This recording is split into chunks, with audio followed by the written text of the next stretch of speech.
and maybe also a wilderness box.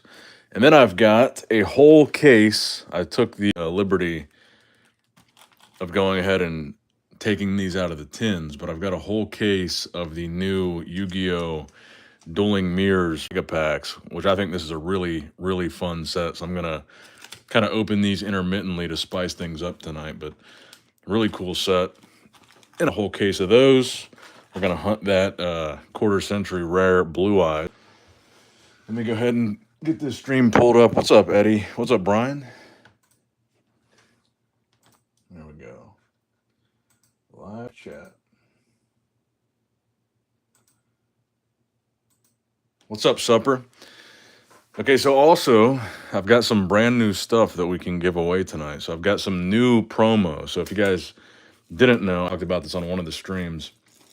But the uncut sheets that I ordered from the printer, the initial batch that they sent me, they were damaged in shipping. They had like a bent corner at the bottom of every sheet, all 5 sheets.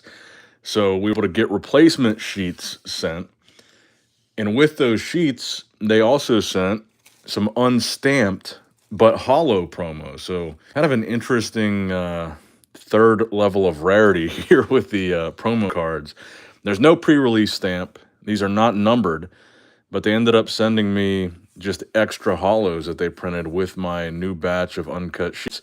So now we've got a bunch more stuff that we can give away on streams. And then, of course, we've got the packed up serialized version. But yeah, the printer was nice enough, even though I had to pay like $100 to get my replacement sheets shipped. They did throw in a bunch of uncut sheets, and a bunch of unstamped hollows, and I think there's about 100 in here. Let me get all these out of the bag.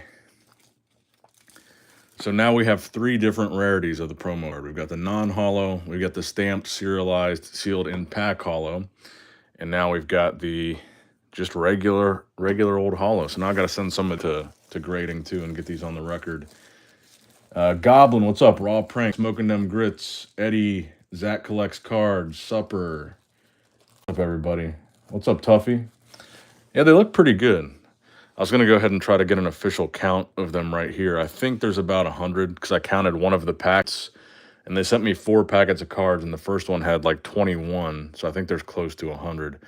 1, 2, 3, 4, 5, 6, 7, 8, 10, 11, 12, 13, 14, 15, 16, 17, 18, 19, 20. So there's 1 stack of 20. Yeah, I don't know if it's exactly 100, but I think there's 100. There might be more, actually. 1, 2, 3, 4, 5, 6, 7, 8, 9, 10, 11, 12, 13, 14, 15, 16, 17, 18, 19, 20. So there's 40. And 1, 2, 3, 4, 5, 6, 7, 8, 9, 10, 11, 12, 13, 14, 15, 16, 17, 18, 19, 20. So there's 60. Oh, definitely less than 100. Okay. There might be 20 left in this stack, so maybe 80. 1, 2, 3, 4, 5, 6, 7, 8, 9, 10, 11, 12, 13, 14, 15. So it looks like 75. 75 of this one. So this will still be the shortest print of all the promos. So we can do a few horse races tonight and give away a few of these because nobody has one of these yet except for me. But yeah, kind of an odd number, right? Yeah, 75. Kind of weird. What's up, James? Finally caught a live stream. What's up, dude? Glad you could catch one. What's up, Funkle Slumpkin? So there were 100 of the original promo, 100 of the serialized. So technically this is still the shortest print, but we got a bunch of them. And really, I've got so many of these promos off at Beckett and CGC and PSA. I'm not going to send a whole lot of these for Greg. I'm going to keep these as like my cannon fodder for giveaways on the streams. But yeah, we're going to do a whole first edition box tonight. We're going to do some of the new Yu-Gi-Oh! Tins and hunt that new Blue Eyes. And we'll probably do this Wilderness box too. Yeah, let's go ahead and send a new list. We're not going to do a horse race right off the bat, but I'll put your name in the list of Golden Boy cards. Let me get my horse race notepad.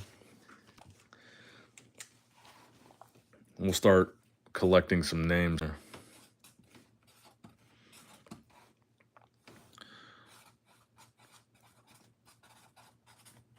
Golden Boy cards number 1. What's up, Kane? Long time no see, man. Nerdicus, what's up, dude? David 808 trades. How much are the first edition boxes going for now? I think 150 or 160. They've definitely gone quite a bit up from the 70 bucks. Actually, yeah, you know what? I like that idea. Let's do a race right off the rip.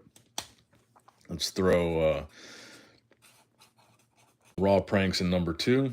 I mean, we got a ton of these promos here tonight. So Mario, I want to get Mario in here. Mario Tells is the man. Let's put fullback in one. Even though I know you've got at least one of these promo cards by now, but what's the new Blue Eyes look like? I've got one over here somewhere for my PSA submission, but hopefully we pull it tonight. It's like kind of looks like a prismatic secret rare. It's the quarter century rare. It's the starter deck Kaiba artwork. It's a really cool card. I'm gonna throw Nerdicus in here. I don't think you've done a race. Nerdicus X. And Richie, what's up, man? I want to throw Richie in here. Good to see Richie. You're probably going to hit the average soon of hitting red. Yeah, we've opened a lot of first edition. 1991. All right. Let's take a promo right off the top of the stack here. Put it in a sleeve. Put it in a card saver. Some lucky chatter. This bad boy. We already got 47 people in here. But I feel like this is a good way to open up the stream. Oh, and by the way, I can say the new owners of Metazoo have finally reached out to me. They did reach out. Hopefully I'll have an update for you guys soon on what I can tell you and what I can't tell you. But I have heard from them. So I think they saw the last stream because someone asked me that question on the last stream. And I said, basically, I'm not going to reach out to them. If they want anything to do with me, they can reach out and whatever. And the next day after that stream, they reached out. So hopefully I'll have something to report soon. All right, so we'll do this giveaway, and then we'll get into this first edition box. All right.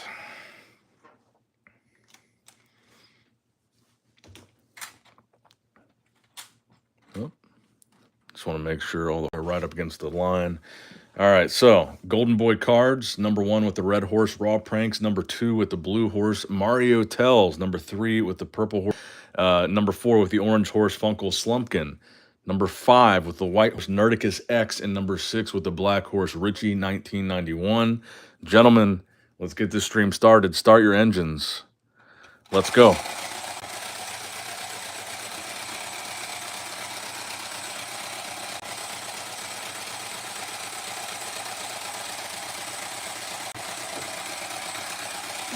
Okay. Orange horse taking the lead. Blue. Okay, number 2. Number 2 took the winner, which was Raw Pranks. Congrats, man. I don't remember. Have you won one of these races before, Raw Pranks? What's up, Spud? You just tuned into the brand new style of a giveaway we do here on Nick Strength and Pokemon, the horse race giveaways. That was a good race. Adding to the Nick Army of Pro. So you did. Yeah, that's what I thought. I thought you had won one before, but that's fine. I want people to have all the variants. So I'm probably going to send 10 of these to BGS, 10 of them to CGC. I don't think I'm going to bother with DSG this time around, but we'll get it in the population report and you can grade them if you want when you get them. You're in with the big dogs. Come on, Pumpkin Horse. We have questions. Yeah, for the new Metazoo ownership. That's actually not a bad idea. If you guys have something you would like me to ask the Metazoo team, you should definitely brainstorm some stuff in the chat, and we'll see if we can come up with some good questions. I'll definitely do that.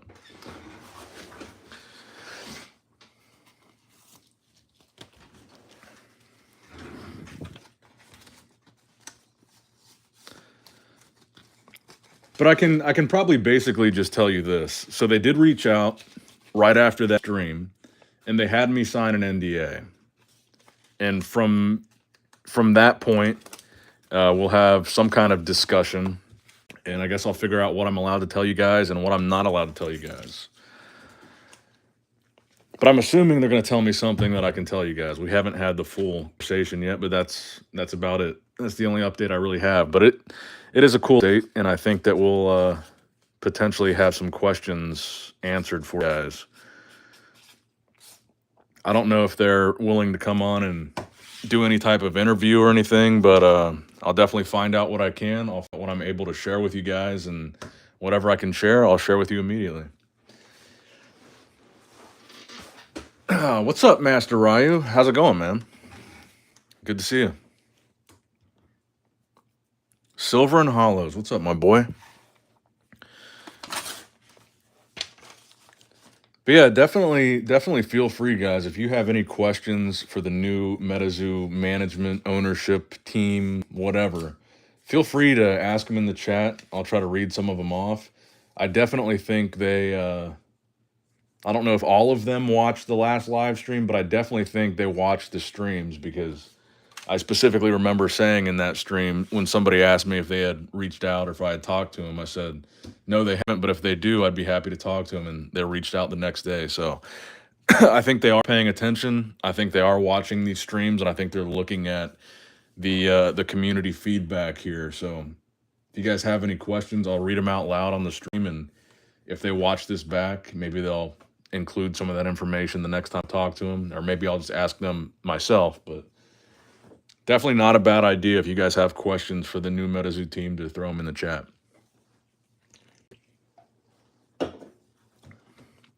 What's up, Alec? How's it going, man?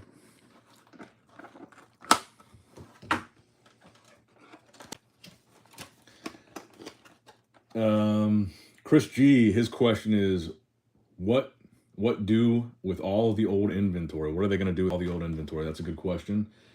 Address of the dump they're using for all the product. Another good question. Skateboards, war. I really don't think we're going to see war. I hate to break it to you guys, but I have a strong feeling we're not going to see that happen. Skateboards is a good question.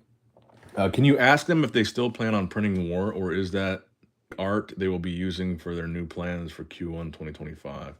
I don't think that's the art they're using for their new plans for Q1 2025. Right now, I don't have any real information that I can give you on anything to do with the new set, but all I know is they referred to that set as the base set for the new Metazoo. And something tells me the base set of the new Metazoo is not going to be cryptids fighting that people have never seen before in the new Metazoo.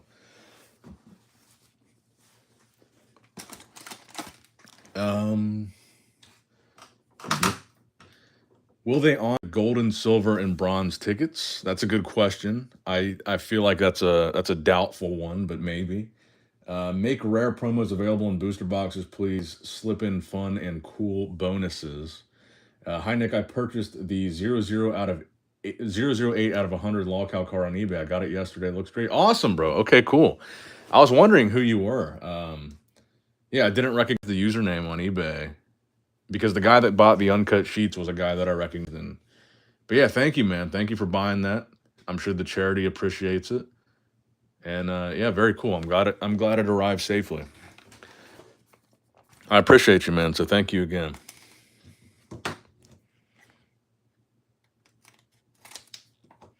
Let's do our box there first.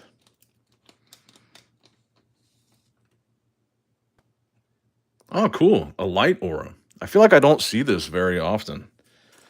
I feel like this is a good one to hit. But yeah, Gumby89. Thank you, bro. I appreciate that. So I believe it's something crazy, right? It was like $96 for the card. That's more than a first edition Raw Mothman is going for, which is crazy.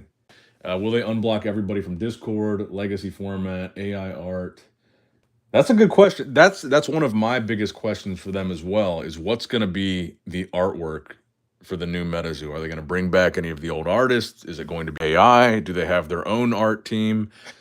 That's definitely one of the things I'm very interested in. I want to know if they will make Rudy promos. Probably not. What's up, Tyler? How's it going, bro? Maybe Meta2 will actually be able to answer how many blue inks were printed. I don't think anybody knows the real answer except for Mike. I'm assuming new art styles, but they will go off the original Metazoo created designs. That's a good theory. No AI, please. I don't think these guys are stupid, man. I mean, I think they've got a really good team. I don't think they're going to be using AI art. I think it's pretty safe to say that the community is very against the use of AI generated card art. And I don't think these guys are dumb. And I don't think they would take the easiest route here. I mostly collect Yu-Gi-Oh, but I'm a fan of the bodybuilding channel. Had to have. Oh man, well I appreciate that. Awesome, dude. Very cool. I wanted to make it like a exclusive promo, so I haven't advertised it or talked about it at all on my bodybuilding channel, on my bodybuilding Instagram. But very cool. Very cool. I'm glad you were able to find it. First pack is a reverse space penguins. You know what, bro? I appreciate you. I'm going to give you one of the new promos here. So these were the promos that the printer sent me as like a bonus. They had printed some extra holo. These are not stamped. They're not serialized. But I'm going to go ahead and give you one, bro, because I appreciate you bidding on that auction, winning, paying, and giving that money to charity. So I'm going to send you one of these for free on the house. You're just re-message me your address on eBay or Instagram or whatever, because I'm not going to remember what your address was from eBay. But I'll get this sent out to you. You don't have to pay for shipping or anything. I got you covered.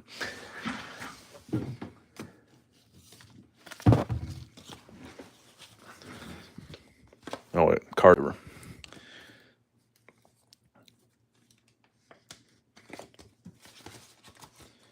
And your username was Gum89. Okay. But yeah, I appreciate you, bro.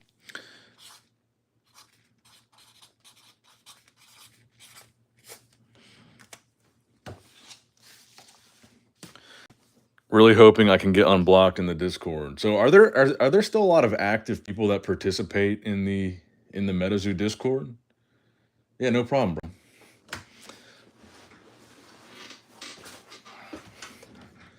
That's why I was kind of stoked when I got this package from the printers, because there were so many of these new promos. It's like awesome. More stuff to give away. Want to join it when they announced the new stuff, and it was like, right. All channels are blocked on Discord. No, LOL, I'm on it, but no one says shit. Oh yeah, you guys asked me to message Argos on the last stream. I did message Argos. He responded. Let me read what he said here.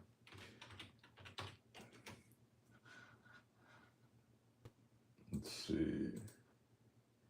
So someone had asked me in the last stream to ask Argos if he was going to come back and if he was paying attention to what's going on with the new Metazoo. And he said, so I said, hey bro, just curious, do you think you'll come back and check out a new version of Metazoo? Maybe make videos again? And he responded, I guess this was Thursday, and he said, definitely starting to pay attention to what's happening now. So that's what he had to say. I don't know if we're going to see an Argos comeback. I would love to see it because I really like Argos. But that's all he had to say. He did respond after the stream had ended, so that was the response.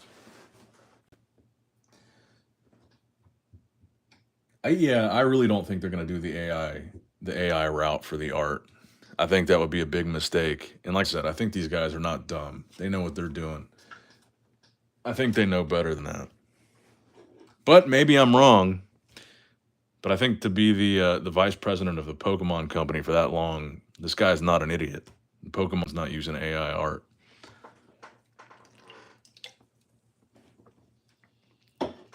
Oh yeah, dude, I wanted you guys to check this out. So I had seen like a viral, I don't know if it was a reel or a TikTok or something.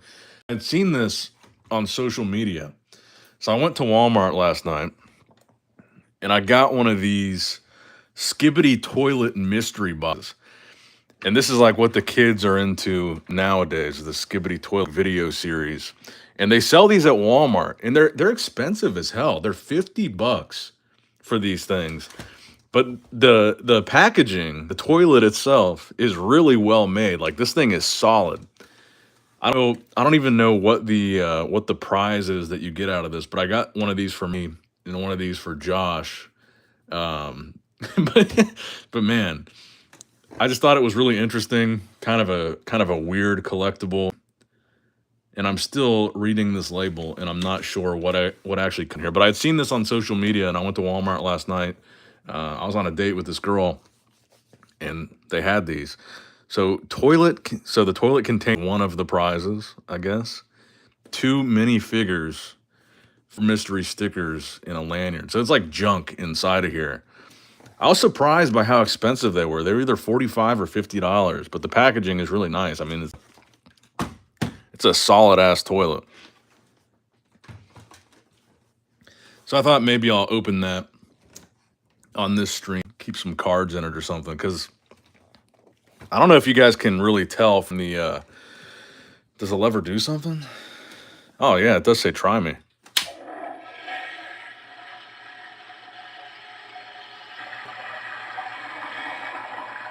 So it makes a flushing noise.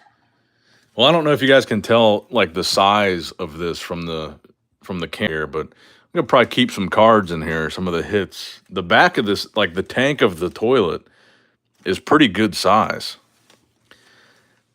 But I think that like the age group that is into this skibbity toilet stuff is pretty young kids. So for a toy for a young kid, a $50 toilet, it seems like the price is weird. It seems pretty expensive. But I bought a couple of these, and they had a massive display, and there's only a couple left, so it must be selling pretty well. And I've seen a bunch of videos on this on social media. But anyway, back to Metazoo. I just thought it'd be cool for the stream and cards in the tank or something.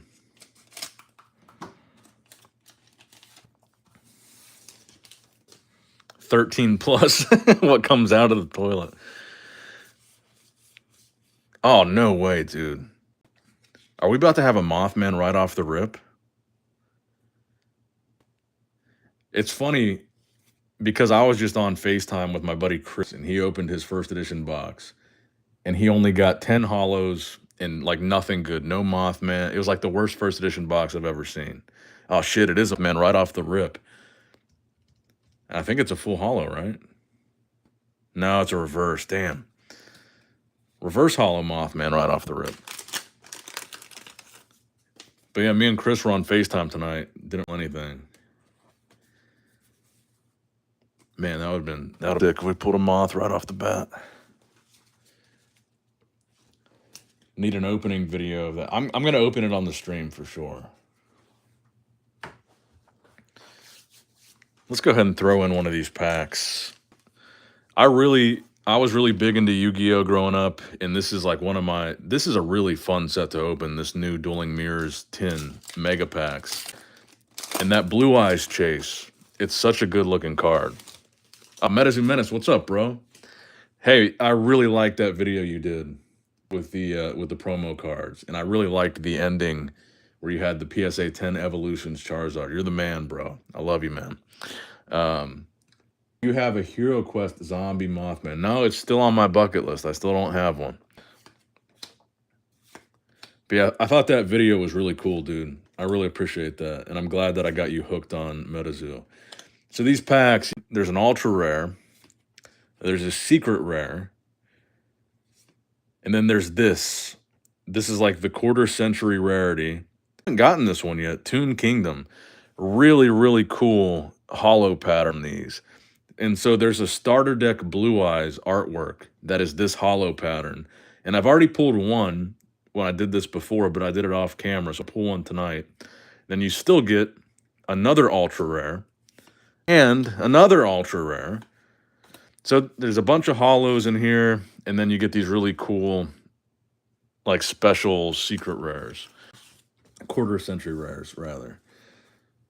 And the Blue Eyes version of this is beautiful. But Toon Kingdom, I actually haven't pulled this yet. I was a Toon World guy when I was a kid. But yeah, very, very fun set to open. A lot of hits in these packs and a lot of like nostalgic older stuff. I highly recommend it if you were into Yu-Gi-Oh growing up. It's really fun to open, and they're really pretty cheap, relatively cheap. I bought a whole case of 12 tins for I believe $160.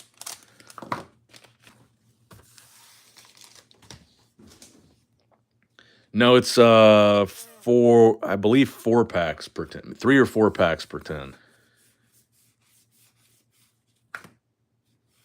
Earth Score, full hollow, not bad.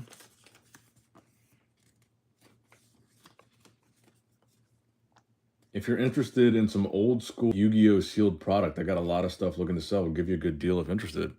I actually am.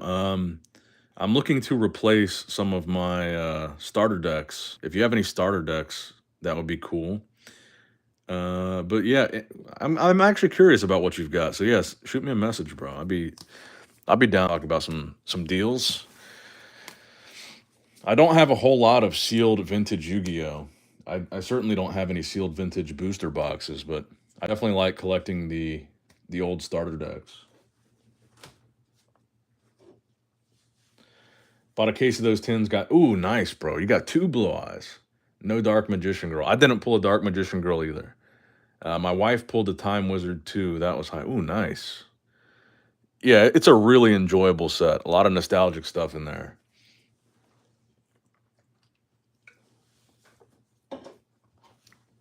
Yu-Gi-Oh's had a pretty good run lately. These tins, the Dueling Mirrors tins, and then also the Retro Pack 1 reprint, that was really fun too. The Yu-Gi-Oh set is called the Dueling Mirrors 25th Anniversary tin. And you can probably go right now to any Walmart, Meijer, Target, and they'll have the tins at full RP. But if you look on eBay, man, you can find the case for like 160, 170 bucks, 12 tins, which is like what, $15 a tin or less? Even less than that. Loghouse says, so back in 2002 when LOB first edition was out, I got 2 first edition boxes? That's like some legendary shit. You had 2 first edition boxes of LOB. Both boxes had 4 super rares in each pack in the random rare slot and 4 commons. I wish I would have kept them. I've never even touched a first edition LOB pack, so that's like some true OG shit right there. And then even like the 25th anniversary reprints of all the booster boxes, I know some people didn't like that, but I really enjoyed having all the old Yu-Gi-Oh booster boxes come out and be really affordable and cheap and reprinted. I thought that was really cool. But I know some people didn't like that and still don't like that they reprint like everything.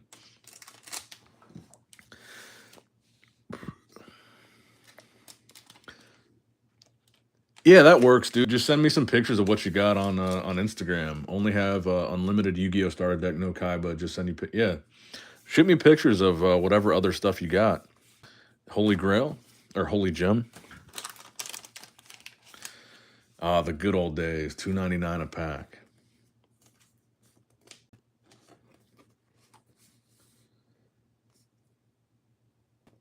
I think it's higher than that, right? Isn't the box around 40K, the first edition LOB? I think it's even more than that. It's a little too rich for my blood. I don't have 40K. Well, I do, but I don't have 40K for Yu-Gi-Oh.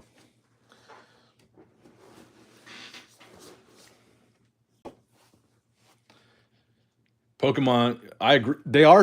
I am very curious to see what the Team Rocket set is going to be.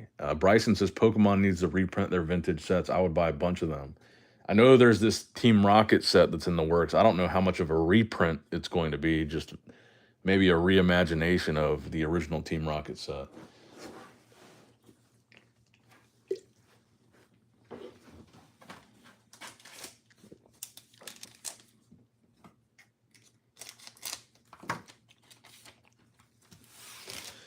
That's a good question, Lolcow. I wonder what those misprint boxes had would be worth. 4 super rares in each pack. I've asked Yu-Gi-Oh people, but those kind of boxes, nobody has heard them. Because the tough thing would be, how could you prove that it's a reprint box? Because first of all, you'd have to open it, and open a pack to know that it's a, I'm sorry, not reprint, but misprint box.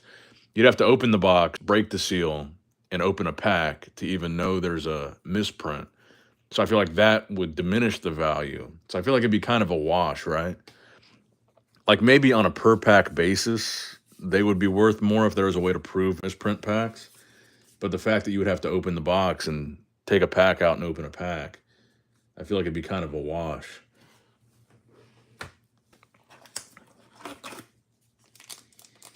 I'm sure there was probably some type of error where there was like a skew, there's like a skew number or something where you could identify what a misprint box was, but I'm not that deeply knowledgeable about Yu-Gi-Oh stuff. That's pretty sick. Reverse Bigfoot. Man, this box is starting to piss me off a little bit. I ended up with so many copies of each, I was giving them away as prizes for tournaments I was holding. Wow. First edition LOB Hollows. You had so many. You're giving them away. That's crazy, bro. So are you saying, so did you not get any ultra rares or secret rares out of the box? It was just nothing but super rares? So you didn't get a Blue Eyes or Dark Magician or Red Eyes or Exodia or anything? It was just all supers?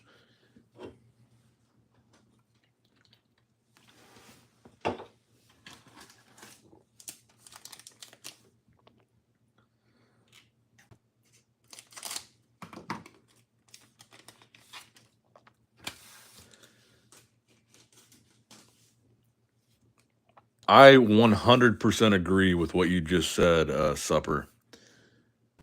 Pokemon should follow up on the success of 151 with printing a set just the second generation. I 100% agree that the Johto era deserves its own like nostalgic reprint. 100%.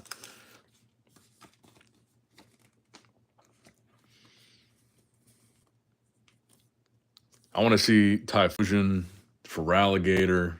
I want to see those. I want to see those Pokemon some love. That was one of my favorite generations.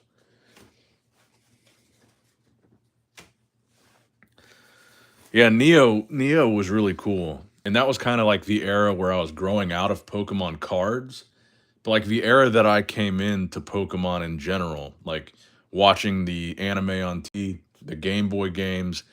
I was playing Silver, Gold, Crystal.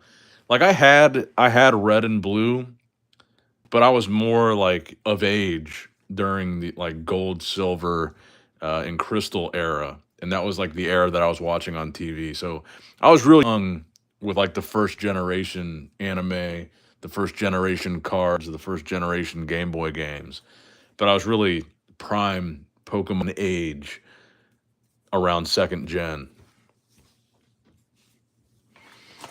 Because I'm a little bit younger than some people in the chat. I'm 31, and I know we've got a lot of people in the chat that are mid 30s or even close to 40, and you're probably more like OG Gen 1 guys. You were in that like prime little kid age for those generations, but mine was definitely second gen was kind of me growing up.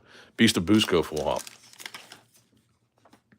So yeah, 35 would probably put you right there with Gen 1 was like your prime Pokemon age.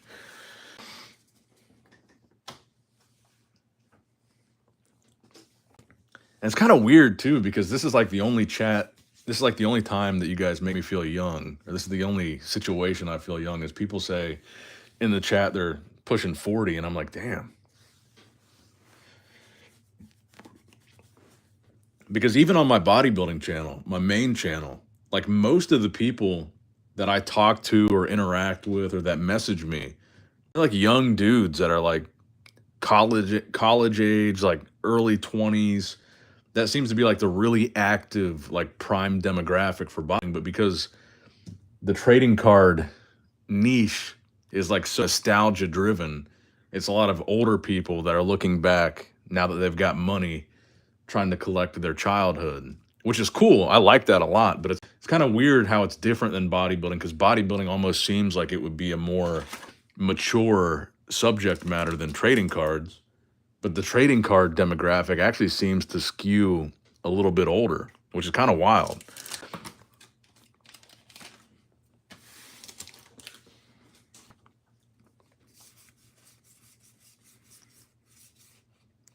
Like I would say like 90% of the messages that I get from my building stuff, it's like all dudes in their early 20s, like college age guys is like the main active demographic there.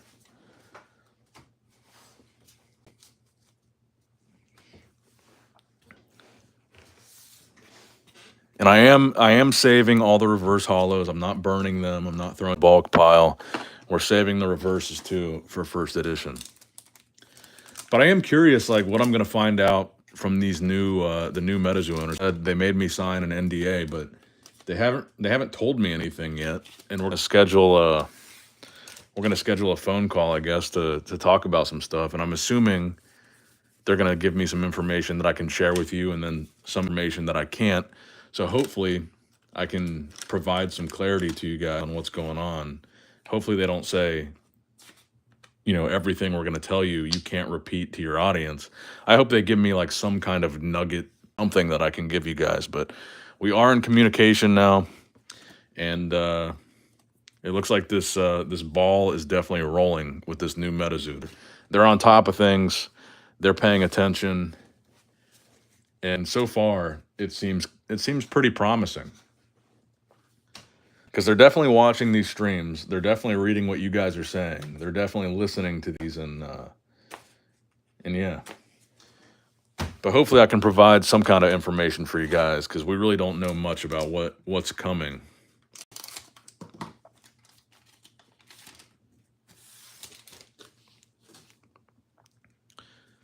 And like I said, I don't know if this is on the table or not, but Charlie, if you're watching, Rick, if you're watching, I would love to have either of you guys on the channel and do some type of interview, even if you can't share too much. I don't know if that's on the table or not, but if you guys want to, I'd be happy to have you on, do some type of interview, like an introduction to the Metazoo audience, and kind of give your mission statement or something. I don't know. Whatever you guys want to do, I'd love to have you guys on and shed some light on what's going on.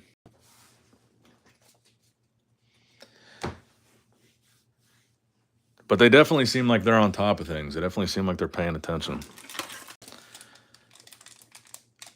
Steve says, do you have any of the RMC stamped cards in your collection? To be honest with you, I have no idea what that means. And maybe I'm just super out of touch, but what does RMC stand for? Metazoo Menace says, Metazoo Josh put out a video burning his bulk. I'm surprised it took this long to see a real Metazoo dumpster fire. All I want from the new Metazoo is better art. Love it to be more horror-based art, says Chris Augustine. I don't know. We'll see how that would play. I mean, I know there were a lot of people that were super sensitive about Seance, and they didn't really like the really darker, more horror tones of Seance. So I don't know. Like, I feel like if this new Metazoo is attempting to reach a new audience and a much more mainstream general, I feel like they probably wouldn't go like a darker route with it. But who knows? I would assume their intention is to reach a new, broad, mainstream audience. And I don't think they would want to alienate people with, like, going too dark. Because we saw quite a few people being pussies about the Seance set.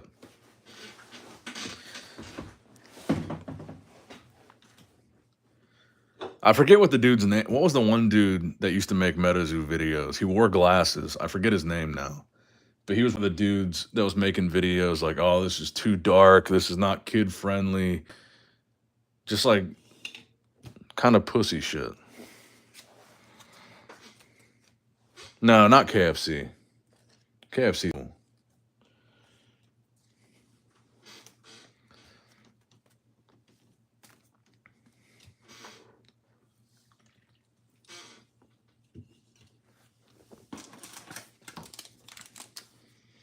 I mean, maybe KFC was saying that, but he's not who I'm thinking of.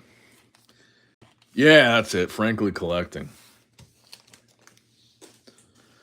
I forget which card he was talking about, but he made a video where he was talking about, ooh, another reverse Mothman. Okay. He was talking about one specific card. Maybe it was, I don't remember what the card was from Seance that he had such a problem with, but there was one specific card. Yeah, that's it. Metazoo Menace, you're on it. Black Mass, that was the card. That's what I'm thinking of.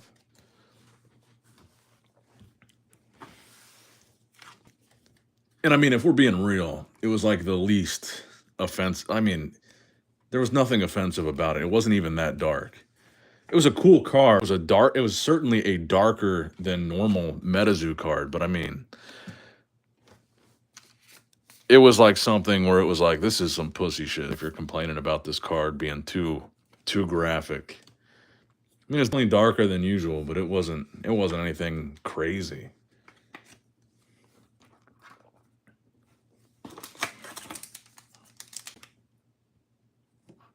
I don't know, man. Magic had some pretty dark tones from time to time, and they did pretty well. That's true. I mean, I don't disagree that I would like to see darker, more horror. I mean, the whole root of a lot of these cryptids is like fear based. A lot of these stories are fear based, like folk tales. They're not meant to be cute, not meant to be fun. A lot of it is like the root of it is supposed to be scary. So I do agree it would be cool to see some darker, scarier cryptid themes. But again, I feel like this revival of MetaZoo is intended to be a more mainstream, broader audience things. I don't know. I don't know how dark they're going to come out right out of the gate. But I do agree. I mean, that a lot of these stories are rooted in fear. They're like campfire, almost ghost stories. Like the Wendigo. I mean, look at this. Look at the Wendigo that creepy Clay Cave sent me. He's got a mouth covered in blood. He's got a skull for a head. Like a man eating monster was the root of this story. The Mothman, even, is like symbolic of death, tragedy, disaster. It wasn't meant to be like a cute, friendly, little big eyed Mothman. They represent like really dark stories. So I definitely agree.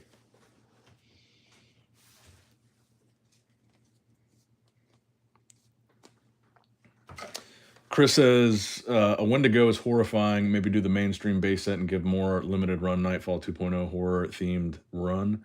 Wendigo is about cannibalism. Or is Takini Owl that would rip hearts out and steal babies? Newzoo going to be for kids that don't like Pokemon like Yu-Gi-Oh was. My 10-year-old son's favorite cards are the darker cards too. It'll definitely be interesting. I'm really hoping, like my hope is, even though I signed this NDA, I hope they give me something like really cool that I can share with you guys. I talked about kind of the things that I talked about a lot in the last stream was what I'm looking forward to most is like when the very first card gets leaked from the new Metazoo and we can see what the format looks like, we can see what the artwork looks like, we get to see what that first card looks like. And I talked about that a lot on the last stream. So I'm hoping, and this might be very unlikely, but I'm hoping they leak like one card to me so I can show you guys just one. It doesn't have to be main character. It doesn't have to be a super popular cryptid, but I think it would be cool just to see what's the art style going to be, what's the layout of the card going to be, what are some of the effects, what does it look like the new game might look like. I'm really hoping that they leak me something like that I can show. Just one card, any card, so we can get an idea of what we have to look forward to because Q1 of 2025 is rapidly approaching.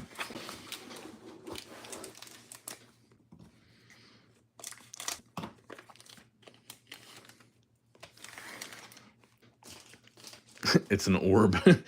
If you're disappointed in what they say, can you give it up? I don't. It depends what they say, I guess. It was a pretty all-encompassing NDA. But here's the thing.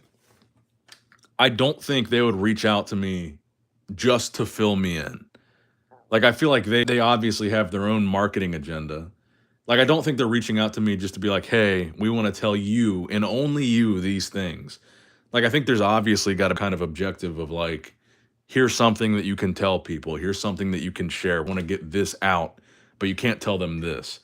Like, I don't think they're reaching out to me just nice and say, you're a Metazoo fan. We want to tell you about our new game.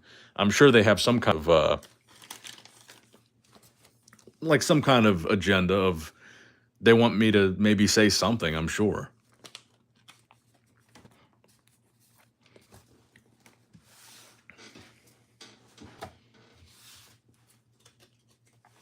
But I guess we'll see.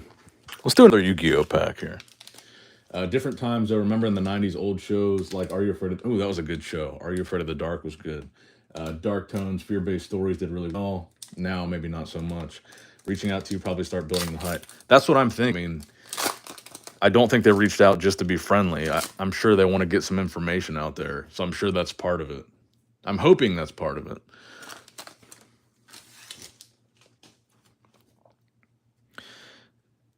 I don't think they are. I hope they are not planning to continue anything related to Hello Kitty. I highly doubt that's going to be part of the new Metazoo. But again, we really don't have anything to base this on.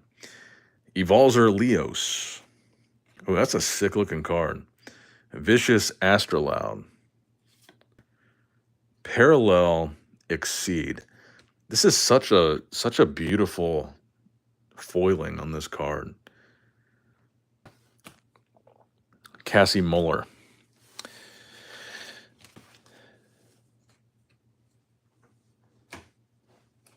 Early release giveaway promos for the horse race. Ooh, that would be sick. That would be sick.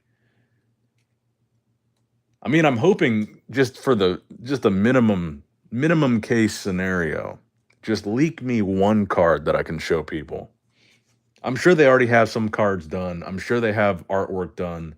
I'm sure they have the layout of the cards figured out. Like Q1 is coming up very quickly. I doubt they are just starting from scratch now. I'm sure they've got stuff already printed.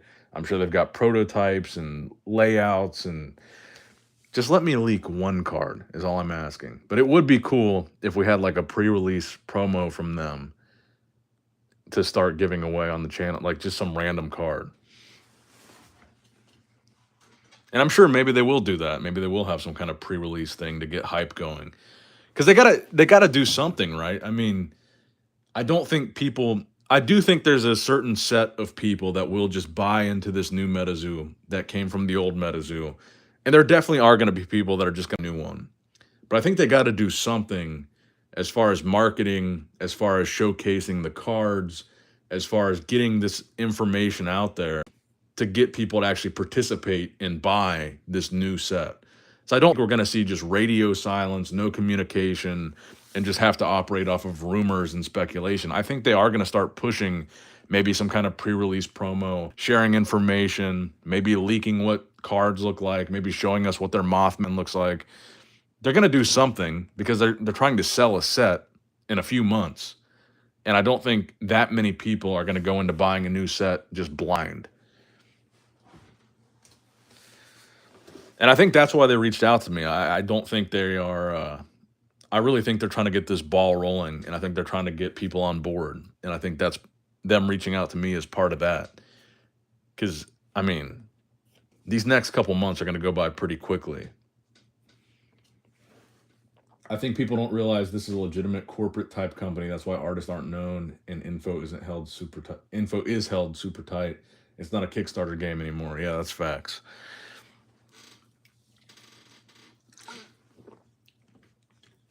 But I do think there will be teasers. I do think there will be spoilers. I think there's going to be something, and maybe a lot of somethings before the end of the year. They got to get the conversation started. They're not just going to raw dog this new set with no information beforehand. They're going to want to get some information out there.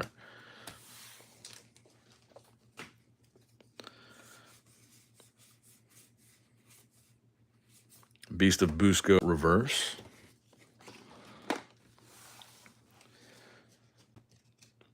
Because I think the Pokemon format, one of the things that works really well with like modern Pokemon is the fact that the sets come out in Japan first under different names of the set, but we get kind of a preview of what kind of cards we're looking forward to in the English release. And I think that's a big part of what drives the hype with the new Pokemon sets is we see these like really cool, alt arts and full arts and different secret rares. That's kind of what drives the modern Pokemon market is people speculate and talk about the stuff that comes out in Japan ahead of time. And I feel like that's a big part of getting people excited for a set is, oh, you might be able to pull this card and this is what the cards look like. And there's this new thing. And So I feel like they're gonna show us something. I mean, I feel like they kind of have to at this point.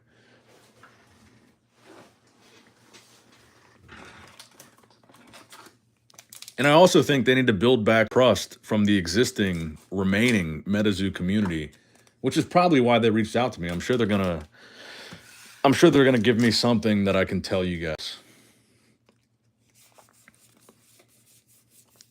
Another full hollow Bigfoot.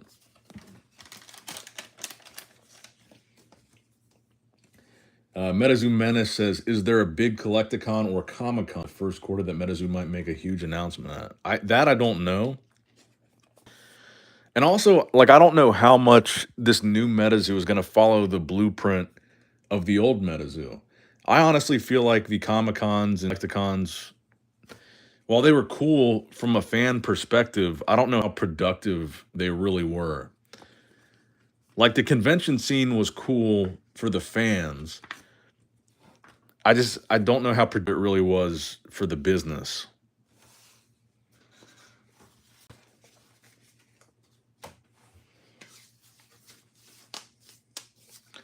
I wish they did a set where they did foils like back in the day as the hits. Yeah, it's hard to go backwards though, right? I mean, once they've got all these like different full arts and alt arts and special illustration rares, it's hard to go backwards and say, okay, just a regular hollow is the hit. And I feel like that's kind of the trap that they found themselves in. Pokemon, I'm talking about. It's kind of hard to go back and say, okay, just a regular hollow is cool. But I definitely see where you're coming from. I feel that. Damn, we got 107 people watching.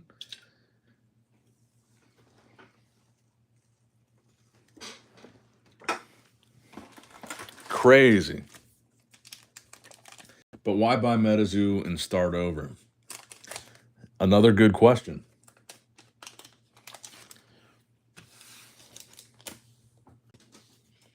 Seems like a lot of money for a fresh start. Like I said, I'm kind of making an assumption here. Another full hollow Bigfoot. So we got some clumping going on here. I'm just making the assumption that money is probably not a whole lot of an issue in this situation. I have no idea what the salary is for the vice president of Pokemon, but I would imagine it's over $1 million. I would imagine he was making over $1 million a year, and he was there for 23 years.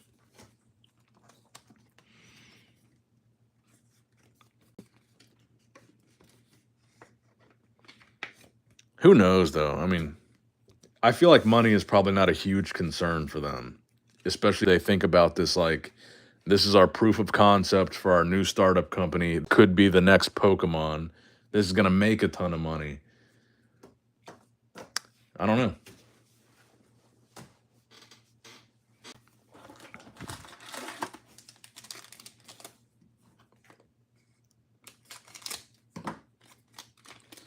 I feel like since we have Metazoo Menace in the chat, that's why we're pulling so many Bigfoots. We pulled 3 Bigfoots from this box so far, full hollow. And a Fresno Nightcrawler's full hollow. What's up, McFrog? Unless they reveal as disappointing, I'm going to get a case of the booster boxes just for FOMO. I have a feeling the price point of the new set will be very fair and very affordable because, like I said, I think they want to reach people. They don't want there to be a big barrier to entry, and so I think it's not. I don't even think it's going to be $100 a box. I think it'll probably be 60 or less. And again, this is just pure speculation, but I think it'll be affordable. I don't think it's going to be crazy FOMO expensive, and I don't think it's going to sell out right away.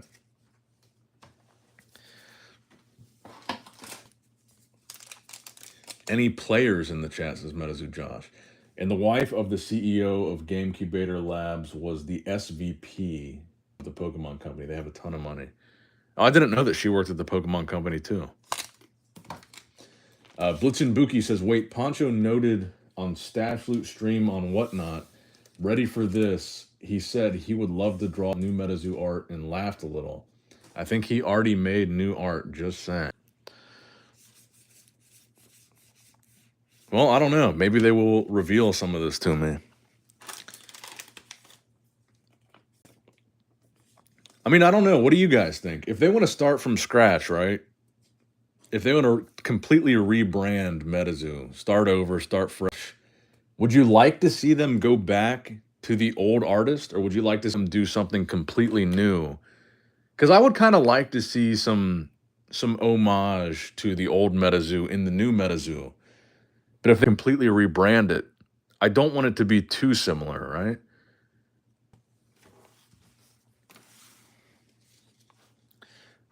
Definitely mix of both. That's kind of what I'm thinking. And I feel like Poncho did some really cool stuff for Chronicles of Arcane that was very, very different than the style of artwork that he did for Metazoo. And I feel like he could apply that more serious, detailed style of artwork like he did for Chronicles of Arcane. I feel like he could apply that to the new Metazoo and make more detailed, more realistic, more serious, I guess, cryptid artwork. Because I also feel like to an extent the art had like these guidelines of like what the art style was supposed to be, like that watercolor kind of Pokemon look.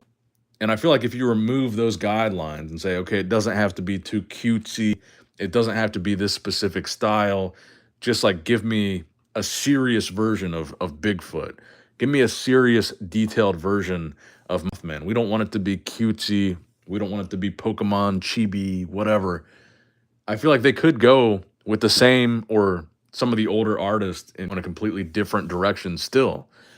So I feel like they could still mix things up, even going back to some of the old artists, which I would like to see them do.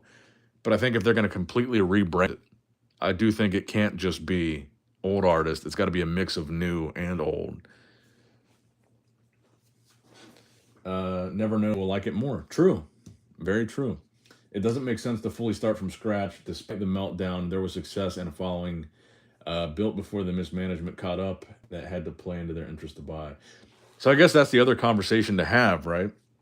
Is are they just starting from scratch on the gameplay itself, or are they sticking with the art style, but just a new game, or are they doing a brand new game in a brand new art direction? I like what you said, MetaZoo Josh. I like that concept. Same zoo, new game. I would like to see them go that direction.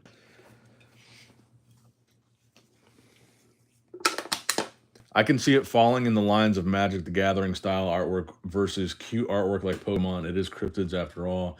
KBDX Tokyo says, ain't no flipping, just putting it out there for the community. Got a pack for you too, brother, if you want it, MetaZoo Josh. Wait, what are we talking about here?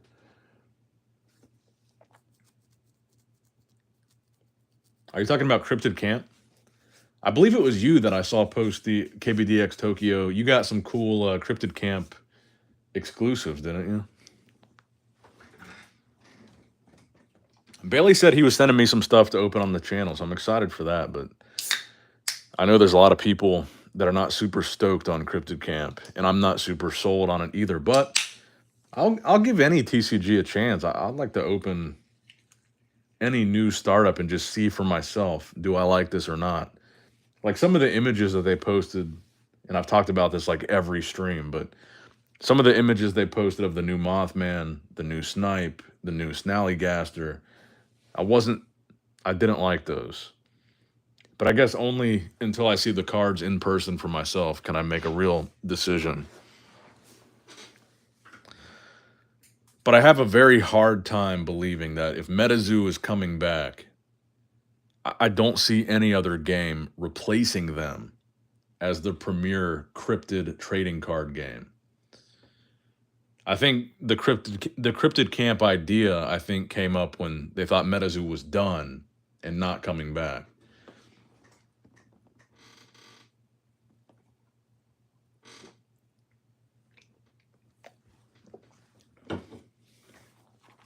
I'm gonna put a little zen in here. I wasn't sold honestly. First heard about it and it rubbed me the wrong way, but actually seeing them and meeting Erica and Bailey in person changed my whole mindset. I might be a little bit out of the loop on this KBD, but who is Erica? I have no idea who that is. Meta says the president of Cryptid Camp is pretty awesome lady, so I'm guessing that's Erica. She's going to be the Cryptid Camp waifu.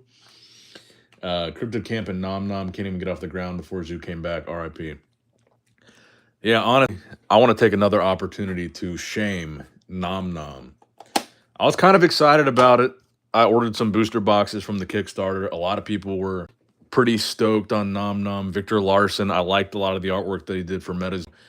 But honestly, they're making all the same mistakes that Metazoo did. They're constantly missing their deadlines. We still haven't got the product that we paid for. Late, excuses. It's like just the exact same thing that happened with Metazoo. They don't know what they're doing. And that's why I have so much confidence in the new owner of Metazoo, being the vice president of Pokemon, having all the connections that he has. He knows what he's doing. He's not going to be missing deadlines. He knows how to get stuff printed on time. He knows how to meet deadlines. He knows how to do this stuff.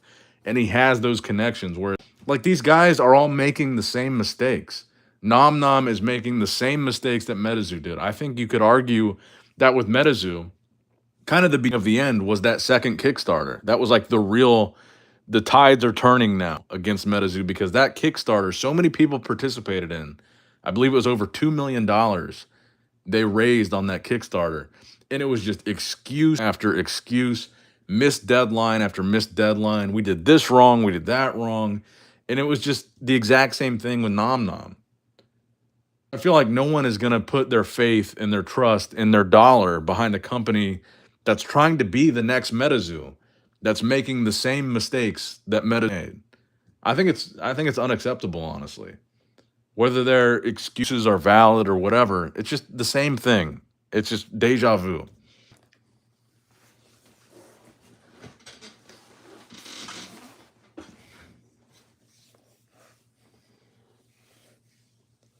Video of it on Rattle Pokemon YouTube of Nom Nom.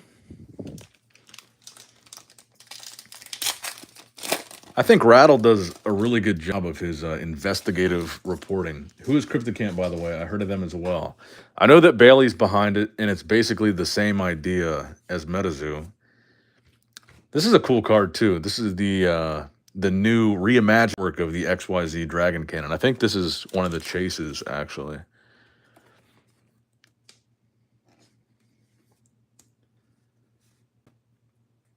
Oh, wait, what? A racist rant by Bailey? Yeah, Metazoo Josh. I think that Nom Nom definitely had a lot of potential especially when we didn't know what was going to happen with Metazoo and it seemed like Metazoo was done. Because I did like a lot of the stuff that Victor did with Metazoo. He's a really talented artist. I like his style of artwork. And so when they announced Nom Nom, I was hesitant, but I was optimistic that it would be something cool. And that's why I don't even remember what I got at this point. I either got 4 or 6 booster boxes. I don't even remember now. Um, but it seemed kind of promising. But now, fast forward, it's like 5 months later since I made my pledge.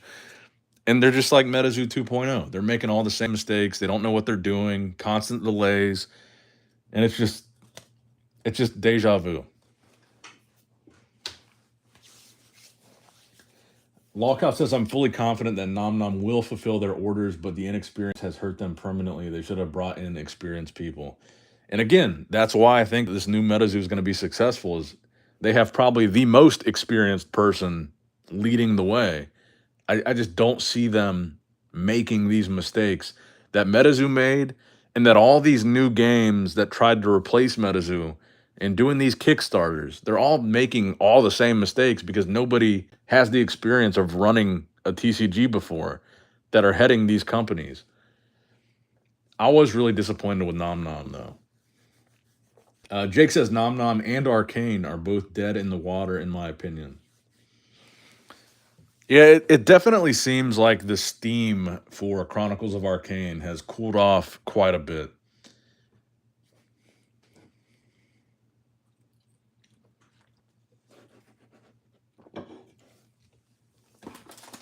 Raw Prank says, I hope Metazoo 2.0 keeps the cards the same. And that's probably the easiest way to pay homage to the old zoo. Yeah, I'm not gonna lie. I like the back of the cards. A lot of people have a problem with the upside down pentagram, and I kind of think that's just pussy shit. But I like the back of the cards. I know some people have like a religious issue with it, but I think it's fun. I think it's cool. I actually like the back.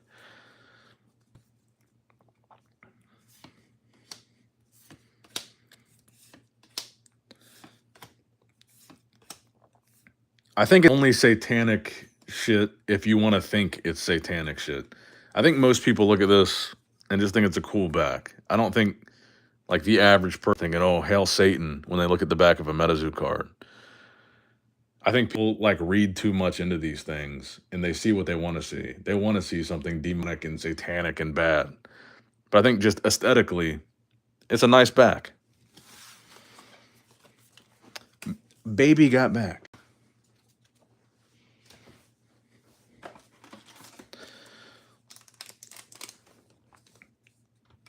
Yeah, I can kind of chartreuse. I like it, but I feel like it's got to change a bit. It feels a little too crude to me. But that was kind of what I liked about Metazoo is it didn't feel overdone. I feel like the crudeness of some of the artwork, the back, for example, but the artwork in general, that kind of crude quality that it had, it was pretty simple, pretty basic, but I kind of liked that about it. I feel like that was kind of charming. How did we just fluctuate from 70 viewers to 133, and now we're at 121? This seems like a lot of people are watching this stream tonight. I'm curious why people are so disappointed in Nom Nom. There's a level of expectation everyone should have going into a Kickstarter TCG. Your backing doesn't guarantee any. I mean, I understand that. Your backing doesn't guarantee they're going to meet their deadlines, and it doesn't guarantee that you're going to get anything in return. But the intention of Nom Nom was to be essentially a better version of Metazoo. They were trying to correct the issues that people had with Metazoo. They wanted to be the next big thing and do it better than Metazoo did. And I think the issue that people have with Nom Nom is they're making the same mistakes. And I think at this point, they might even be almost as late, if not later, than Metazoo was with their second Kickstarter. We got to be what? 5 months late now?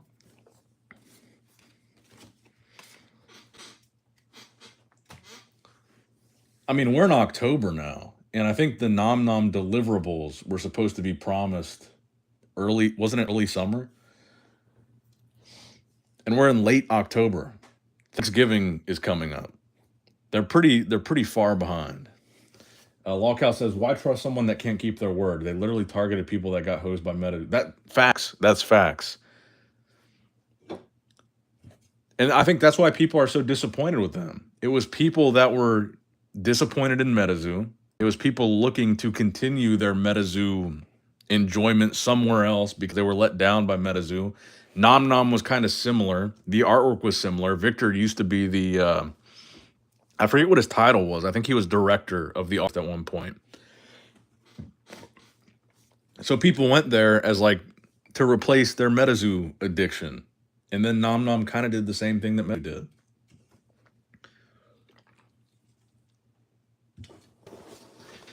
Hey, what's up, Pokebarn? A wrench has arrived. You are the first wrench that I've seen, except for, I think Richie was in here earlier. Yeah, art director, I believe is was.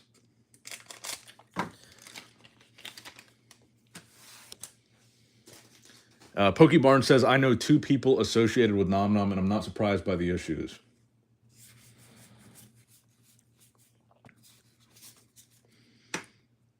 And it's like, it's been so long now. I would cancel my pledge, but at this point, it's been so long. I don't even remember what I bought, how much I spent, or what I'm even supposed to get. It's just been so long now. I don't even care. If I get it, I get it. But I don't care to the extent that I'm no longer excited about the potential of Nom Nom TCG. Dakota says Nom Nom was funded in March, and it said shipping would be in July. I believe they gave themselves too little time to to be a new project, especially with almost all of the past Kickstarter TCGs having pushed shipping. Lolcow says, so you expect to wait 5 months as opposed to deadline.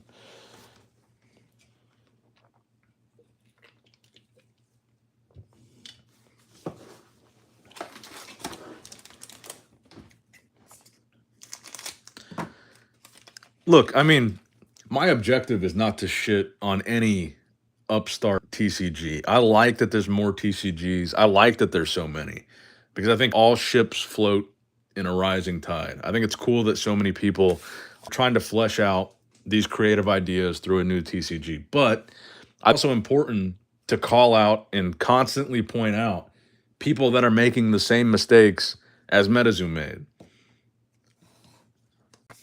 Because I think in a lot of cases we saw the writing on the wall with Metazoo. It was like mistake after mistake after mistake that led to the bankruptcy, that led to all the shit that happened with Metazoo.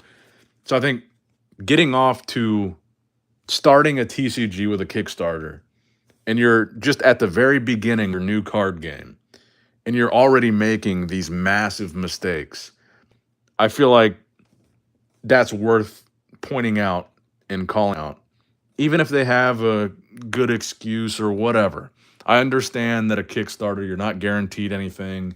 You're not guaranteed to ever receive anything. But I think when you start your card game in that fashion, missing deadlines, it's definitely calling out because it's like it's just Metazoo all over again. What's up, Speed Robo? What's up, my dude? He says, I totally agree, Nick. It's not a good sign. You need to start strong. 100%. That's exactly how I'm viewing it. Like, I thought, damn, even I can do a better job. Thanks, Lolcow TCG, Chartreuse. That's a really good way of putting it, Brian. First impressions are lasting impressions, 100%. Just working and wanted to tune in. Always a good time. Yeah, it's always good to see you, bro.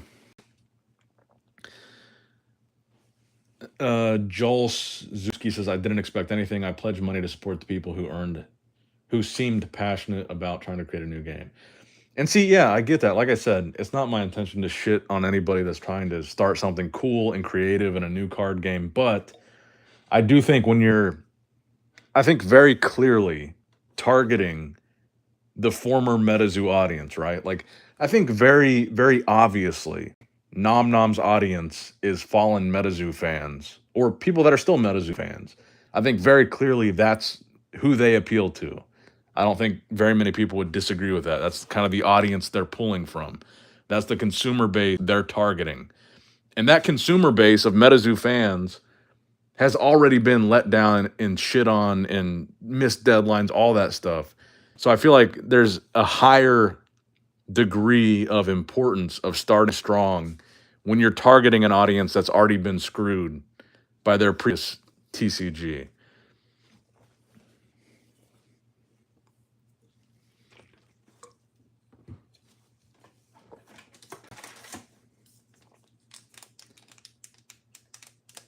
At this point, Nick needs to change his name if New Zoo reached out to him. What do you mean? Oh, so we're gonna swap to Nick's ranked Metazoo finally? I mean, it depends. I don't know what's gonna come from this conversation. I believe, based on NDA, I believe I'm supposed to actually have a conversation with Rick himself. And I guess we'll see how the conversation goes. But if I can be involved and I can be like a big productive of this new Metazoo, I would change the name 100%.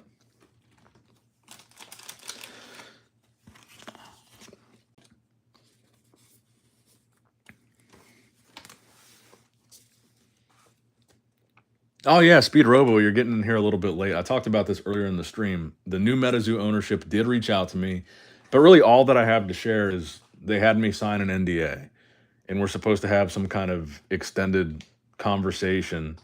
And I'm assuming some of that conversation I can share with you guys, and some of it I can't. But I am looking forward to it, and I think the future looks bright. I mean, I've been making essentially nothing but Metazoo videos for the past year and a half, 2 years. And I think we've gone from 12,000 subs and we're about to hit 15,000 just off Metazoo content. And people say the Metazoo audience isn't that big, but I think we've done pretty well with just talking about Metazoo. I mean, there's 120 people watching this stream right now.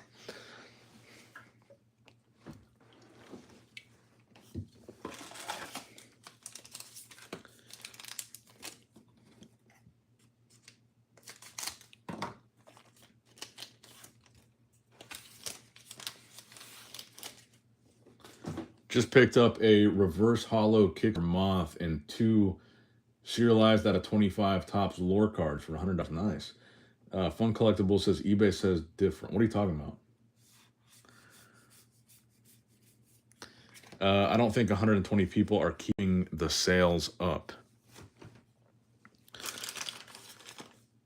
Are you saying the sales are low or the sales are high? Are you saying you think there's more than or less than 120 people? I'm patiently waiting. Metazoo Menace, are you still in here? Don't you typically post your like market recap videos on the weekend? I really want to see Metazoo Menace's market recap video after the announcement. Now that we know that Metazoo, who bought them, what they intend to do, I'm very curious to see if the sales are high. So that's good. Yeah. I'm saying 120 people in here is impressive. I think that's a lot of people.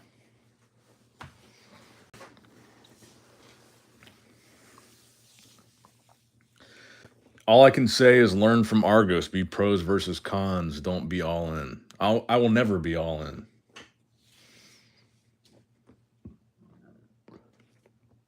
I mean, I love Metazoo, but I love LolCal TCG. And I've got my promo with LolCal. I'm never going to all in on the new zoo. Ah, sweet, bro. Post it tonight. When I end this stream, I want to go watch your video. Metazoo Menace says he's editing it right now.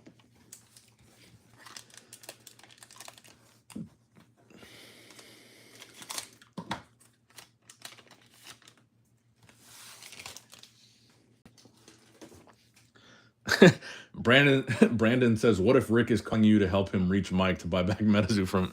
I highly, highly doubt that's the scenario, bro.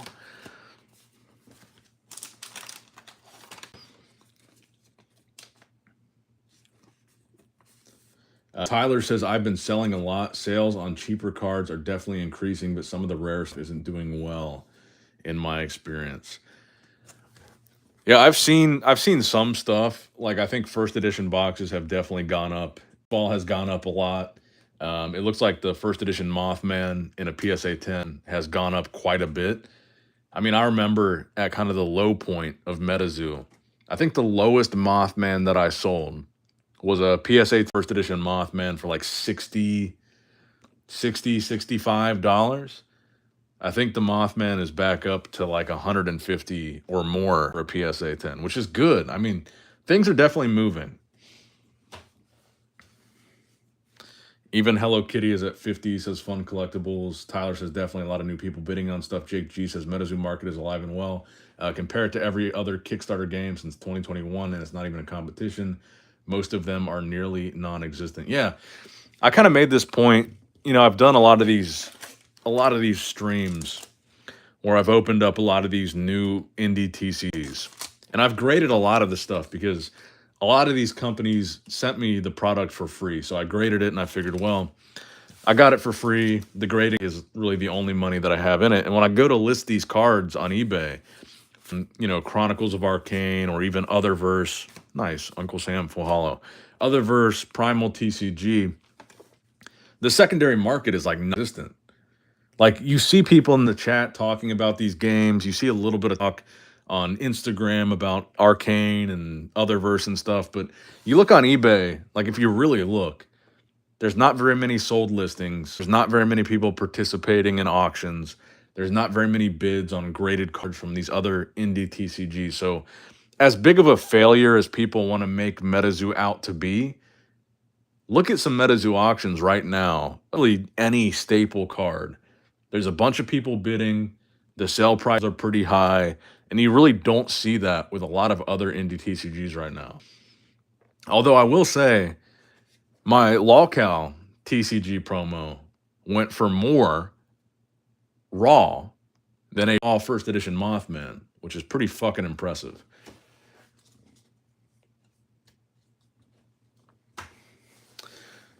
That's a good question, Tyler. Nick, I'm curious, if it was your choice, what would the new Zoo Q1 print run be?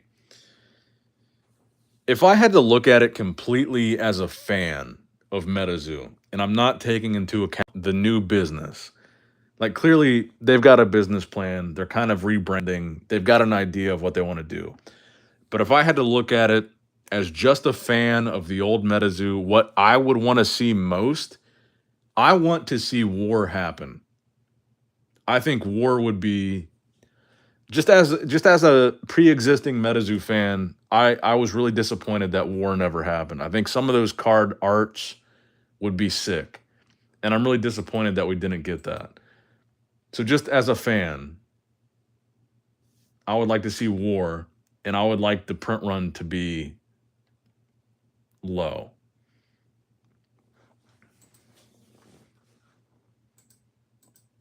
But if we're talking about whatever they're making, like this new base set, I don't know.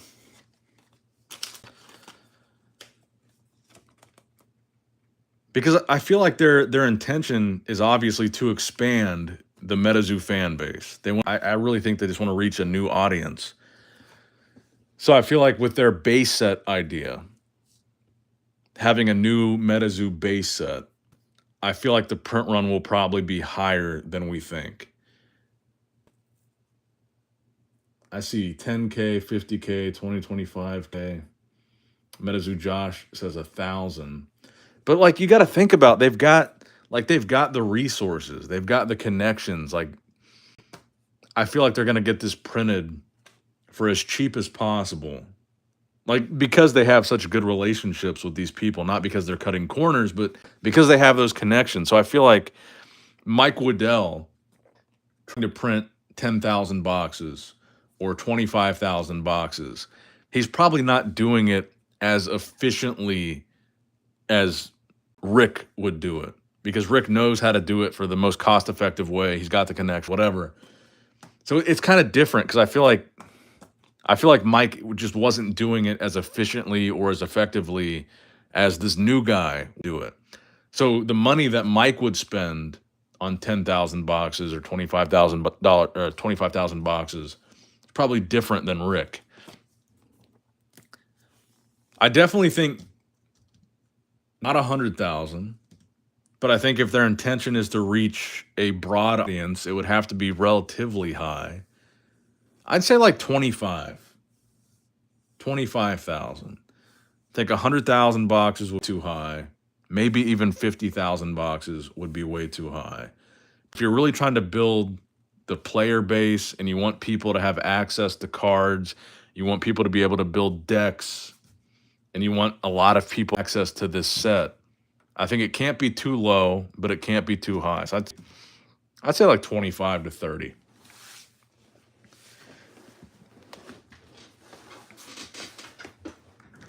Catching cryptids, people are really not taking into consideration the scalability this dream team has. That's true. Chris says, if you could see them do a cryptid they haven't done yet. That's a good question. If you could see them do a cryptid that they haven't done yet, what would you want to see? That's a really good question.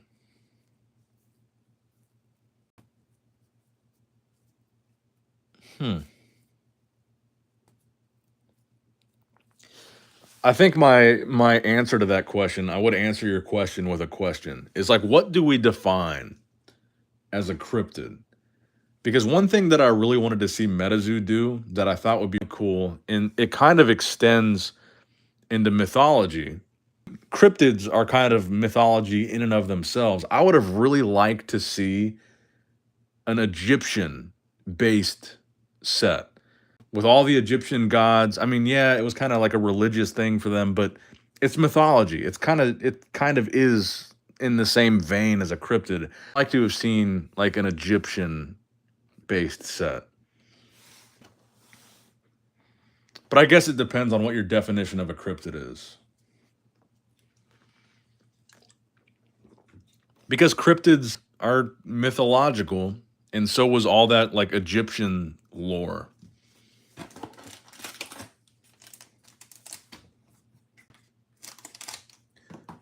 Studio Lemmy says they are modern in myths, right? I don't think they have to be. I don't think modern is a prerequisite for a cryptid. I think a lot of the cryptids go way back.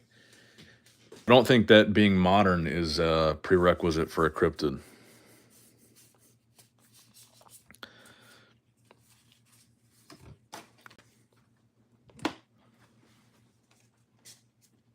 Tyler says, "How do we know Egyptian wasn't real?" Folklore, stuff like that. Nick, that's such a good idea. Make sure you tell the new Metazoo owner. I guess more folklore also. I mean, there's so much cool stuff in Egyptian mythology, but it kind of was like for them, I mean, it was folklore. They were like explaining natural phenomena, like how they had with the Mothman. The Mothman cryptid was like the explanation for that bridge collapse, or part of the explanation in Point Pleasant. And like if you go back in Egypt, all their mythology, their Egyptian gods were like explaining the sun and the moon and the weather. Like it was folklore explanations for like natural phenomena. So it kind of was cryptids. So I guess we'll see how loose of a definition people have with like what makes a cryptid, or does Metazoo even have to be just cryptids? I guess is another question. Why couldn't it be just all encompassing mythology, like Greek mythology or Egyptian mythology? Like why couldn't it include that stuff?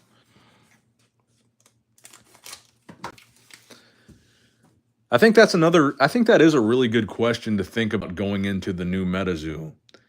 Is like how strict of a definition do we have to have on what a cryptid can be or what could be included in the set? Because I think it could extend to all, like just any mythology. But Egyptian mythology was always my favorite, just the most intriguing to me as a kid. Um, what's in the questions list, Nick? I haven't written any down yet. As far as my questions, I think my questions to them would be, I would like to see like at least a concept of what the layout of the card would look like. My question would be, what's the artwork going to be like? Is it going to be new artist, old artist, a mix of both? My question would be, how similar, since this their base set, I would say how similar is it going to be to Cryptid Nation as Metazoo's base set? Is it going to have the same general cryptids, or is it going to have a completely different set of cryptids in the new base set? Um, I would want to know. I think the print run is a really good question. I think the art is kind of the biggest focus for me. I'm very curious what the new art style is going to look like. If it is a new art style, or if it look like the old art, I'd be curious, like what the main changes that they want to make to the gameplay are, because they seem very driven on developing the gameplay itself and creating a new game around Metazoo. I'd be curious to know like what was the biggest change they wanted to make? Like what was their biggest reason for revamping the whole game? Was it the fourth wall stuff? I mean, what did they want to change it for specifically?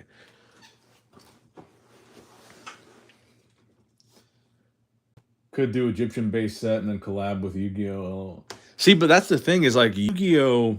I really liked the Egyptian theme of Yu-Gi-Oh, but they didn't really flesh out like actual Egyptian mythology. They just rooted like the Yu-Gi-Oh storyline. Like they made that a part of Egyptian mythology, but they didn't really flesh out like the actual Egyptian gods themselves. They made their own Egyptian gods. Like I would like to see the actual Ra, the actual Osiris, the actual Anubis. Like there's so many cool Egyptian gods. And like Yu-Gi-Oh kind of made their own version of Egyptian mythology. I would like to see Metazoo flesh out actual Egyptian mythology.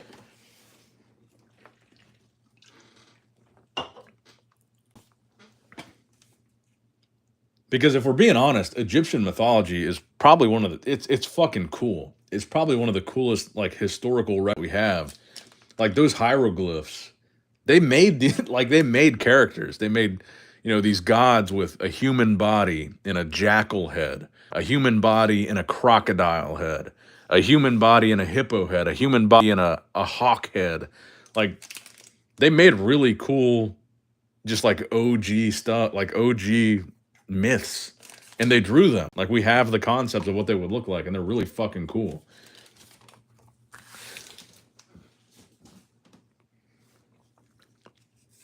Yeah, when I was a kid, Anubis was my favorite Egyptian god. He was the god of, was it death or the underworld? He was specifically the god of the underworld, right? Or was that death? Underworld, okay. Was Osiris the god of death? So Osiris was the god of death, Anubis was the god of the underworld, but Anubis was the one that weighed your heart on the scale, right? To see if your scale was more good, or to see if your heart was more good or evil. Set, that's right, Bastet.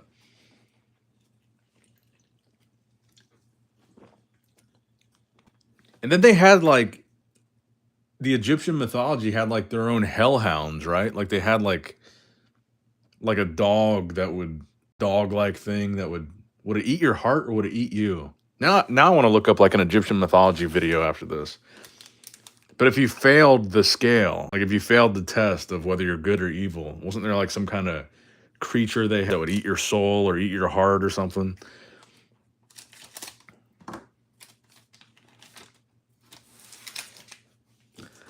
Remember the 90s movie Hercules, like the Disney one? Matlock's reverse. Man, I honestly might just get another first edition box if we don't get a Mothman here. Jake says, a big reason I loved Interstellar TCG. They had a dope Anubis. Blightbreed did too. But they both died, sadly. Jake, I've never heard of Interstellar or Blightbreed. But if you would be so kind as to send me a picture on Instagram of this Anubis card, I would love to pick one up. I actually do have an Anubis PSA 9 from a Stargate. Like, if you guys remember the Stargate SG-1 movie, I have an Anubis card from that movie. That's a PSA 9. But that's the only Anubis card that I have. Ooh, that's a good one. Don J says a Cerebrus Metazoo card. There's like an untapped well of mythology that Metazoo could like tap into. And I don't think it just has to be Bigfoot, Mothman, like your stereotypical cryptid. I guess that probably will be one of the questions that I ask them when I talk to them is like, what's the definition of a cryptid and what could Metazoo extend to? Like, could we branch out to these different mythologies, or does it have to just be like localized folklore?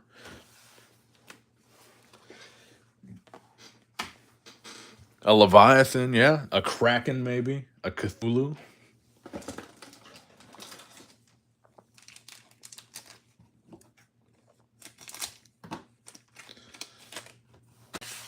But yeah, even Greek and Roman mythology would be just so much stuff that they could tap into.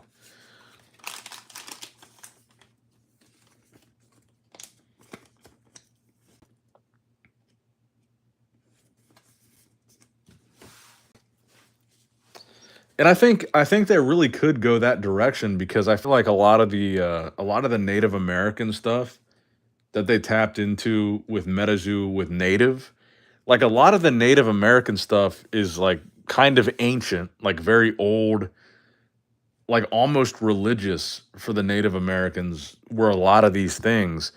Like some of the cards that they had for Native based on this Native American folklore was like the Native American equivalent of like the Egyptian gods and stuff. Like the Egyptian gods, like I said, it was like explaining the sun and the moon and the weather and death. And like the stuff that we saw with the Native American stuff and Native, it was like the same thing. It was like the Native American folklore that explained, weather and death and like that type of thing. So I don't know why they couldn't extend it to Egypt or Greece or Rome. And in fact, I think they probably.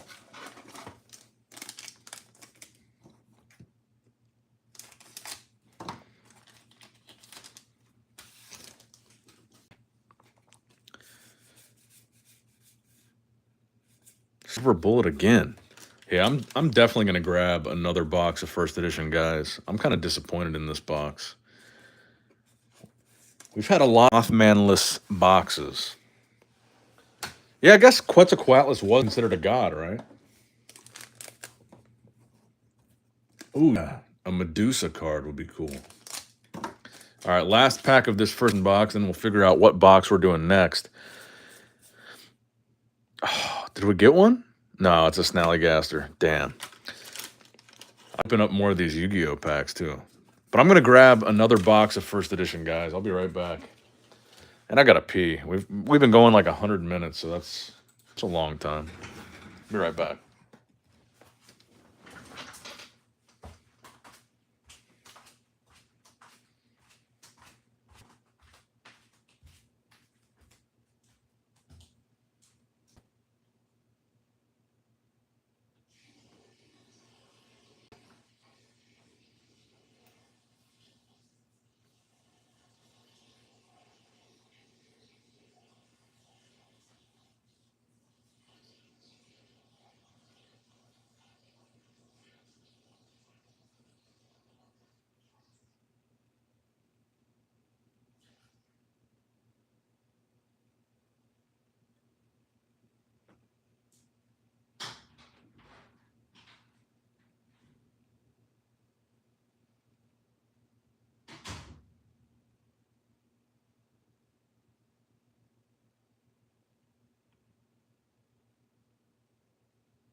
No flush tonight. It's coming out in chunks. Those White Claws will go right through. That's facts. I just realized when I was checking my supply of first edition boxes, I'm already down to 11 boxes. So I think I had like 25 or so to start with, and I'm down to 7 already. I guess I have been opening up like 2 or 3 per stream, so I guess they go quick. I see some horse emojis. So yeah, it would be a good time to do a horse race right now.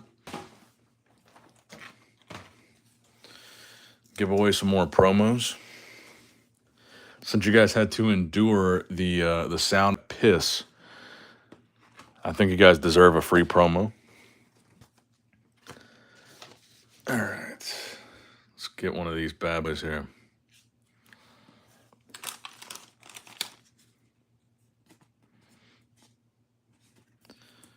Man, I love hanging out with you guys, man. I can't believe we still got almost 90 people watching right now. It's been fluctuating from 90 to 100 to 130.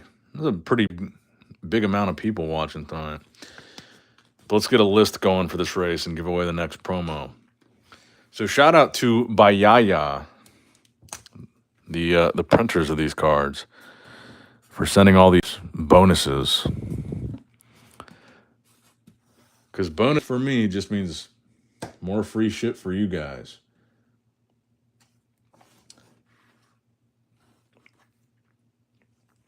Oh no, I do have a bunch of I do still have a bunch of stamped ones. Don't worry. There's still a bunch of stamped ones, fun collectibles. But because they sent me all these bonus hollows, we'll do more giveaways with the bonus hollows. But these are still the top dogs.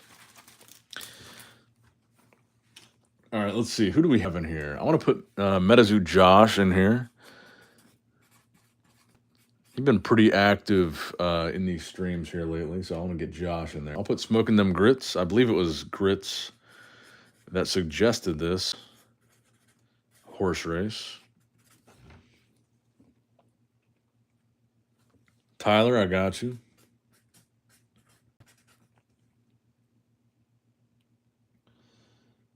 There's a name that I haven't seen. SYC_ gaming alt.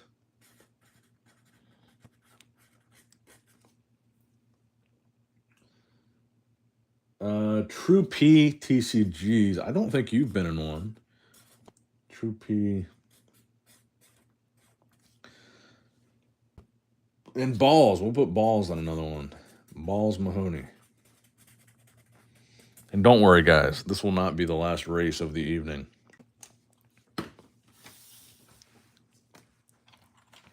All right. Get the list right there. All right, so in the number 1 spot with the black horse, Metazoo Josh. Number 2 spot with the purple horse, Smoking Dem Grits. Number 3 spot with the red horse, Tyler, and I don't know how to pronounce your last name, Tyler, but Surzen, I'll say. 4 with the orange horse, SYC Gaming Alt. Number 5 with the blue horse, True P TCGs, and number 6 with the white horse, Balls Mahoney. I'll angle this a little bit better so you guys can see which pops up first. Gentlemen, let's get you right up on the line. Start your engines.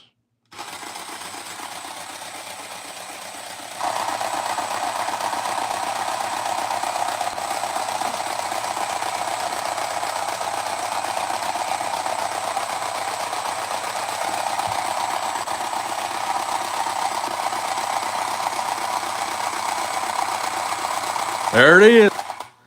Number 3. Oh, Tyler, you took it. Nice, man. Congrats, bro.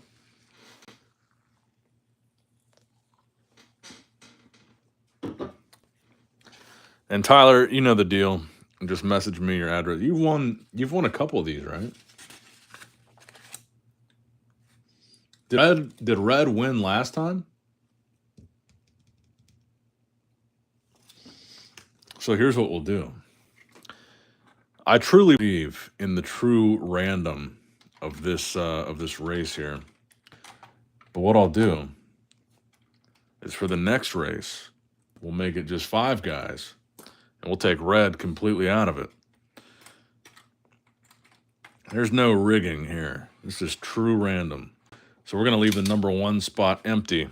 We're going to take Red completely out of the next one. If Red, I don't remember who won the last race, if it was a red horse or not, but did Red really win back?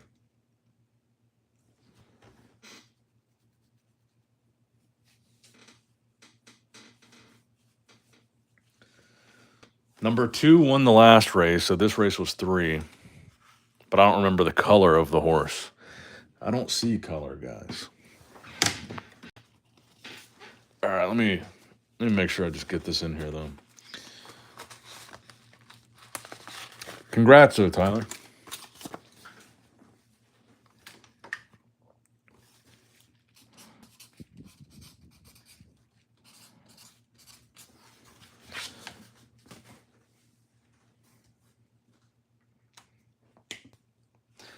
Actually, you know what? I'm not going to do the red horse like that. Here's what we'll do. We'll leave the red horse in the race. And then if the red horse wins the next race, I'll just give it this caveat. Just so you guys know it's not rigged. If the red horse wins again on the next race, I won't count it. Actually, let's just do this. Let's see who wins this race. There's no stakes. No one's winning anything. But let's just see which horse wins this race. Go.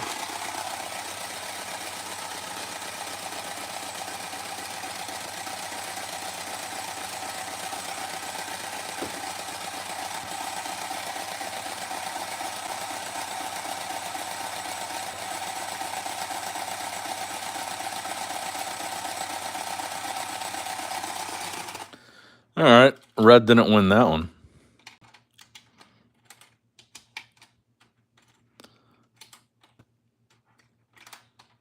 Mix them up.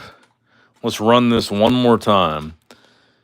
I just wasn't paying attention to the color. Let's see if red wins one. I believe in the true random of this bad boy right here. Go.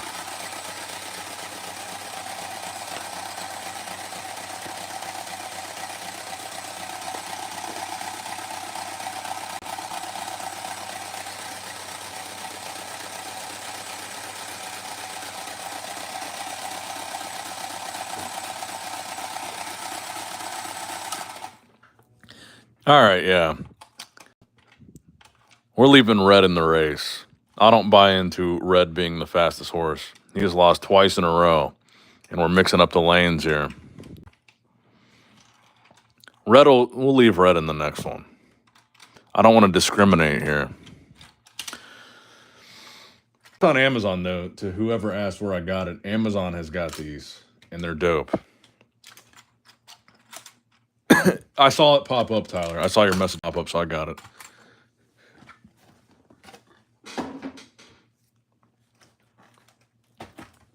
All right.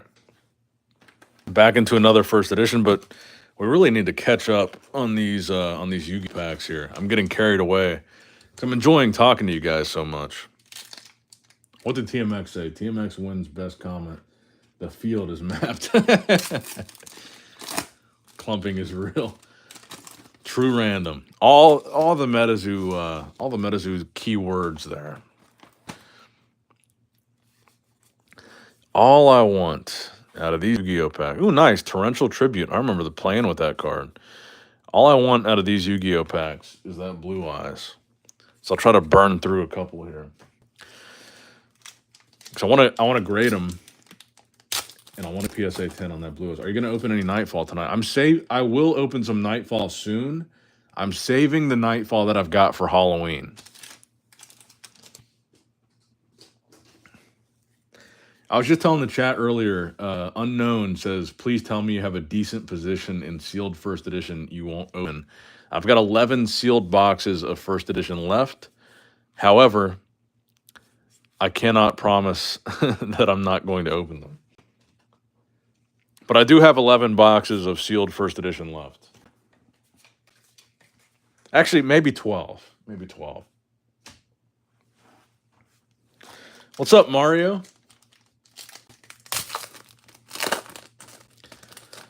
I'm not a big sealed product collector. I like having a lot of sealed product in my collection because I like having stuff to open. Like my piece of addiction in opening up my piece of addiction in trading cards is opening packs. So the only reason that I like to have a lot of sealed product is not because I want the sealed product to go up in value and resell it sealed. It's because I want to have a lot of sealed product to open. My enjoyment from collecting cards comes almost exclusively from open cards. Like when I talk about like all the money that I've spent on Metazoo over the years, I could have easily just bought nothing but sample cards and play testers and just bought raw cards, graded cards, all the rare hits. But that's not what I enjoy. I spent all the money on sealed product because I enjoy opening it. I could easily right now just go buy one of every sample card, bunch of play testers, whatever. All the secret rares, I could just buy them in a PSA 10 and just be done with it. But I enjoy the chase. I enjoy kind of the gambling element of this. Otherwise, I would just buy all those cards and sit on them, but that's no fun. All the cards that I grade, all the cards that I display, all the cards that I keep in my personal collection, they're cards that I pulled, and I remember pulling them. And that's what I enjoy about it. I like ripping packs and pulling the hits myself. Like my only secret rare that I've got in my whole collection that I've pulled is a blue ink that I pulled myself and graded myself. I don't have any secret rares in my graded collection. Not because I can't afford them, but I only want a secret rare like a red ink or a green man or a ticket if I pull it myself. I don't want somebody else's secret. I want my own.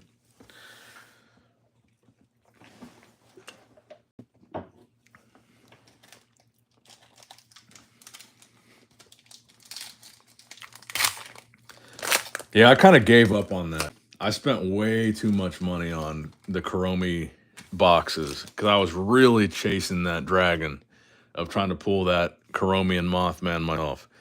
And that's a pretty cheap secret rare compared to the others. You could just buy it outright, but I want to pull it myself.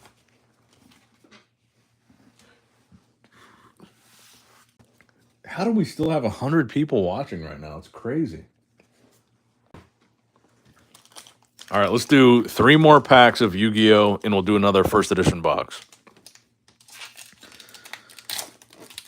I had to have opened close to 100 Kuromi boxes.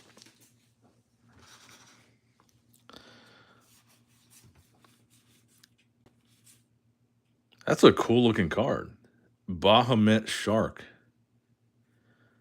See, and this is why I stopped playing Yu-Gi-Oh! When I grew up, I played like the OG format with my friends, but when they started getting to the XYZ summoning and whatever the black cards are, I never adapted to learn how to play with these cards. Oh man, we're getting to that stream where my buzz is catching up with me here.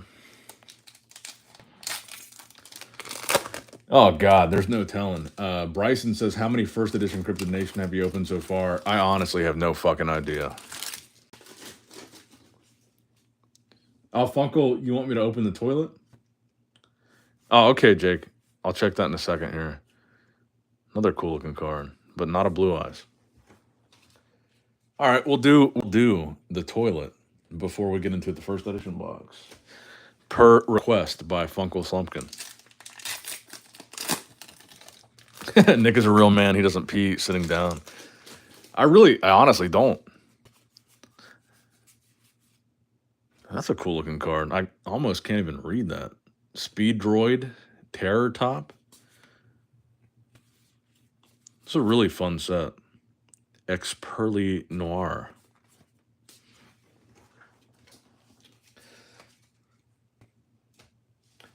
All right, let's do this. Let's do this toilet. Try to get the camera at a good angle here so we can see the toilet.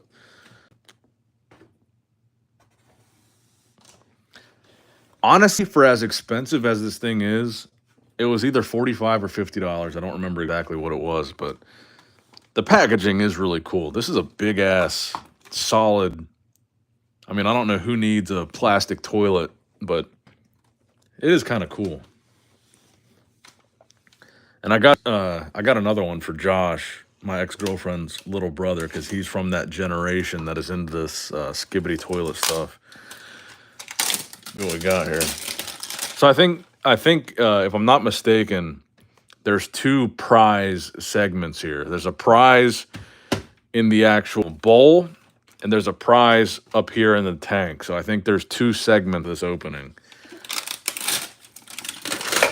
Oh shit. Honestly, this is pretty cool. I mean,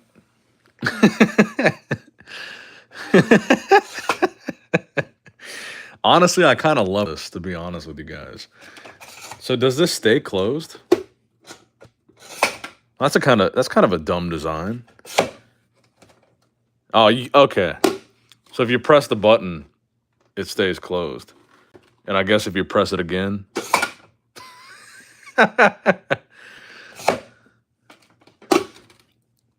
I can kind of see the justification for this being so expensive. There's a lot of design that went into this.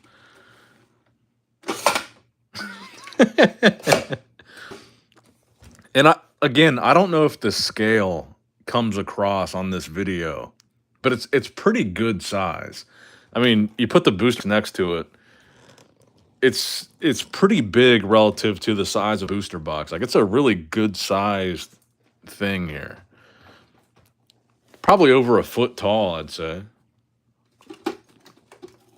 So I guess the main prize here. Try to zoom out a little bit more. guess the main randomness is in the bowl. Or not the bowl, but the tank.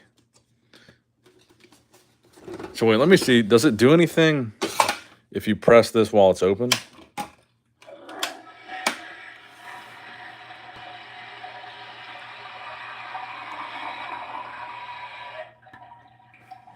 I guess not.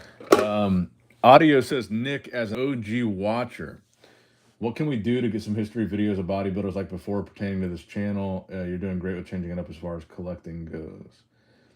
What can we do to get some history videos of bodybuilders like before pertaining to this channel? I'm not entirely sure what you mean. You want me to make more bodybuilding history videos on the main channel? I'm not sure what you mean pertaining to this channel. But I am going to get back into some history videos now that the Olympics is over and the competitive season is kind of winding down. So let's see what we get out of the toilet tank here. This $50 skibbity toilet. And I've got 80 people watching me open the toilet from. So you can get 2 minifigures, 4 mystery stickers, 1 lanyard. I don't know what like the different rarities are or whatever, but we'll see.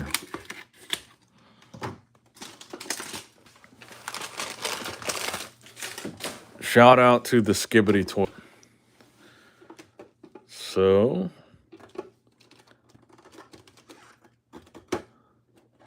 guess it just pops off. Okay.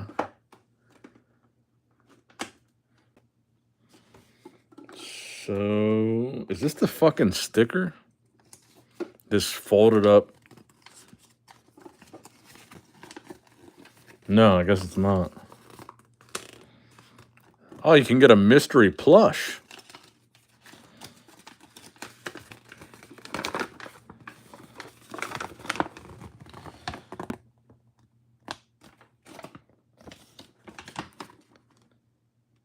Okay, so these are our options here.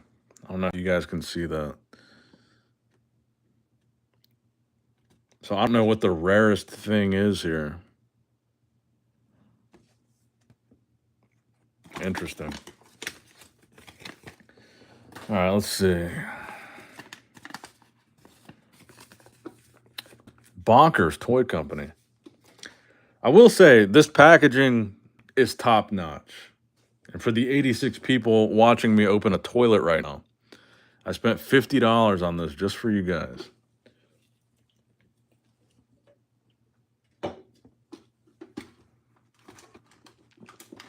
I feel something big.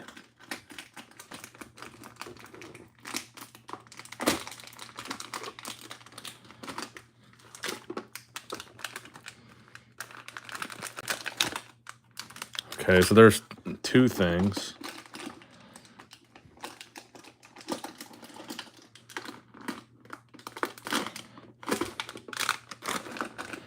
Damn, honestly, there's a bunch of shit in here. All right, I think that's everything. So let's move the toilet out of the way here. All right, let's see. So a few things here. Honestly, like I said, I mean, I'm a little bit too old for Skibbity Toilet, but quite a few things in this thing. I think most of the value, though, is the toilet itself, but looks like a decent amount of shit in here.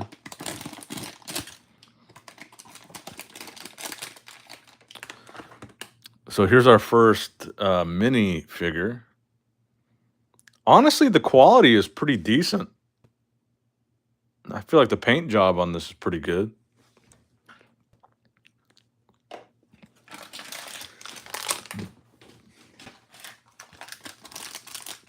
This feels like stickers. This feels like the biggest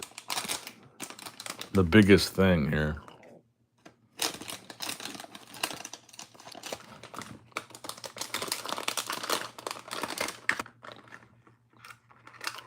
Honestly, I'm not super familiar with the lore of Skibbity Toilet. I've just seen a couple videos. So we got two different TV men. This one has a face. That one has a speaker face.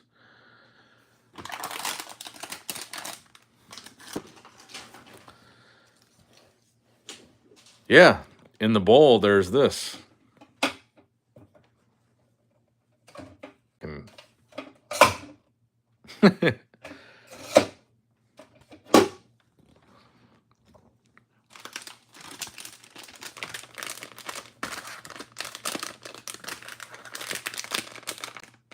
honestly, this definitely feels like stickers. This one feels, maybe there's a plush in this one.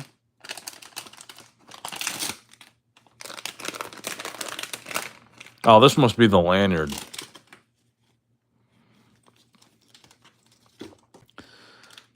Could you imagine having a kid and they wear this lanyard to school?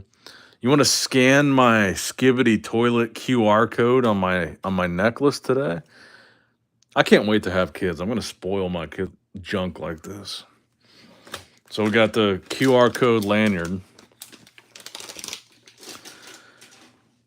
Honestly, I could see if you were like an elementary school kid and you're like into Skibbity Toilet and all your friends watch it. I could see going to school with this and your friends to scan this on their phone. Maybe it's some. Actually, let's see what it is. Where's my trap phone at here? I'll scan this QR code and see what we got. Where the fuck is my other phone? Okay, we'll have to scan this later because I don't know my. Oh wait, there it is. Let's see what we got here.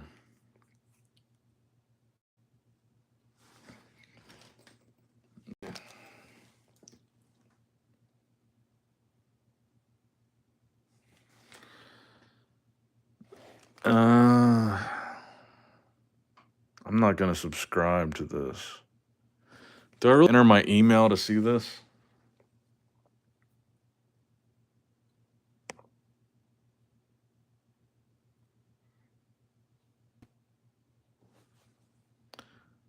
So here's your exclusive Skibbity Toilet video. Where's the?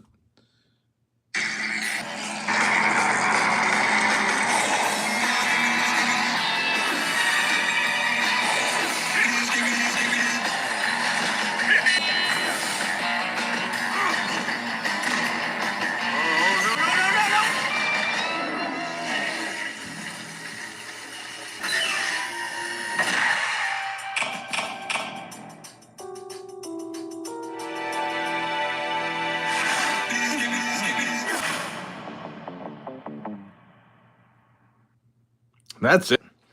Well, that was gay. I'm sorry, that was dumb. All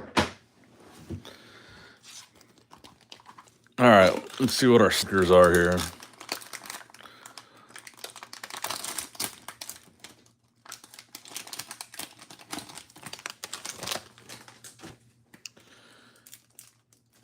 So, kind of like what I expected, the stickers are just trash. They're all bent.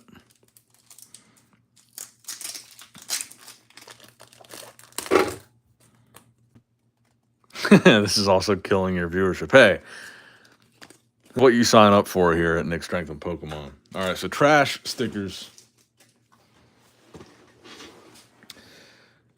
But honestly, as far as this packaging goes, if you got a kid that likes this Skibbity Toilet bullshit, 10 out of 10. I mean, this is cool. Objectively, this is kind of cool. It is a little bit expensive, though. All right, let's get back into some zoo here. I don't think it was killing the viewership, though. At one point when I was opening the toilet, I saw it hit 105. Let's move this toilet away, though. Yeah, 100% of that price tag is coming from the toilet itself.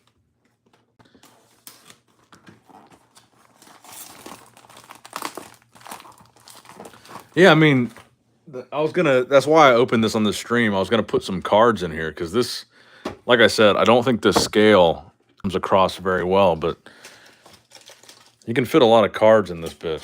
Like, it's a pretty big tank. Like, it fits a bunch of shit in there.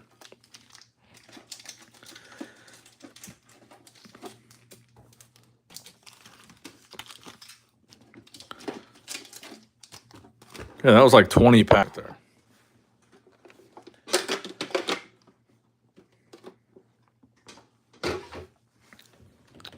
But all right, without further ado, and we're back to 95. We got a lot of people in here tonight. I think people are getting pretty excited about the Oh, yeah, that's a good point. It will hold 1.5 of your piss breaks. It kind of is par for the course with these streams.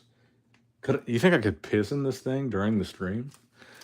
On my own personal stream toilet, just at my desk, I'll piss in the toilet instead of going to the bathroom.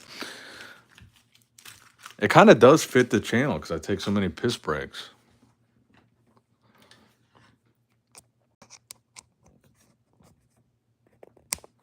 Dude, honestly,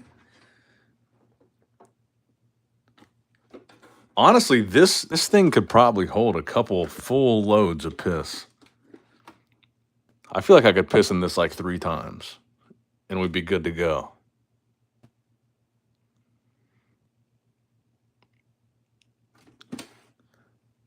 I don't know. Maybe I'm getting a little bit too buzzed. I was genuinely considering pissing in this thing, like not on camera, but pissing in this thing and then showing that this thing is full of piss.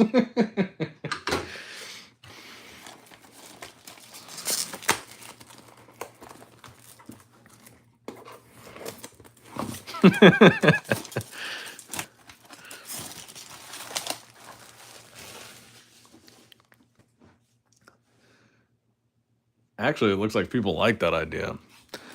I don't know. That wouldn't get me banned, right? Because if you don't see me piss in it, it could just be lemonade in the toilet, right?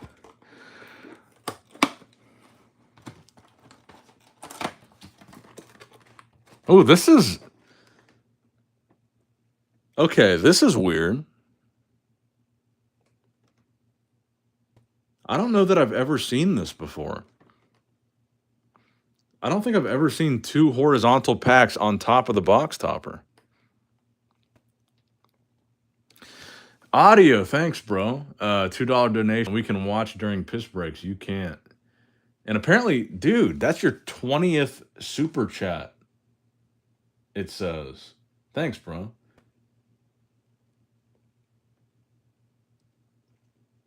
This is. Am I tripping? Because I've never seen this before. I've never seen 2 horizontal packs at all, let alone on top of the box topper. And I don't want to get too hyped up because I feel like it's going to be underwhelming, but I don't think I've ever seen this, right?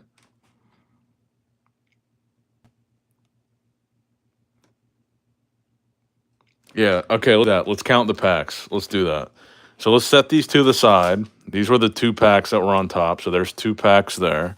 We'll set those there because we're going to open those first. Here's the box topper.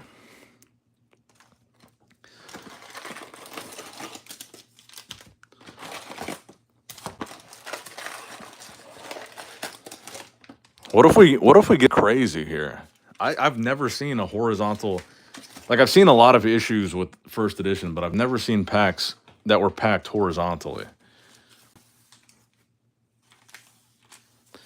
All right, so 1, 2, 3, 4, 5, 6, 7, 8, 9, 10. There's 10 packs.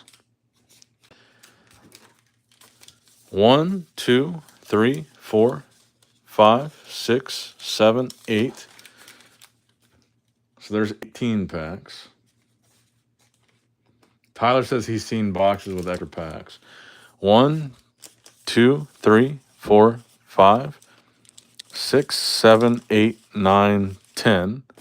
So that put 28. 1, 2, 3, 4, 5, 6. No, that's the right number. So there's 34. And these 2 packs would make 36. So let's open up these 2 first. So that is the right number of packs. Audio says, I got to wake up in 4 hours for a 13-hour shift, but this is more important. Facts, bro. Let's see if we get anything good here. Okay. A full hollow Forest God's Amber right off the bat. I saw someone say this Mothman pack is looking super crispy.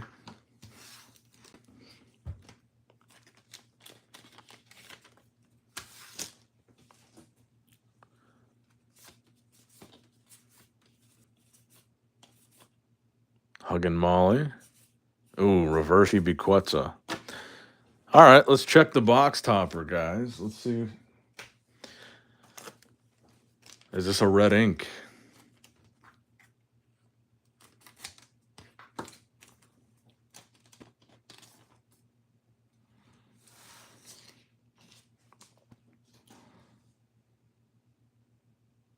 Ah, Earth Aura.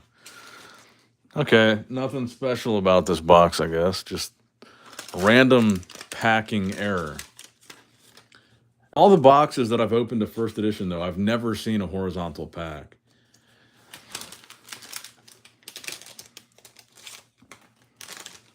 Just Metazoo being Metazoo again. I need to do another Yu-Gi-Oh pack here. I feel like I'm getting behind on the Yu-Gi-Oh.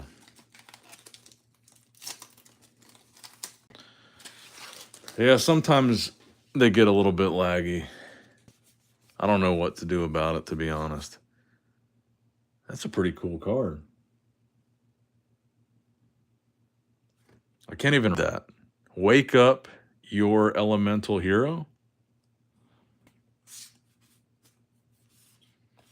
Man, we haven't gotten any like, because they've got all the pieces. So with this query rare, that's like the big hit. They've got all the pieces of Exodia. They've got Dark Magician Girl, Blue Eyes. I believe Red Eyes also comes in this. We haven't gotten any of the like OG nostalgia stuff yet.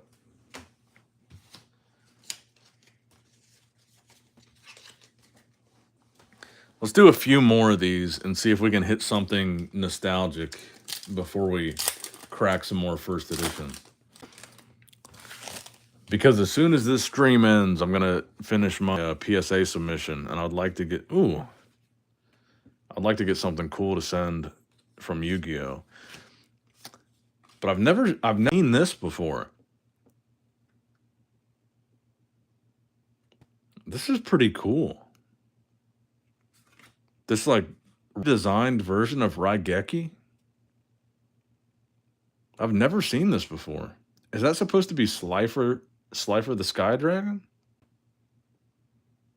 I've never seen that. That's pretty cool.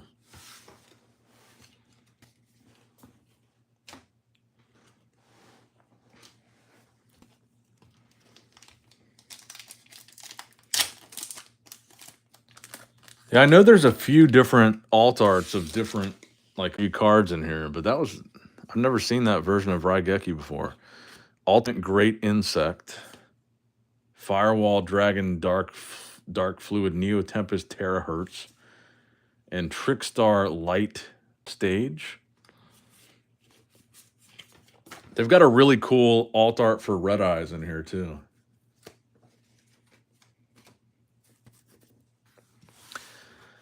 Do you think that Evend HQ sold all Metazoo inventory, or did they just remove it? They have nothing for sale. I have a hard time believing that they sold out, but they very likely could have, but is there nothing on Event HQ Metazoo anymore? If there's absolutely nothing left, they might have removed it. I have a hard time thinking they sold out of all that UFO, Wilderness, and Seance.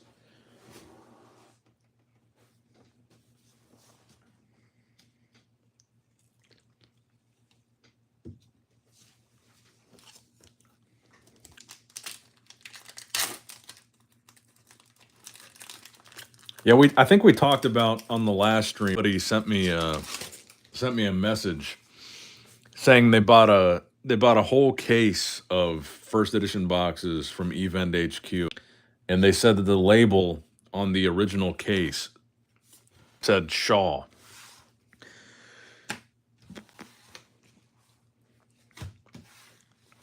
Like Shaw sent it to Event to sell.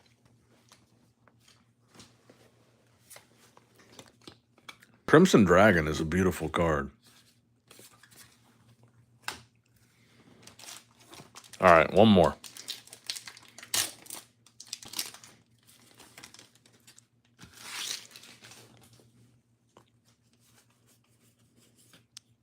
Centurion Primera. Ooh, that's cool, man. Relinquished was always one of my favorite cards. And I guess this is like a new version of Relinquished. Relinquished Anima. That's cool. I like that a lot. And I guess I'm a sucker for the color blue, but I like that. That's fucking cool. Man, I like that. I like that a lot. And actually, here's what I'm going to do. Every time that I take a piss break, I'm going to do this. Because I got to pee again. But this is how people will know when I'm gone for a piss break. It'll be the toilet on the screen. Until I return.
All right.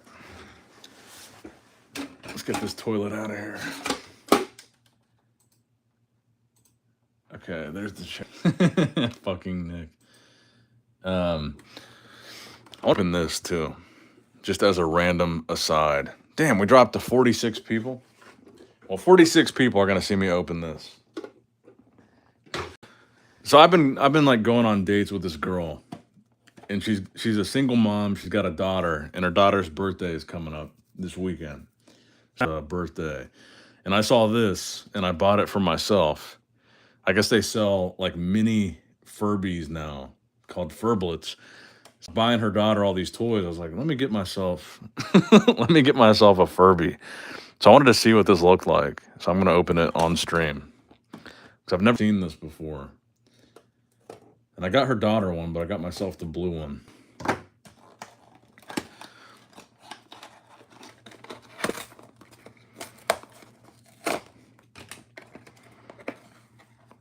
Damn, this thing is tiny. I guess I gotta cut this.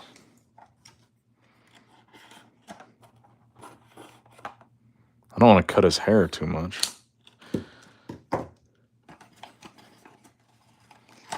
I think this was only like, less than $10. It was pretty cheap.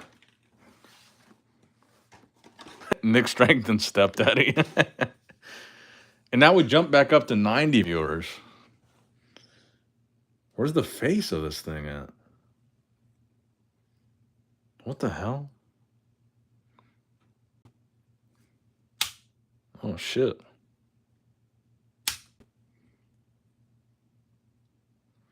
How does it play?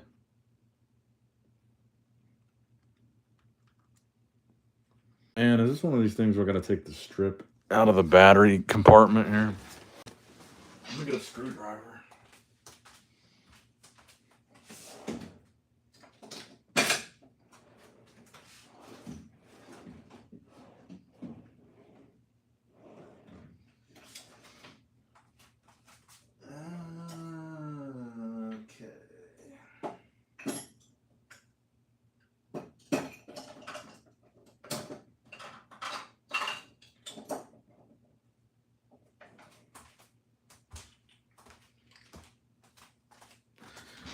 All right, this should work here. I hope this is small enough.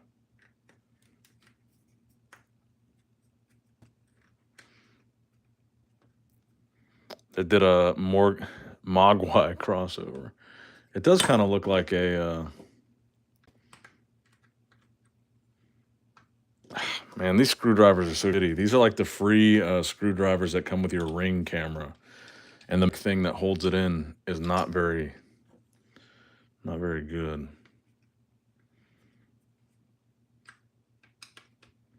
I'm guessing it's one of those things where I gotta remove the strip that has the battery. All right, is that enough? No, batteries are in. I don't even see a strip. Am I tripping? There's no strips there. There's little plastic. You guys know what I'm talking about. Before I lose too many viewers here. I don't see a little plastic.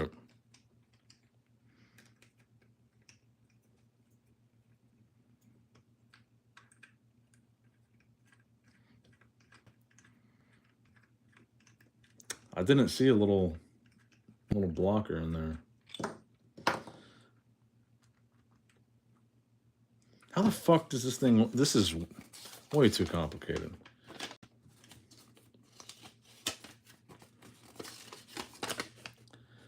Press head firmly. Press mouth.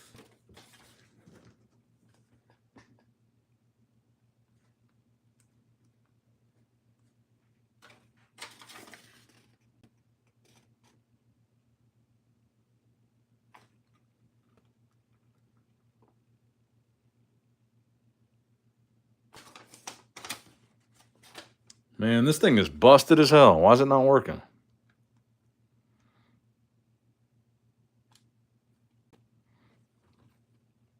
You guys don't see a strip, do you?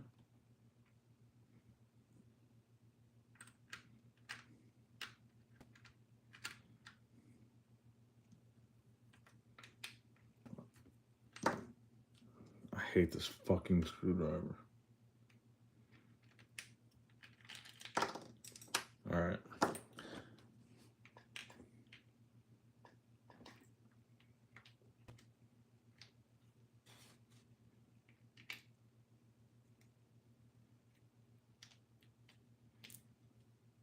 Yeah, there's no strips.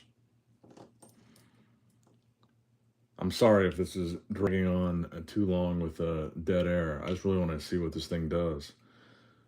Maybe I just got to tighten this a little bit better.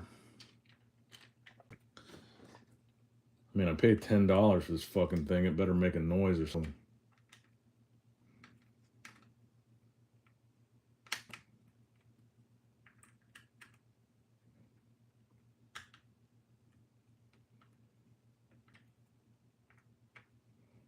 All right, that's pretty tight.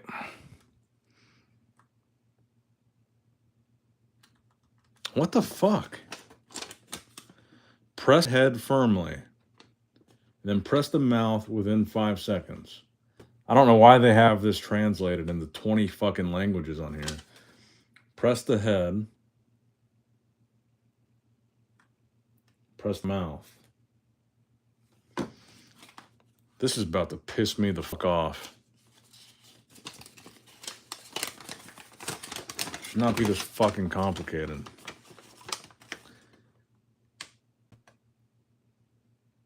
Okay, 5 seconds on the head. 3 seconds on the mouth.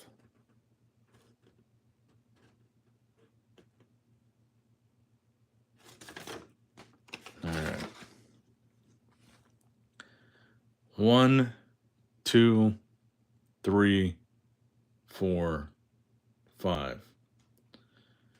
1 Mississippi, 2 Mississippi, 3 Mississippi. Are you fucking serious?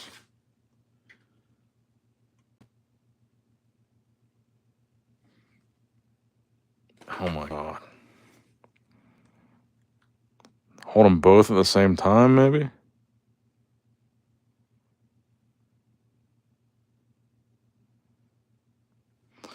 All right, you little piece of shit. You're taking up too much. I'm getting back to cards. I'll figure you out later. This is too complicated. I don't know why it's not working. There's $10 down the drain. And said piss on it. Normally the white pull tab sticks out and you don't have to open it. Yeah, that's what I thought, but I don't see anything. I mean, I'm relying on you guys if I'm a fucking idiot and you guys see something that I'm missing, but I don't. He's a cute little guy, though. Maybe he'll bring us some good luck tonight. One more Yu-Gi-Oh pack. Use it for skeet shooting and record it. I do have, I was big on Furbies when I was a kid. I do have one of the new generation Furbies. All right, no blue eyes out of that pack.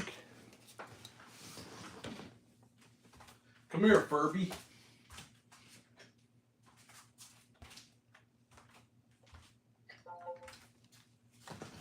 Oh. I think this thing might be dead, too.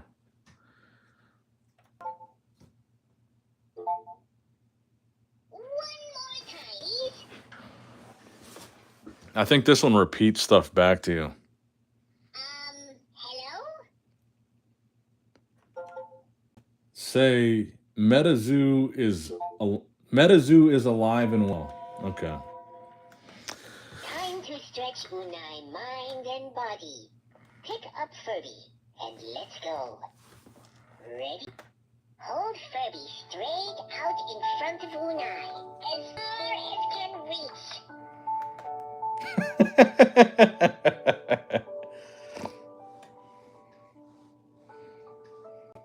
Push Furby all the way to the left. Then bring Furby back to center.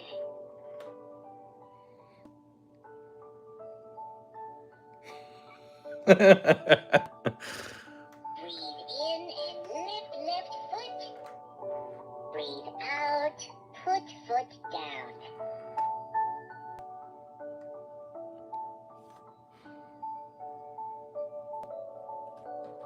Breathe in and lift right foot. Breathe out, put foot down.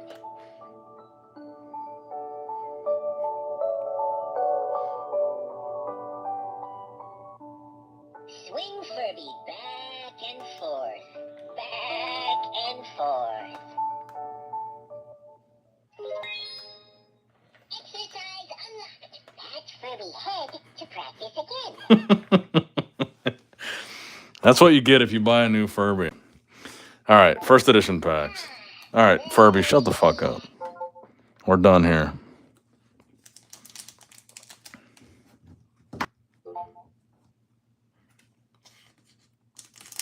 I hope you guys enjoyed that meditation. This motherfucker, shut up. Please go to sleep. Go to sleep. Go to sleep. To say something, Nula. Sleep. One more time, please. Sleep. Sleep. Fuse Furby. Sleep. Please, for the love of God, go to fucking sleep. Sleep. Go to fucking sleep. Ooh, Chihuahua. Sleep. Sleep. Say again, please. All right, fuck you. Get out of here. Aurora Furby Alice. This motherfucker's gonna talk the whole time. Look at him.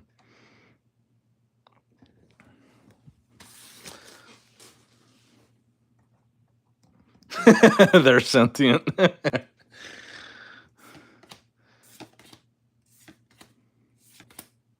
He's creeping me the fuck out over here.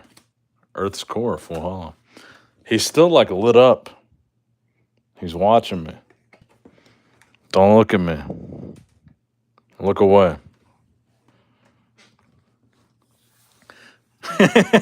Not me watching a grown man playing with a Furby at 2 in the morning.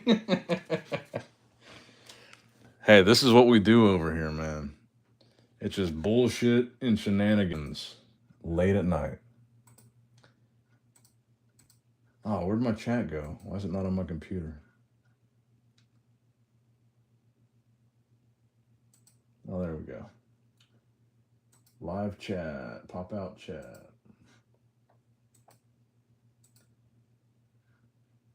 Furby watches Nick while he sleeps. Think Mewtwo is keeping the red. Meta 2 is keeping. I think they are. I feel like they are. China is listening to you. Is Diddy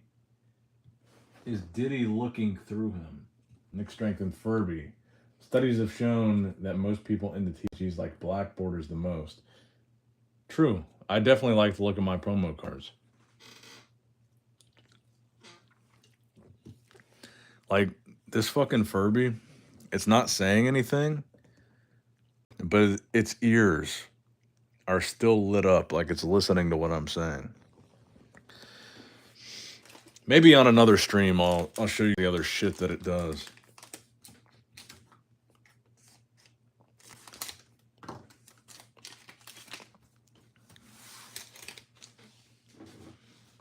But it has a pretty cool feature where you say something to it and it'll like repeat what you say in a different language. Like it's kind of weird.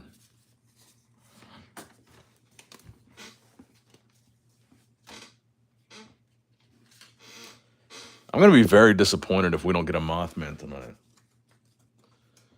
Man, we dropped 50 viewers from that fucking Furby. It speaks Latin while you sleep.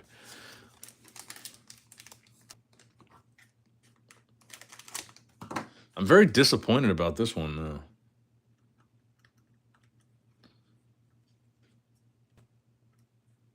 I want to know what this little guy can do. Audio says to the 50 people watching, where are you guys watching from? All start, Cali. Now we're back up to 70, which is impressive because I'm a 31-year-old man playing with Furbies at 2 in the morning. Ohio, Chartreuse says Furby Town. Oklahoma, Arizona, Cali, SoCal, Oregon. Wow, we got a pretty good mix of people in here. Southern California. So there's a few people from Cali in here, which I guess makes sense because I stream so late, but it's not that late in Cali. Wow, another SoCal. So 5 or 6 people. Texas, Oregon, New Jersey, Alaska, Kentucky, Tennessee. Jake G says Uranus. Auckland, New Zealand. Really? 11 in SoCal. I guess that makes sense. If you guys are on Pacific time, it's not that late.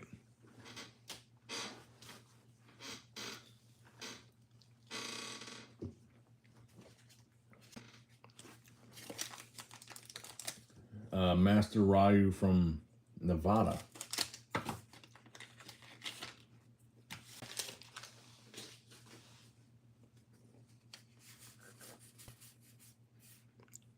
Man, this box is not looking super promising so far.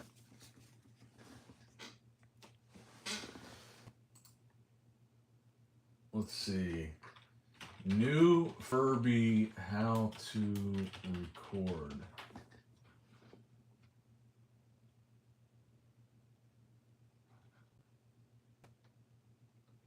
The Furby 2023.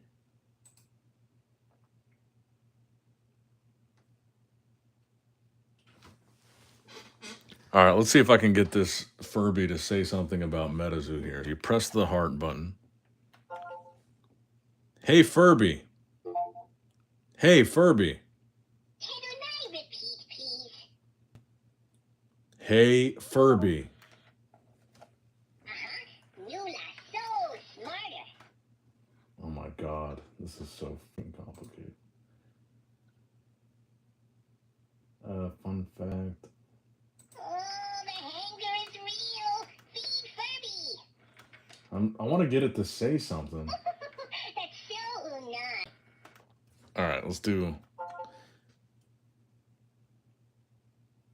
copycat. Copycat. Say something to Furby, and Furby say it back. Metazoo is so back, baby. Giant!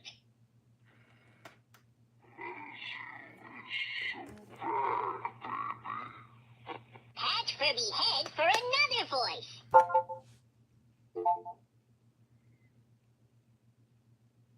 Furby didn't get that. Metazoo is so back, baby. What the hell? Copycat. Copycat. Say it to Furby, and Furby say it back. Metazoo is so back, baby. Space Cadet. Pat Furby head for another voice. Baby. Metazoo is so back. Shake Furby to record again. Echo! Metazoo is so back. Metazoo is so back. Poke Furby belly to hear again. Chipmunk. Metazoo is so back. Pat Furby head for another voice. Robot. Beep boop boop beep. Metazoo is so back. Shake Furby to record again. Oh, thanks, Bryson. Say something to Furby, and Furby say it back. Thanks for the dono, Bryson. Giant!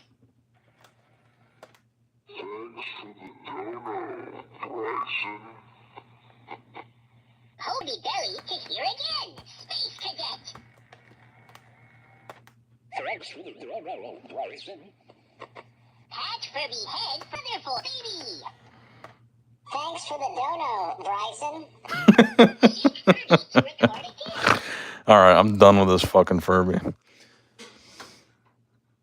All right, Bryson. Finished copycat. All right, shut the fuck up, Furby. This feels like it needs to be a card. Ooh, yeah, I like that idea. All right, Furby, you're done. Shut the fuck up, please. Stop. Bryson said, just wanted to show some love. I love your streams. Thanks, man. I appreciate that. Shut the fuck up. Stop. Stop. Stop talking. Furby hear that. Okay, stop talking. Thank you. Yup. Okay, thanks.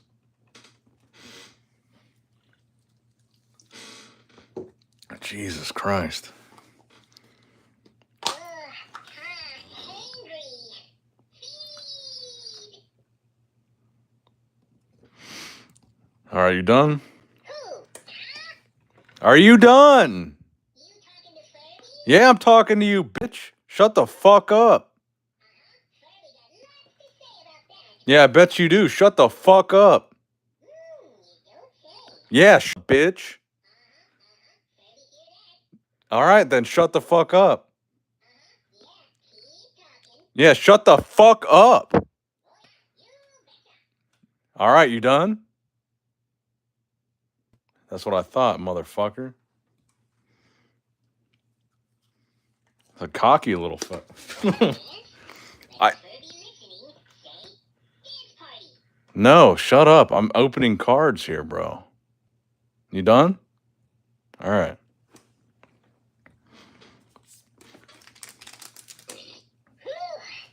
You. It smell great.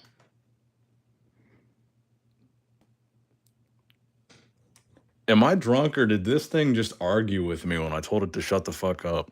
Woo! Furby feel like a chunky furball.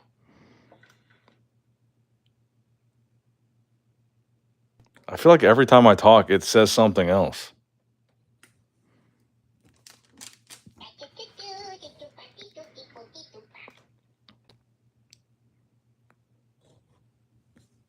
I don't know if I'm drunk or if the thing is really creeping me the fuck out right now. Tap dance o'clock. I feel like it's doing it on purpose now.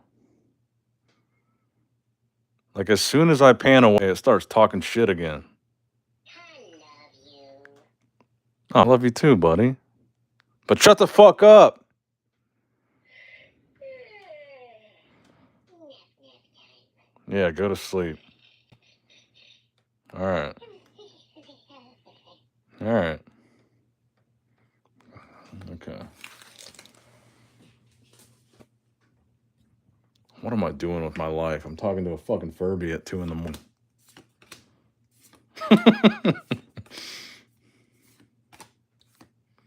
Reverse unending fire crystal. I really don't know if I was just drunk or every time I told that thing to shut up, it started talking back to me. You guys heard that, right? Like that motherfucker, every time I said shut up, it's like gave me a little smart ass comment back.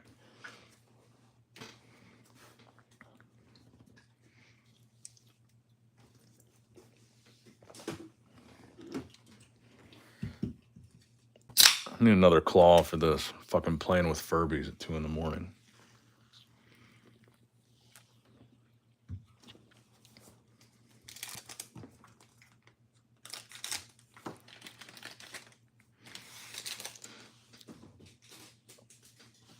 Better pull a Mothman after all that. How the fuck do we still have 87 people watching this? I'm over here playing with a fucking Furby. A Jersey Devil full hollow. Best stream by far. He's like a drunk girlfriend who likes to instigate and see how far they can push someone. Dude, I don't know. I'm genuinely a little concerned.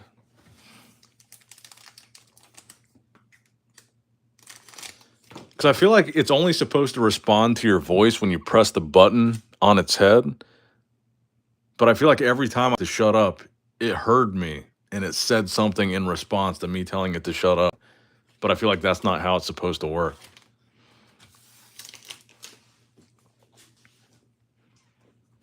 Like it's all the way on the other side of the desk. I'm not even touching that thing. So if you guys never hear from me again, nice, Blood Ruby full hollow. If you never hear from me again, you guys know what went down. The Furby killed me in my sleep.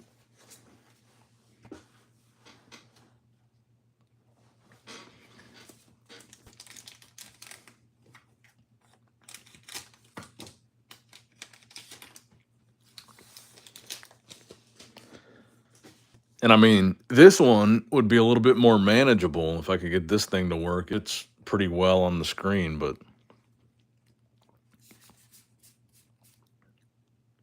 ooh. Ooh. I think it's a full hollow moth. Oh yeah. There we go.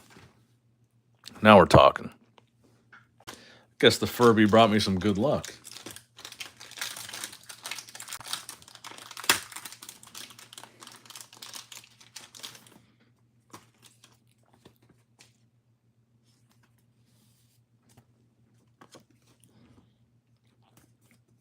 Nice. I think what I'll do on the last pack tonight is I'll wake this little demon back up, and I'll have the Furby constantly repeat last pack magic before I open the last pack.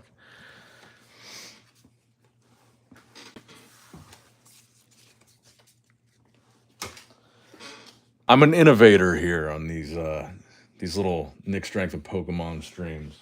We got horse races, we got Furbies, we got it all. We got skibbity toilets, we got White Claws, we got everything here. What more could you ask for from a 31-year-old man? Toy toilets, Furbies, and Furbies and White Claws. What's up, Peter?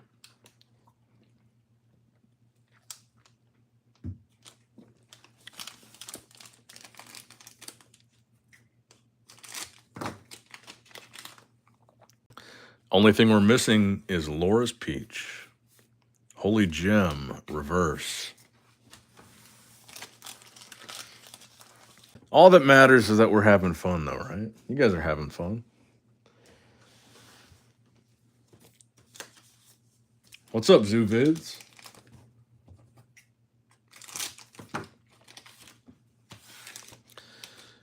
What's up, Pete? I regret selling my original childhood. Dude, I still got mine. And I think the battery still works on it. I've got my childhood Furby. It's blue. I definitely do regret selling all my my childhood Yu-Gi-Oh and Pokemon collections, though. That's what got me back into it. Meta 2 should give you the A press like booster box to open or stream reveal new art. That would be cool. Like if they gave me like a couple weeks early or something.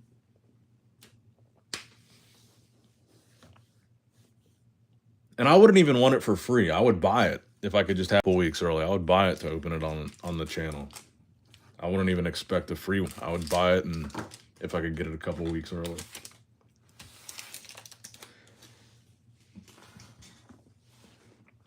My mom did all my. She gifted it. She didn't even sell it. Tis her all.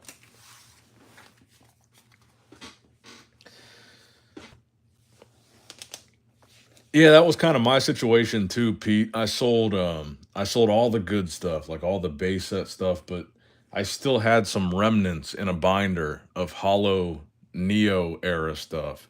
But like all the base set, I think I had some base set too, and then all my good Yu-Gi-Oh stuff I sold for like nothing when I was in high school, which was like 15 years ago.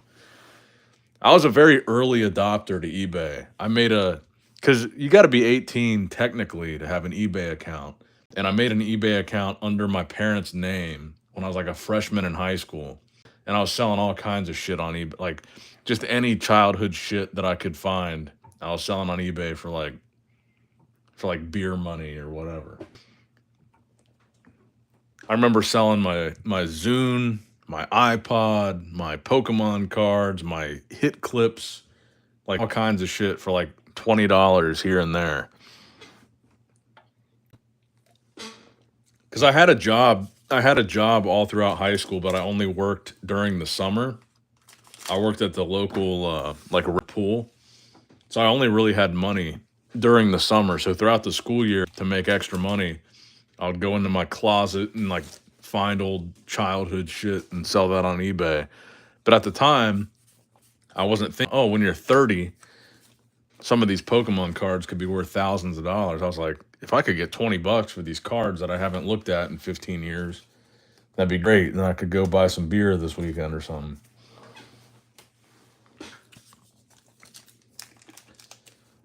Nick deserves to have a character in the new Metazoo. Dude held the torch all the time. That'd be cool. I definitely don't expect it. Cool. I would love to at least have a promo card. Even if they had a promo card that wasn't related to my channel, I would love to have a card that I could give away here. Snallygaster, full hollow. I'm telling you guys, I'm so excited. I'm really excited I'm telling you, that very first card that they reveal, I feel like it's going to be very exciting. And I cannot wait to make that video or do that stream where I get to show you guys, hopefully, be the first person to show you guys what the first new Metazoo card looks like. I'm hoping I get to do that. Yeah, it keeps fluctuating audio. It fluctuates from like 50 or 60 to 90. Then eventually it randomly goes up to like 110, 120. But yeah, it's almost 2:30 here. Yeah, I was honestly thinking about buying another Kickstarter box, but we'll see.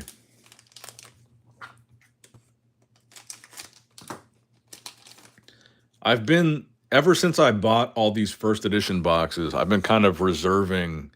I haven't bought any other sealed product since I bought all these first edition boxes. I'm kind of waiting to see. I don't know what they're going to do with all the product that they got as a part of this sale. Because I feel like if they dump it on the secondary market, it's going to be very cheap, even though they don't have first edition. But I'm kind of waiting to see what happens.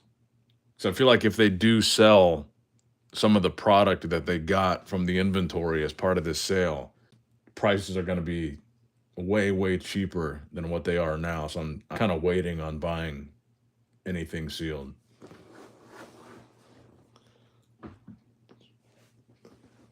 You should get some cryptid Legos.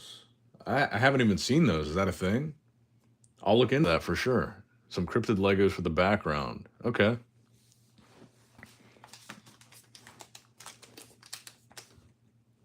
If thing, I'll look into it for sure. Jake says, I missed the days when Yu-Gi-Oh first came out. Nearly every checkout out. Yeah, facts, bro. Yeah.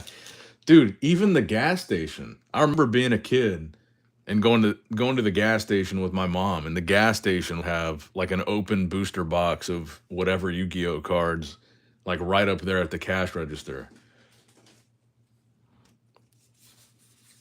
And I was really lucky. Nice, Quetzalcoatlus. I was really lucky when I was a kid because my mom, she was a teacher when I was a kid. And then eventually she quit teaching and she got a job at Kids R Us, which was basically the same thing as Toys R Us, but just for like younger kids. So she would get like all kinds of cool. I think the main thing that she would get for me was tech decks. But she worked at Kids R Us and she would get all kinds of cool like promotional stuff, and I think mostly what she was going to get for free was tech deck stuff. And I don't know if you guys remember, there was a thing called Ultimate Muscle. And I don't remember exactly what it was. I think it was a cartoon, but there were like these little ultimate, it was called, it was called Ultimate Muscle. And they're like little random, it was kind of what we just did with the Skibbity Toilet. They were like little packaged random figures, and she got a bunch of those for free. And I remember her bringing home like a big old box of random Ultimate Muscle figures. Let me Google this really quick. See if I can find what I'm talking about.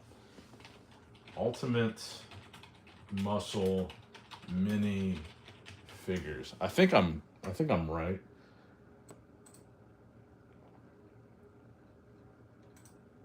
Yeah. It was these. I don't know how well you guys can see that. Can I zoom in? Oh, I can. It was these. She brought home a ton of these. I guess they weren't selling very well or whatever, and they would just let the employees take some home. But this is what it was. Let me see.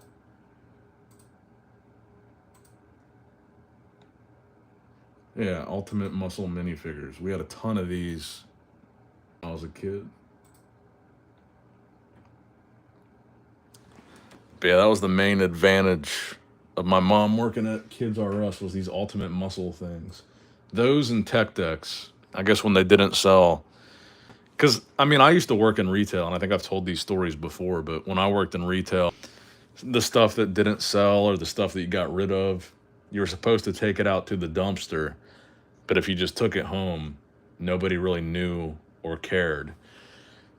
And that's what I used to do when I worked in retail. If they told me to take something out to the dumpster, I would take that shit straight to my trunk. I'd just load up my car with all the shit that we were supposed to throw away, and then I'd sell on eBay.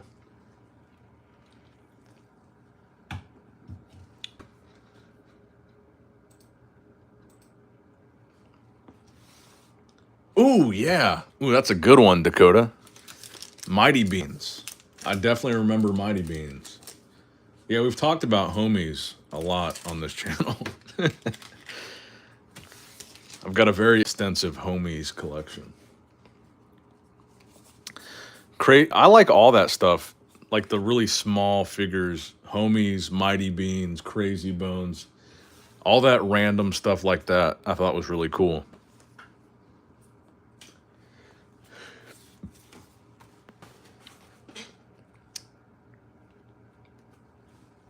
Oh, you gave it away to Goodwill.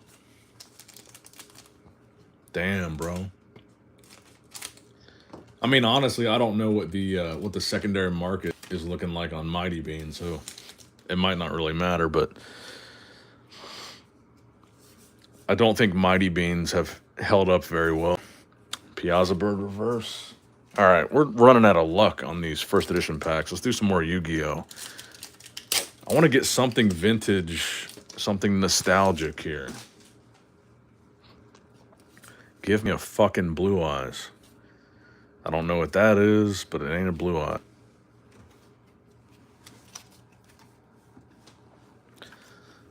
Give me a Blue Eyes, Dark Magician, Exodia pieces. Give me something here. Mind Castling. Ooh! Oh, that's a hit right there. Nice. Oh, what a beautiful card. There we go.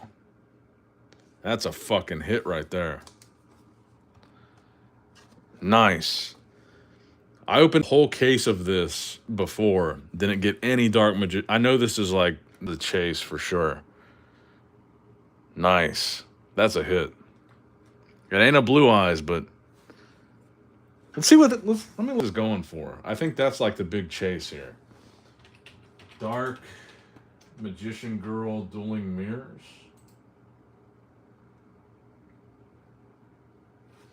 Yeah. About $15. I'm still gonna grade it though. That's a good hit. Man, I'll never get rid of these OG nostalgic cards, especially in this rarity. Nice. Let's do a few more of these. I'm getting kind of stoked on these.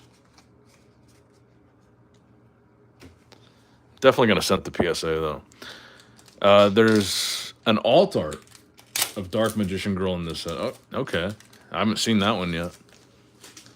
There's like so many cards in Yu-Gi-Oh! I don't do. Oh, there we go. Okay, we got to keep opening these. Now we're getting into the OG stuff here. We got a little bit of a. We're having a little bit of a streak. So we got a left leg of the Forbidden One. Yeah, we got to open a few more here. I feel like now we're into the nostalgia. And I try to sleeve up all the Yu-Gi-Oh stuff in the bigger sized sleeves to try to not damage the corners.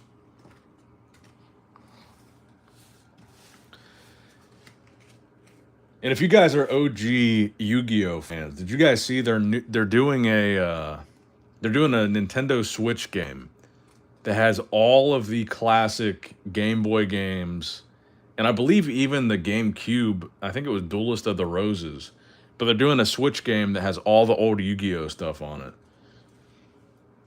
That's the Yu-Gi-Oh that I grew up playing, was the Game Boy game type of format of Yu-Gi-Oh, and they're making a new Switch game.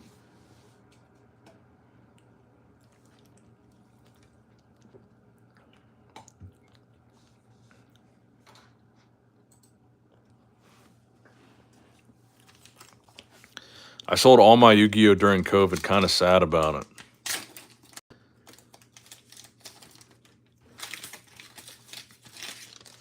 Yeah, I will never forgive myself for selling my whole Yu-Gi-Oh collection when I was in high school. Superstar Slayer Typhoon Sky Crisis. I've never even seen some of these cards before. So here's what I did.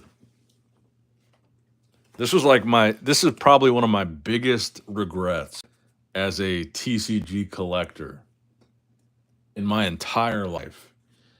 I was in high school with my high school eBay account, and I didn't even have a binder for my Yu-Gi-Oh cards. I had one of those old school deck boxes. It was a red deck box, and it was nothing but like all the rarest vintage cards. It was all holos, like all ultras and secret rares. It was nothing but good stuff. And at the time, I was in high school. I didn't have any money. I was broke. I wanted some spending money. So when I listed my entire collection, like all my rarest shit on eBay, I just took the deck box and I slid up the first card. That was it. That was my picture. So it was all vintage. It was first edition stuff. It was rare shit. And whatever the first card was in that deck box, I just slid that card up, took a and I listed it as here's my whole Yu-Gi-Oh collection, and people bid on it, and it sold for like $20. But it was like really rare, really good shit. But I wasn't like aware enough to like list and show every single card. Because you gotta think like 15, 16 years ago, I wasn't thinking about I'm gonna list one card at a time. I'm gonna like try to get the most value for this. I was just thinking I'm gonna sell my Yu-Gi-Oh collection and hope to get some good spending money. So whatever front card was in that deck box, just slid that card up, took a picture of it, and put it up for auction. It's like my biggest regret as a card collector. I was such a fucking dumb little kid. And I will never forgive myself for that. It was probably the worst thing I've ever done as a collector. But I just wanted that $20. I'm sure I spent it well back then, and I was hyped to have $20.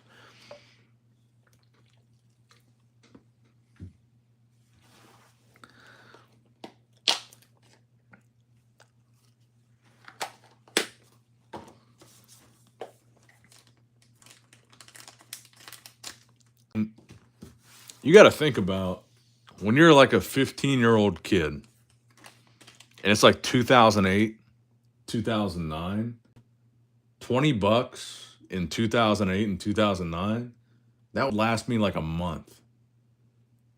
That would be like fast food. That would be going to McDonald's every day for like a month, getting like a McChicken and fries. You could really stretch $20 in 2008 as a teenager. To me, I was never looking at those Yu-Gi-Oh cards. I never thought I was going to be collecting again when I was 30. I was just thinking about if I had $20, I could go hang out with my friends and go get fast food for weeks. And now I hate myself for it.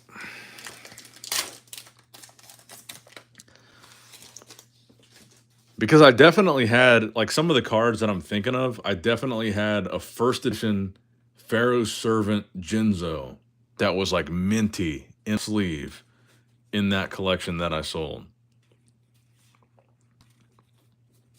And nowadays it's like, I should have graded.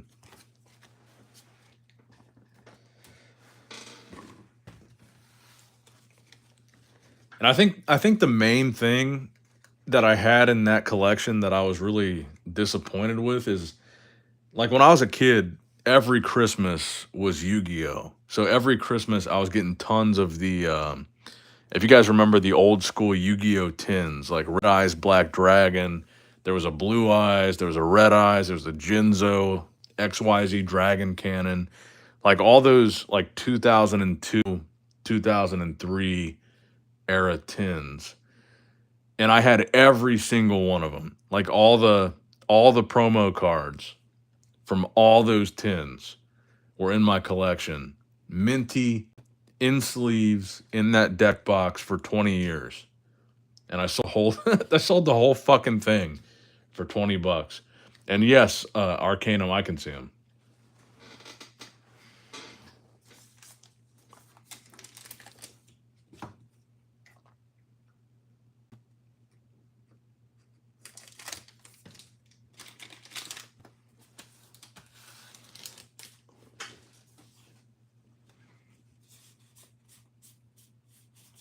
Eternal Snowflake Reverse. Let's do another Yugi. This whole conversation is making me want to do another. I want to do just like one Yu-Gi-Oh only stream. I think I'm gonna buy like a couple more 25th anniversary reprint boxes. I want to do like another Pharaoh's Servant, another Legend of Blue Eyes, Metal Raiders, Spell Ruler, Magic Ruler, whatever they call it now. Yu-Gi-Oh is fun, man. Especially the nostalgic stuff. That's a cool card. Tyrant Red Dragon Archfiend.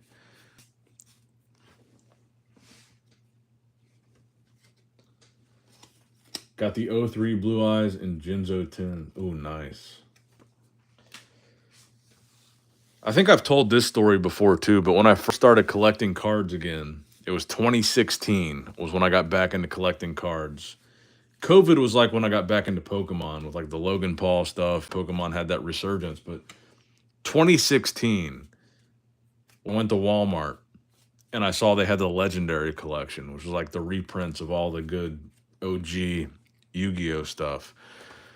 And that's when I was collecting again. And at that time, I had the wherewithal to buy all the old, because I was like starting to make money. I was working. I had the YouTube channel and I had a real job. So I was working, I had money, and I was buying the old Yu-Gi-Oh tins, the tins that I'm talking about, 2002, 2003. And back then, in 2016, I was buying them for like maybe $100 or less per tin. Like the XYZ Dragon Cannon tin, the Lord of D, the Red Eyes tin. And now you're lucky to get them for what are they even at now? Like what are those 2002 tins going for now? I just remember in 2016 when I got back into collecting Yu-Gi-Oh, I was buying those old 2002 tins for like $100 a pop, and I was buying a shitload of them. Like I probably bought a couple dozen. And unfortunately, they graded really bad. Like, because if you think about it, the promos, like the good cards, like the Black Skull Dragon, the Jinzo, like the secret rare that's on top of the tin, is just kind of loose in the tin, just kind of floating around in there. It's getting damaged. It's getting like they don't grade very well.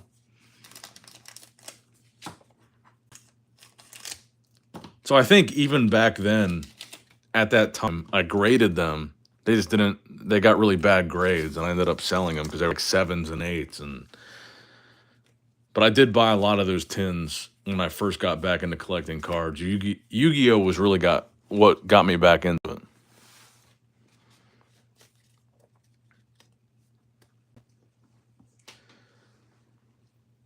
Is the cheapest tin now like $1,000 for real? I want to buy one right now. You want to buy? Should I buy one live? I'll try not to show my address on here. Let's see.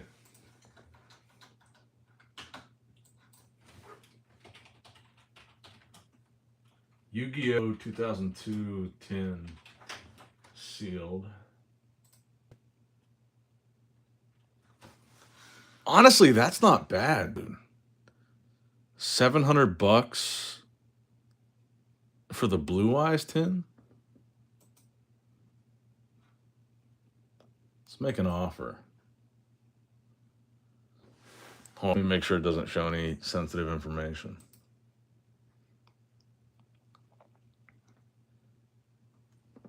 So 700. I'll make an offer of 400 because I like the low ball. Make offer. Okay, offer sent. Let's see what else they got.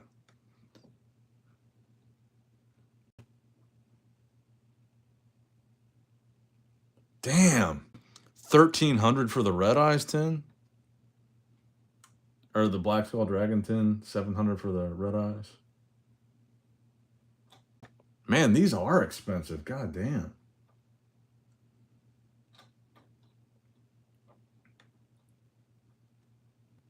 This was the one that I bought the most. Back when I was buying the tins, that Lord of D tin was like the cheapest one. And I want to say in 2016, that was like maybe $50 sealed. And I think like the $100 ones were like this, like the Dark Mission, maybe the Blue Eyes. Man, times have changed. All right, but I made an offer. I doubt they'll accept it. $400 is pretty low, but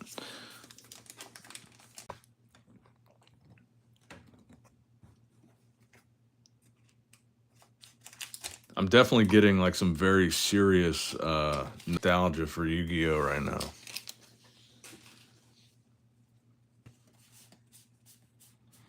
Nice, Sam Sinclair.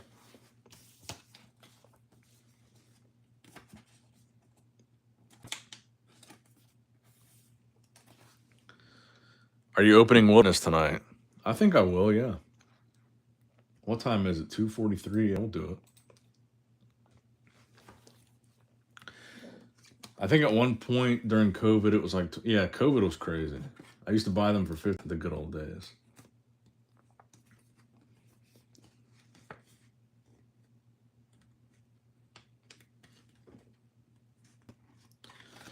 But I think it's a little bit deceiving, right? Because the one that I just made an offer on, it has the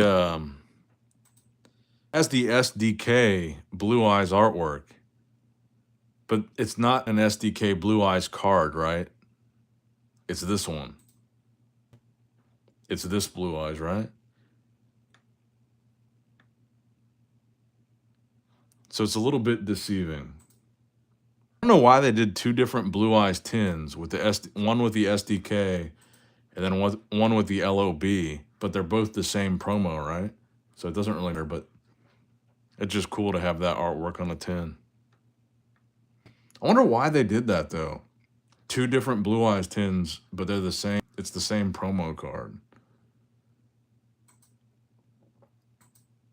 And why is the LOB artwork more expensive? Even just having this on a tin is better. One LOB pack, Metal Raiders, Magic Ruler, Pharaoh Servant. So that was even before they called it Spell Ruler. Yeah.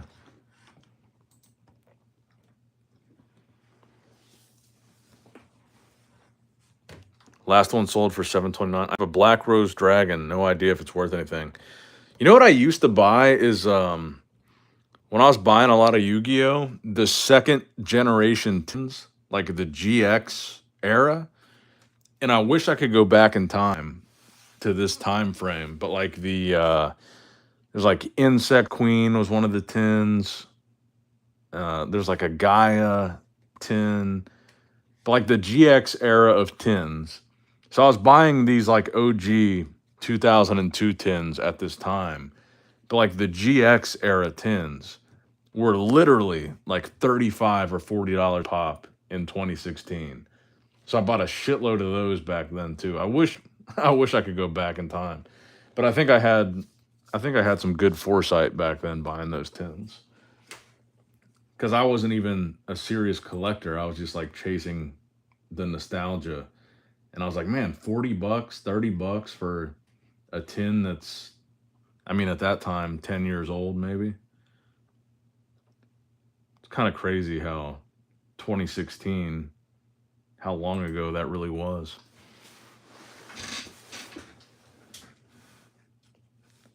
Because I guess if you think about it, in 2016, those tins, 2002, and then the 2004, 2005 GX tins, in 2016, they were barely considered vintage. They were like 10 years old, basically. Now they're 20.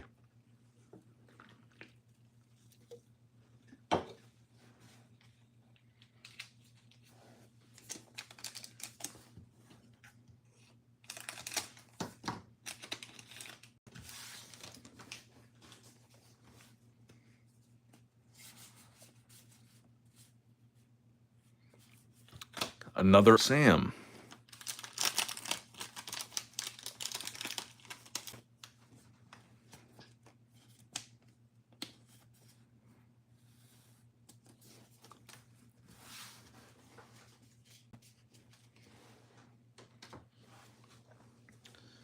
TK Blue Eyes, 100%. I agree with that 100%.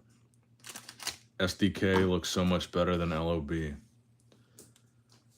I still say to this day, in my personal opinion, the best looking trading card of all time, of any TCG, is the SDK Blue Eyes. I don't care what anybody says. To me, that's the best looking card that was ever made.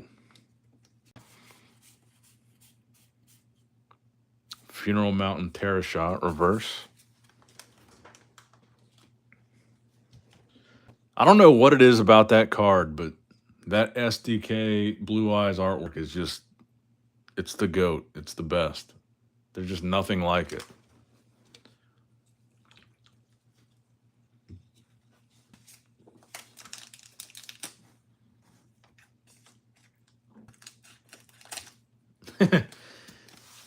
Arcanum says it's incredible, and Bryson says it's just sexy.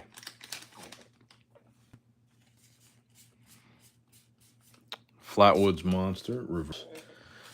I mean, my holy grail of any trading card to this day, and I still don't have one, DDS 001 Blue Eyes. Did you buy the Kaiba briefcase? Yes, I did.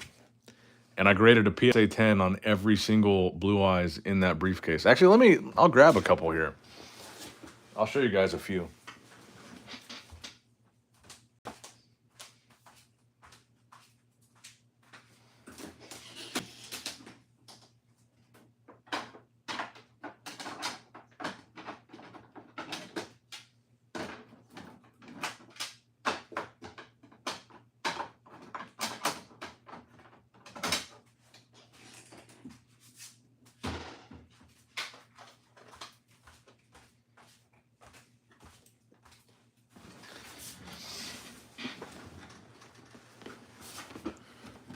All right, here's some of my SDK collection.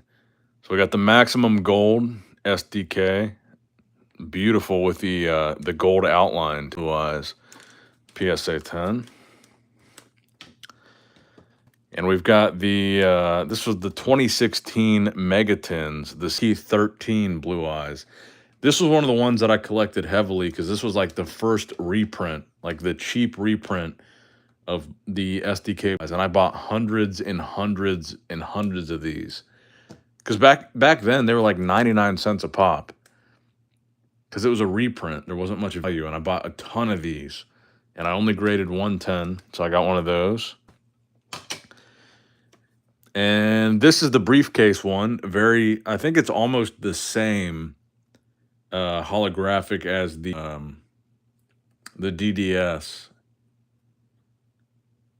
But the briefcase Blue Eyes, I graded 3, got a 10, and I sold 2 of them, kept 1. And here's the original SDK Blue Eyes. It's unlimited, so it's not first edition, but I've got a 10 of that one. And this is... Wait, I didn't realize this. Wait a second here.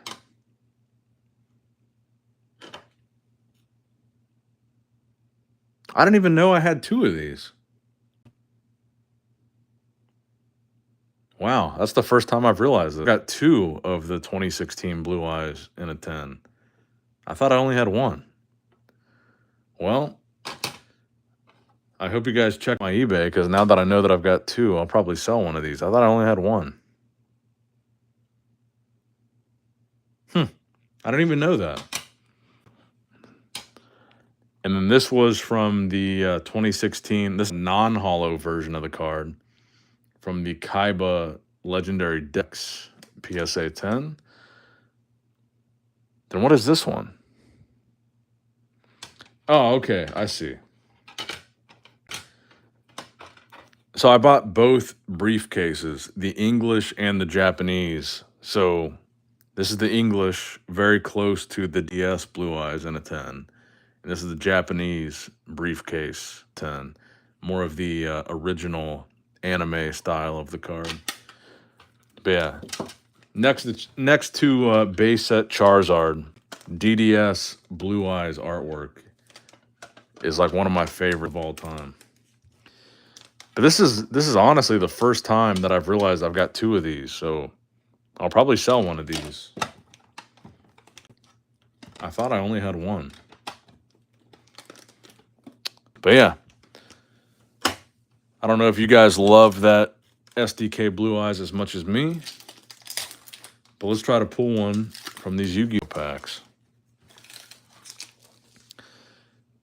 Yeah, I made an insane profit. Probably my best trading card flip of all time was the silver Blue Eyes card that I bought. So Konami did a, I believe it was called the Platinum Blue Eyes, and they were serialized out of 1,000. It was like a silver, the card was made out of silver. And I bought it for $1,000 on pre-order. And I sold it for $5,000 like a month later. I 5X'd. Like, I love the card. I wanted to keep it, but the prices were so insane that when I saw they were one for $5 grand, I was like, man, I can't even. The business mind inside of me was like, you can't pass up on 5xing $1,000 in a month. It was just too good not to sell it.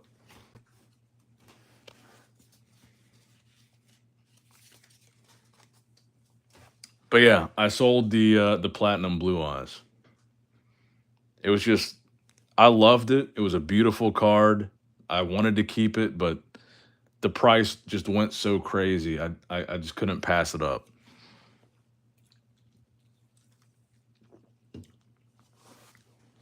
To buy something for $1,000 and 1 month later to instantly sell it for 5 times that, I mean, you just don't get that opportunity very often. I was like, fuck it.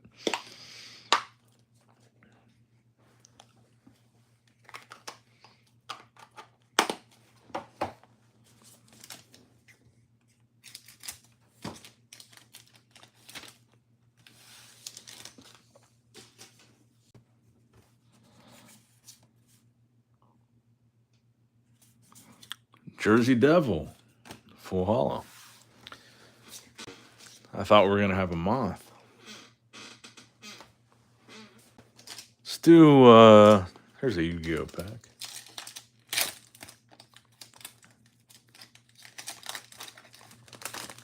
I don't know how we only have 55 likes, and at one point we had 130 viewers. We need some more likes on this video, even though now we only have 35 viewers. Ooh, the Sea of Orichalcos. I'm gonna have to rewatch the Yu-Gi anime. This was like one of my favorite eras of the anime. Was Battle City, and then like the Orichalcos part of the anime were like my two favorite parts.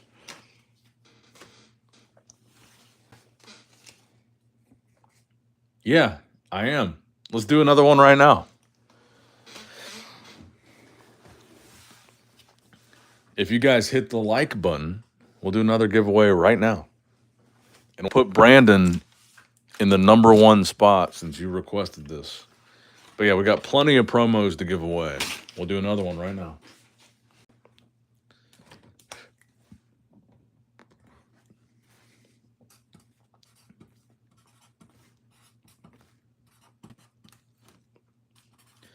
All right, Brandon. I believe it was Brandon Pelletier, but we'll put Brandon P. Let's see. Who do we have here that has not won a giveaway? Got a lot of people in here. I want to put Supper in here. I don't remember if you've won a giveaway or not, but I'll put you in here anyway. Noah said he liked 3 times. So Noah put you in the #3 spot. Bryson said, please let me in the race. So Bryson, will put you in #4, my guy. #5, Zoovids. Let's get you in here, bro. Man, I hate my handwriting. I'm the only one that never has to write anything. Like, I type everything, so I never write. So my handwriting has gotten so bad. And we'll put Master Ryu in here, #6. But I feel like our generation has gotten used to not having to write on paper. Like, this is the only time I write anything. Okay, let's do this.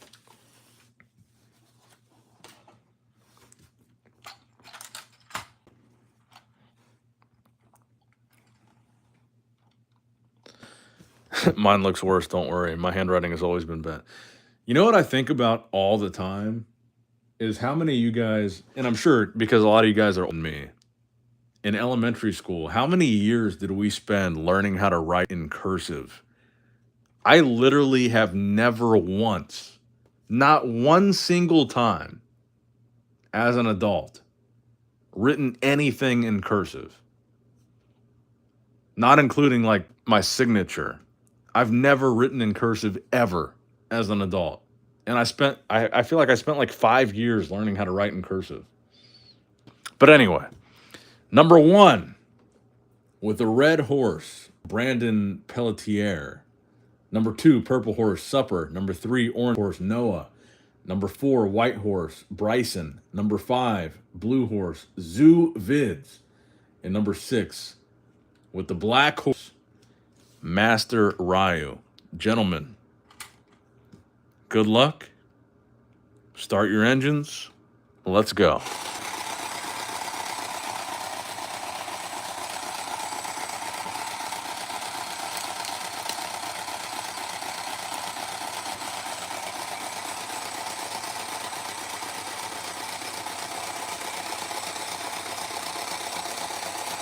Ooh.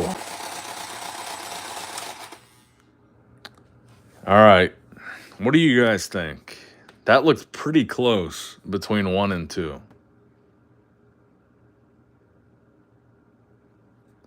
All right. I'm a good dude. I'm a fair dude. We don't do ties here. You guys both get a card. So Brandon P and Supper. You guys both win. That was too close for me to say somebody won. So I'm just going to give you guys both a card because that was pretty close.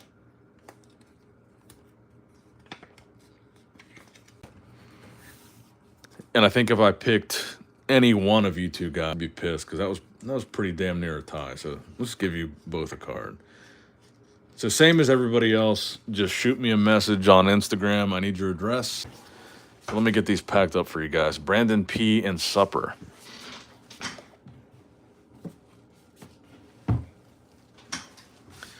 We don't do no ties here.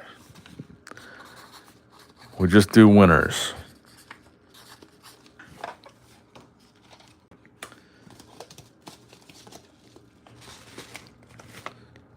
And you know what? Just because this is the first tie that we've ever had, I'm going to double up for you guys. So you get the regular hollow, but you're also each going to get a serialized hollow. Because this is the tie that we've ever had on a horse race.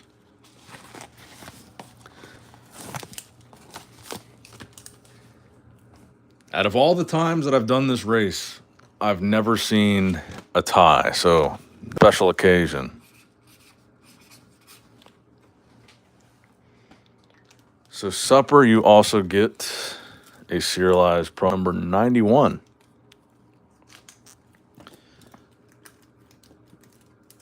Very cool.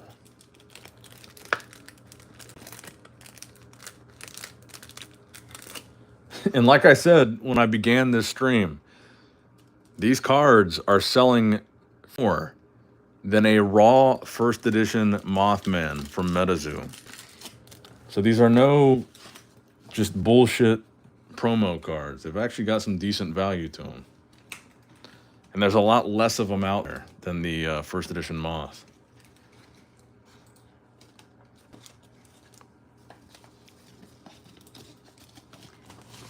Oh, thank you, man. I appreciate that. Supper just paid for his shipping with that one, basically. Go LawCal TCG. Shout out to Tuppy. Shout out to LawCal. So Supper and Brandon, you guys both just doubled up. And shoot me your address. I'll get these shipped out. Actually, hopefully tomorrow I'll get these shipped out. Hell yeah. I prefer that you guys hold them. You can do whatever you want with them, but I think LawCal has big, big things coming. And I would recommend that you just hold on to them and not try to sell them right away. But you can do whatever you want. I think they're definitely gonna be valuable. I gotta pee again, so we'll put the toilet here. And you know what? As a reward for me having to pee already, we'll do another race right when I get back.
All right, let's go ahead and run one more race before we finish all these packs.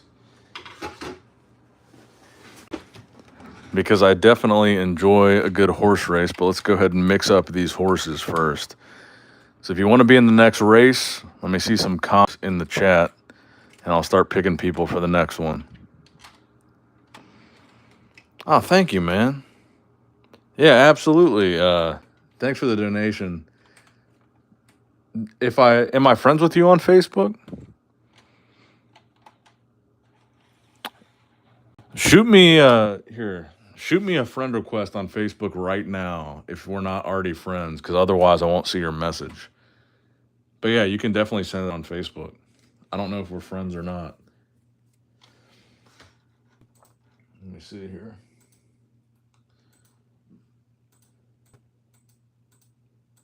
Let me double check here. Brandon.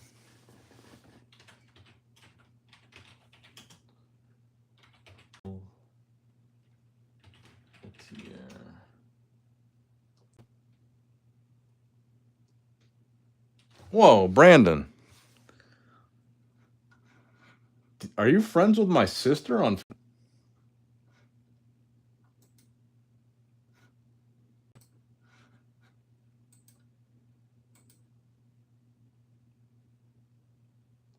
No, I don't have an IG, but I can use my wife's Facebook. Okay. I just searched Brandon Pelletier, and the first Brandon that came up is friends with my sister. And it says Brandon Pelletier.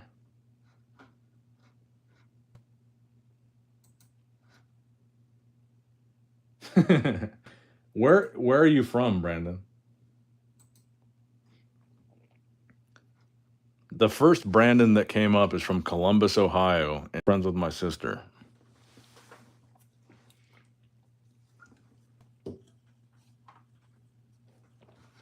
Okay, Chicago. Yeah, I don't see you then.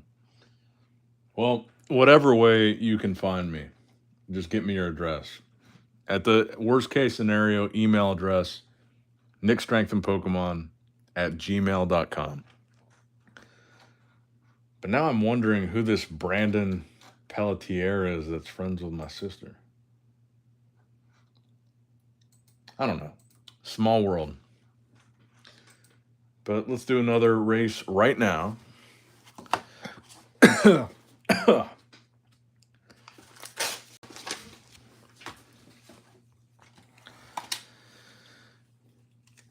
All right, let me see. Let me see an active chat and pick some people here. All right, Neon. I don't think you've been in one tonight, so we'll put you in number one.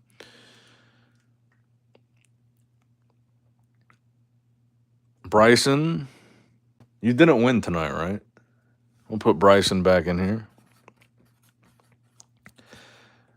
And it was Bryson, just two. Who won tonight? So Supper, Brandon, Tyler, Raw Pranks, and Gumby. Okay. So Chris, I'll put you in here.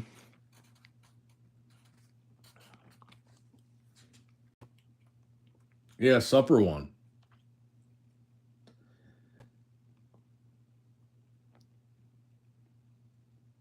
Clan Torres, I'll put you in here.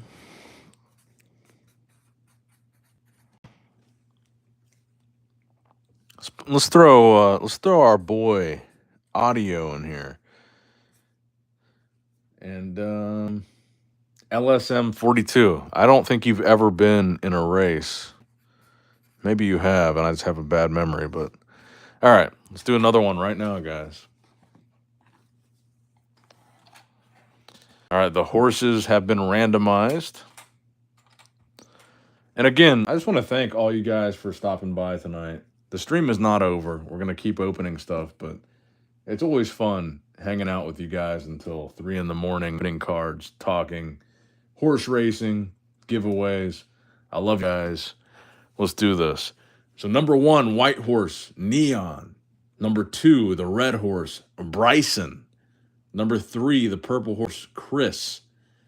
Number 4, the blue horse, Clem Torres Collectibles. Number 5, the black horse, Audio Addictions.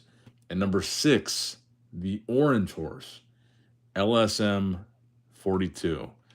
Gentlemen, good luck. Start your engines. Let's go.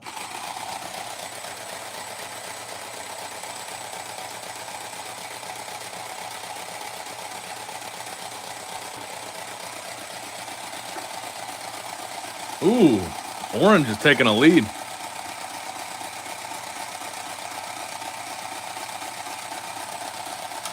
All right, number 5. Oh, audio nice, bro. Audio.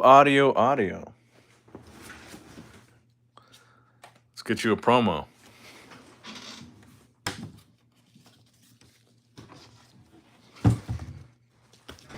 And actually, this is going to save me some money because I believe, Audio, you won one of the horse races that I have not shipped out yet. So you're going to get a double package, and it's going to save me about $4. Awesome. Yeah, actually, I probably have your... Yep, I do. From the last stream, I got you right here. And I have your address, your wife or your girlfriend or whoever sent it to me. So you're about to double up on this package. Perfect. Awesome. Love to see it.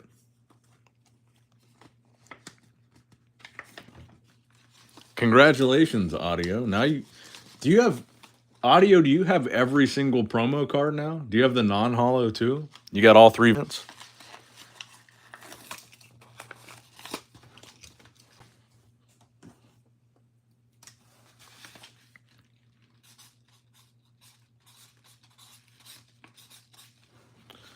A. Perfect. Yeah, you'll definitely be shipped out tomorrow, Audio, because I definitely have your address, and I was going to ship you out before I did this stream. It's a good thing I didn't.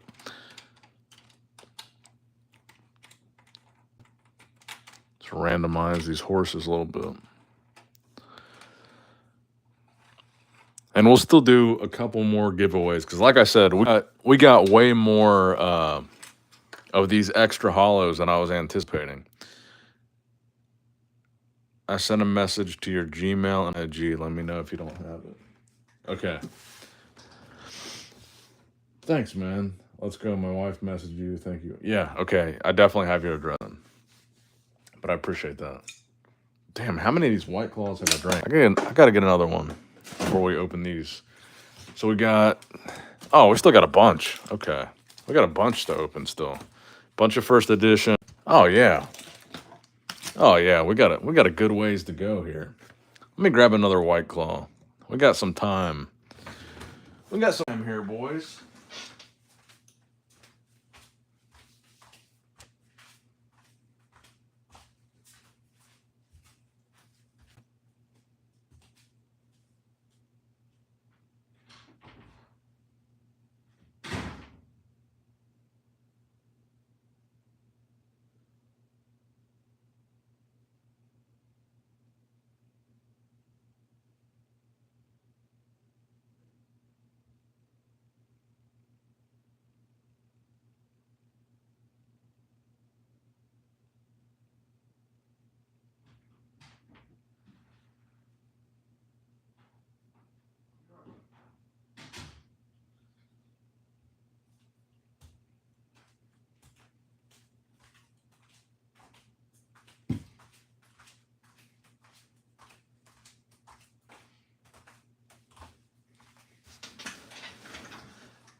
Oh, okay. Let's do this. And we'll probably run a couple more giveaways tonight. Yeah, that's kind of the problem with White Claw. Make me piss constantly. But I don't think I'll be able to stream until next weekend, maybe next day. So we'll run a couple more giveaways tonight. Walking Sam, full hollow. I want to get these promos in as many people's hands as possible.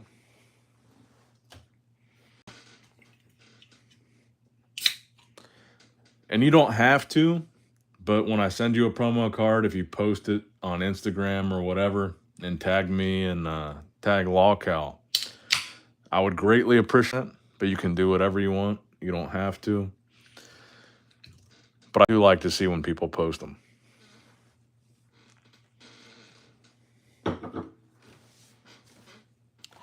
I think I need another zinner.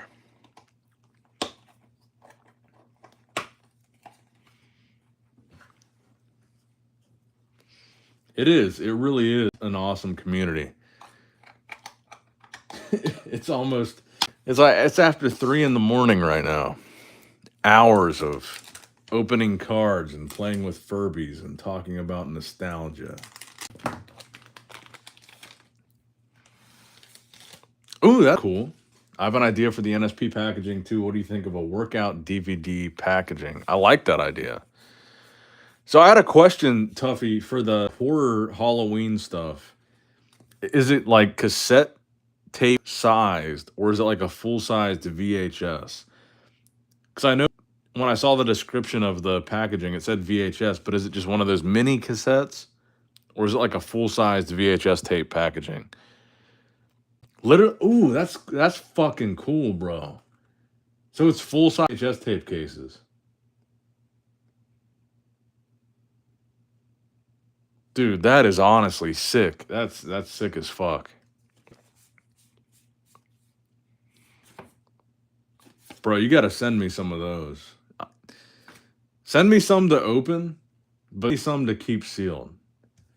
One of my low key collecting hobbies is I like to collect sealed VHSs. I'll put those on my VHS shelf. I love one of my favorite things to do. And before eBay became super big, I used to go to half price books all the time and pick up just tons of sealed VHSs for like nothing.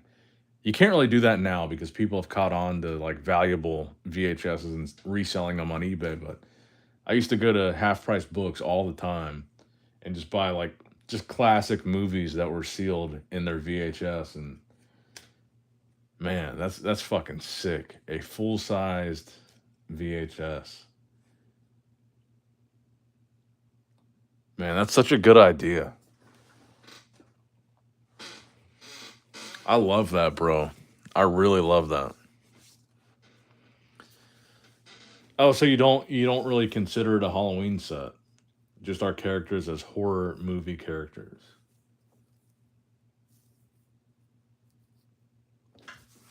Yeah, send me some of those. I'll open them when I do my. I'm gonna do a stream on Halloween Eve or Halloween night, and I'll open some Nightfall, and I'll open that with it.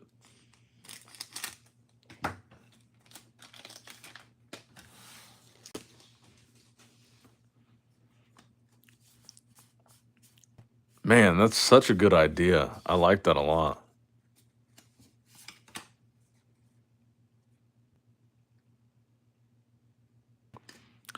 Oh, okay, I got you. So it's coming out after Halloween. December is the release.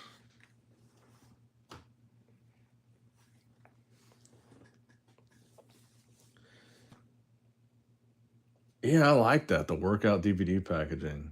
And DVD cases are probably a lot cheaper than the pre-workout idea that I had.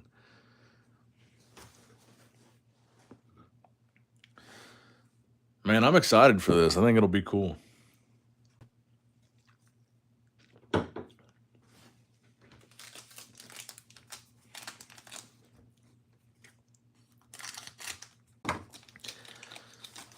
But I mean, that's a big reason why I really enjoyed LawCal when they first came out. Is I really like the VHS idea because, like I said, I collected the VHSs. But the first car that I ever bought myself with my own money was the '77 Corvette that I've got, and of course, it's got a cassette tape player. So the cassette tape sets that LawCal has really resonated with me because that Corvette that I bought, my first car, was so old. I couldn't buy CDs. I couldn't use my MP3 player. Obviously, I couldn't do Bluetooth. So when I bought that Corvette, I bought a shitload of old cassette tapes to just play in the manufacturer cassette tape player. So it was like a little period of my life where I collected cassettes. It's like all that old nostalgic shit I really like.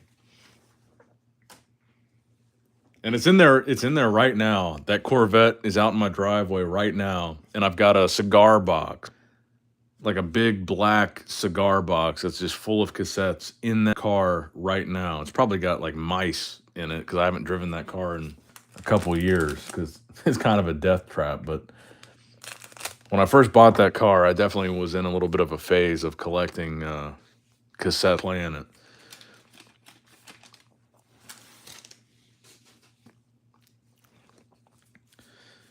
But that was definitely a really fun couple of years of my nice full hollow walking Sam. A really fun couple of years of my adult life is like being in my early 20s, buying that Corvette and just buying a bunch of cassette tapes because I didn't really have money to convert the 77 Corvette into putting a Bluetooth or CD player stereo in there. So I just went hard on the cassettes.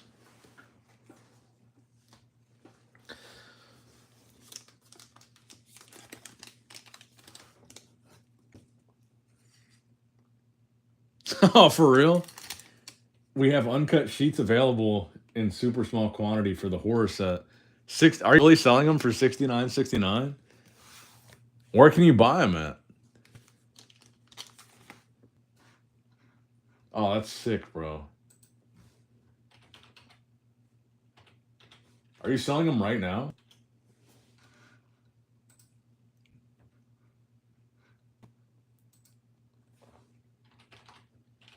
I'll buy one right now. Locale TCG. Let's go to the site.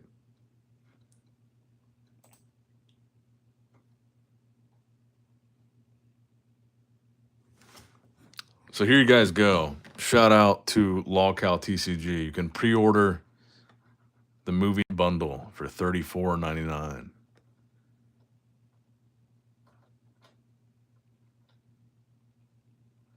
Oh yeah, uncut sheets. $69.69. That's sick. I love that.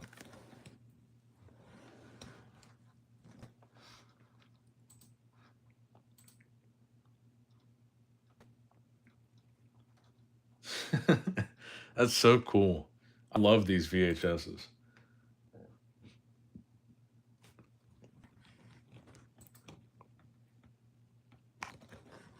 Sick. Really good deal. Yeah, it's all pre-order, but unlike Kickstarter, our pre-orders are safe through Shopify. Okay.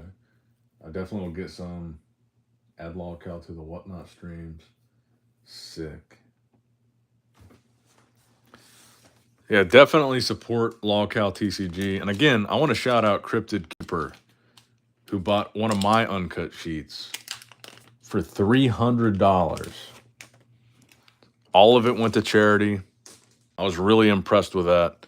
And actually, this sheet right back there got the replacement sheets that are not damaged in the corner. That sheet right there, I don't know if you guys can see it that well or not, but that sheet right there is going to Cryptid Keep in addition to the sheet that he won. Chibi Moth, man. Then I've got all the other sheets. See if I can turn this thing all the way around. All the other sheets back there.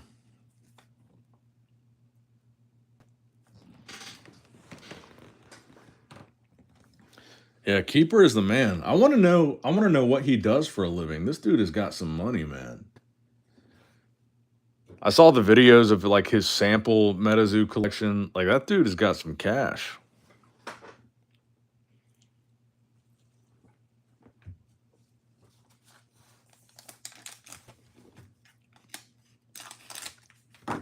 And actually, before I forget, I was talking to Keeper the other day, and I said with his replacement uncut sheet, I was going to send him one of these variant hollows.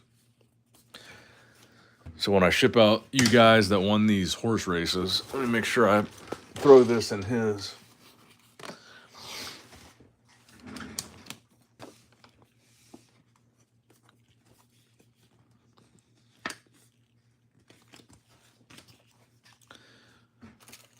And you know what? Even though Keeper is not watching right now, I'm going to throw in a serialized card for Keeper. Because I think that money actually is going to go to very good use for that charity. It's an animal shelter charity. And I feel like $300 goes a long way with a local animal shelter. So, Keeper, if you're watching the replay, I know you're not here right now, but I'm gonna double up for you too, bro. Because I really appreciate that. I thought it was very generous, and yeah, you seemed like a good dude.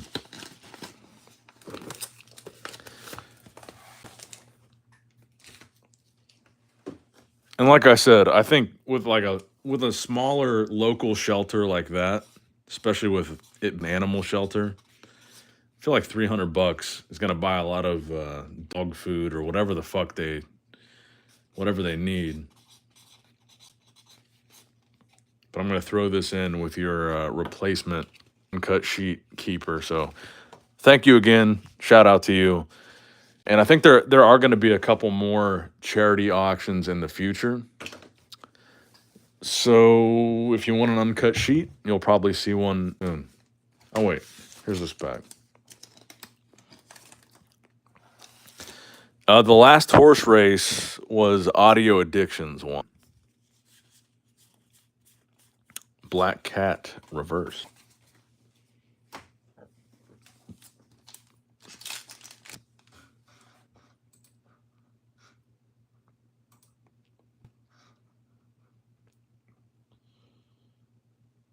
Okay, why did my chat disappear? There it is. I made a piece of art in 2020 called Cryptid Keeper. That's funny. It says Arcanum TC.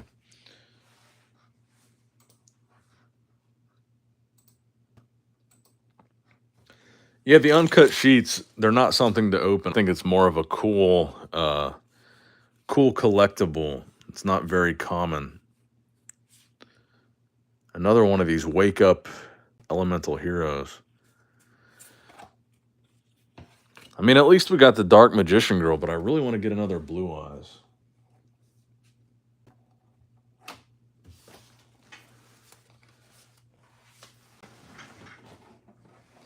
Let me see if I can find it here to show you guys in my my PSA submission that I've got. I don't want to get them too out of order because PSA is like super hard ass about shit. Here it is. I mean, what a beautiful card. I mean, the SDK artwork is just awesome, but that hollow is just It makes my balls tingle just looking at that thing. I want to get another one. Because the thing that sucks about Yu-Gi-Oh! Is they're so hard to grade. The corners are so sharp that they so easily get damaged on the corners, and it knocks you down like immediately to a 9. It's like just, it's so hard to get a PSA 10 on any Yu-Gi-Oh! Card because the corners are not rounded like a Metazoo or Pokemon card. So I would like to get another Blue Eyes just to increase my odds, but like, look at the difference. How rounded the corners are on Metazoo, and Pokemon is the same way, and how sharp these corners are on Yu-Gi-Oh! I think that's the biggest thing that kind of knocks them down, is the corners get damaged so easily.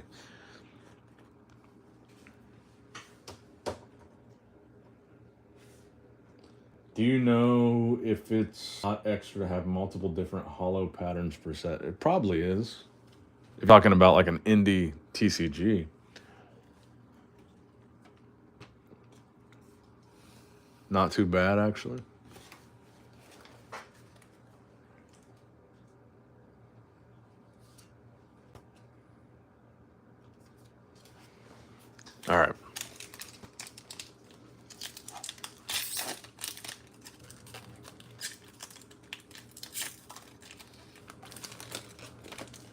Okay, we're getting some new lolcow customers in here. Excited for when we sell the NSP set with lolcow. Mirror Sword Knight, Black Winged Dragon. I'm just about to crush all of these Yu-Gi-Oh packs until we pull something else nostalgic.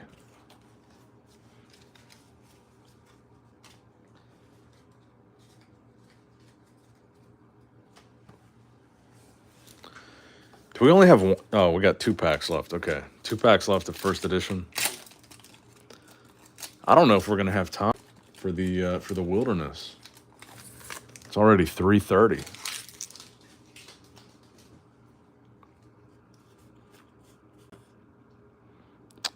Another Trickstar Light Stage.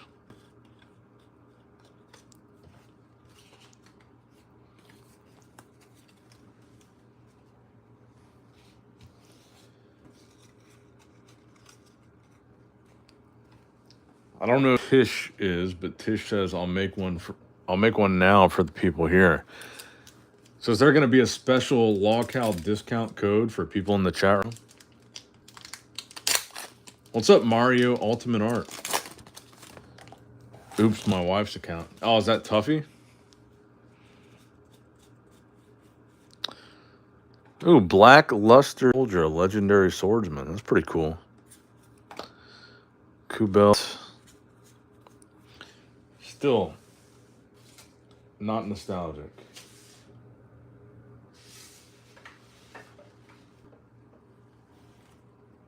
YouTube keeps freezing on Chrome, so I'm using Explorer 2. It should, yeah, make the code piss break.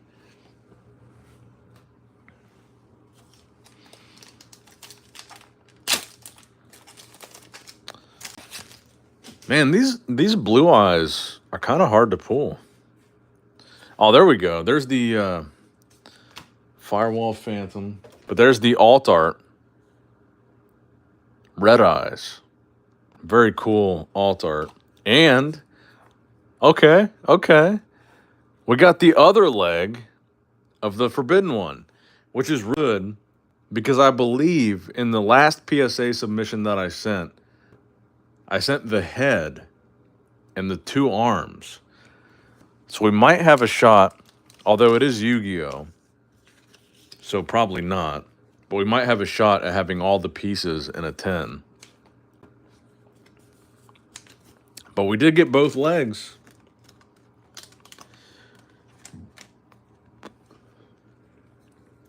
And we can't be mad about the Dark Magician Girl. You guys might be able to answer this question better than I can. So, is every card in this set available as this rarity, 25th anniversary rarity? Like, can you get this Red Eyes in rarity, or is it only available as a secret rare? Because I've only gotten this card, and I've gotten it like 4 times, but I've only gotten it secret rare. So are there only like select cards that come as a 25th anniversary rare, or is every card in the set possible as this rarity? Either way, it's a really fun set, and I highly recommend it for how cheap it is. I think there's a lot of websites right now where you can get the 10 if you just want 1 10 for like $14.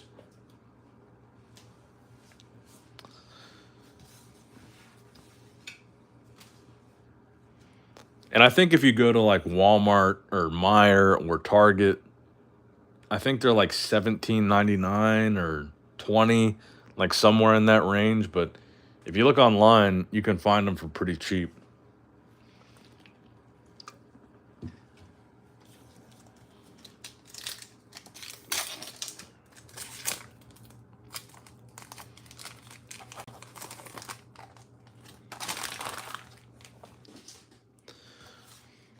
Come on, give me a blue eyes. Give me a ringworm, the dragon guarding the 100 apples. I've never seen that one before. And a first movement solo.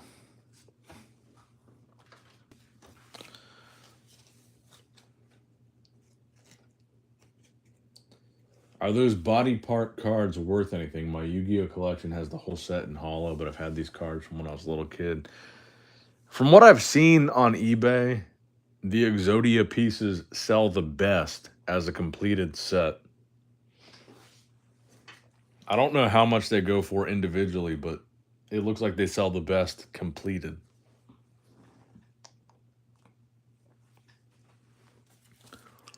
From whatever from.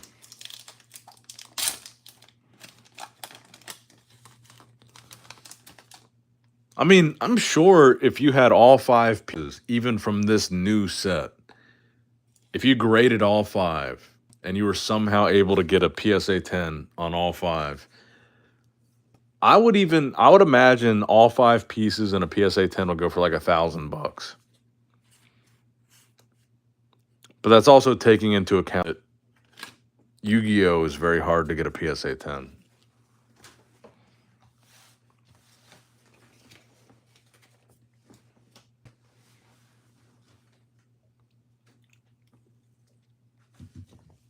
Individually, though, probably not worth a lot. I think most people want a completed set with matching grades.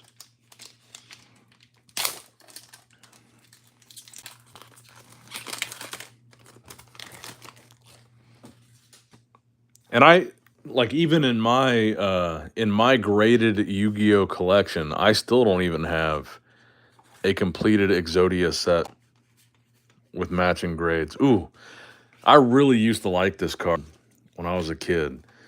The Shadow Ghoul. And this looks like a variant artwork. Yes, I do. I actually do. Like I said, when I first got back into Yu-Gi-Oh, it was around that time, and I had an LGS here in Cincinnati that I would go to get the Lost Art cards. Actually, I might have some sitting right here because I graded a few and they didn't grade very well, so I stopped sending them. But the Lost Art Exodia cards, I went and got a bunch of them from my local LGS. But I think I should have a few. Here's one. Or no, is that not? No, that's an LOB. Maybe I did grade them all. It's a random power-up red. Let's see. What do I have in here? Yeah, that is LOB.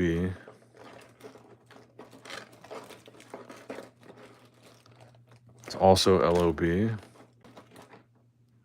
LOB. LOB. LOB. Maybe I did grade all of them. All the Lost Arts. LOB. Man, maybe to send some of these. I got a fuckload of these. I got a bunch of arms and legs in here.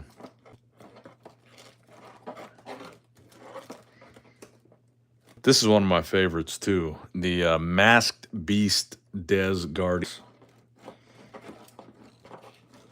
I thought I had some Lost Art in here, but I just know there's a lot of Yu-Gi-Oh in this box. Shout out to Hottie Chupin, Big Rami. I had a couple. I've got some really cool error cards.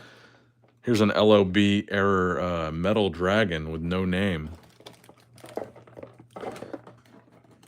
Yeah, I need to grade a lot of these. Here's a really cool baby dragon crimping error. I don't know if you guys can see that very well on the chat, but the top of it got crimped with the pack. This one had no name too. Man, I thought I had some Lost Art. Here's a barrel dragon. There's some lolcow right there. The Skull Scratcher Comedian. Big Rami. Serialized Mr. Olympia cards.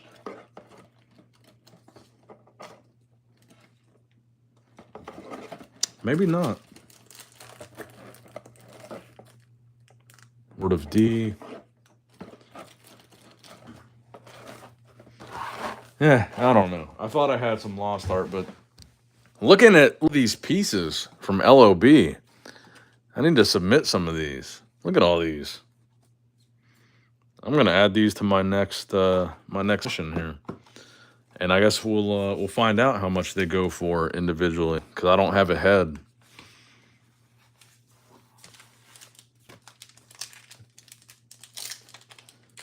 Nick, you need more head. Yeah, I need to buy some more of those OG Red Dragon Fiend. Some more of those OG reprint LOB boxes. I think these are reprint LOB pieces. Let's see. Do I have everything but the head? Left leg, right arm, left arm, left arm, left arm, left arm, right leg. So I don't have a left leg. Yeah, I've got everything but the head. Left arm, right. Yeah. Left arm, right arm, right arm. I need a head. I need some head. Do you have any printer color errors? I don't think so.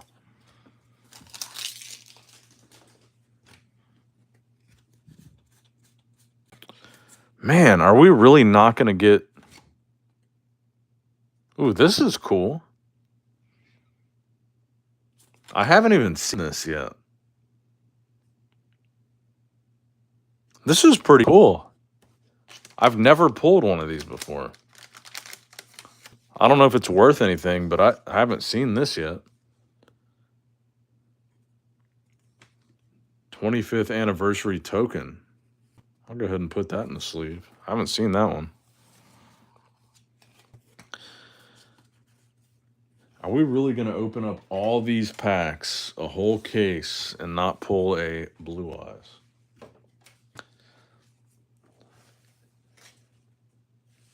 Just ordered. Cool. Appreciate you, Audio Addictions. What was the discount code? I'll read it out if I just don't see it. Is there a discount code that people in the chat can use to order from LawCal's website? Oh, I thought you were joking. So the discount code really is piss break. I thought that was a joke. Okay, so if you guys want to order anything from LawCal TCG, go to their website, type in code PISSBREAK, get 10% off.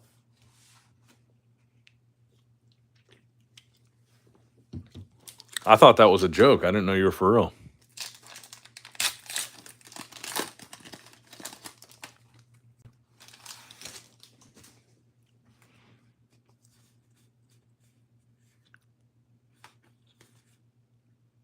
Ah, another piece of Exodia. Yeah, I'm definitely going to have to add these to my submission.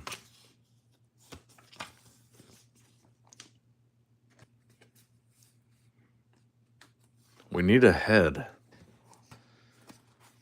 I can't believe I bought a whole case of these and we're not getting any Blue Eyes. That was the whole reason I bought the case, was to try to get another one. That's the great thing about being the owner of the company. We can do silly things like that. I agree.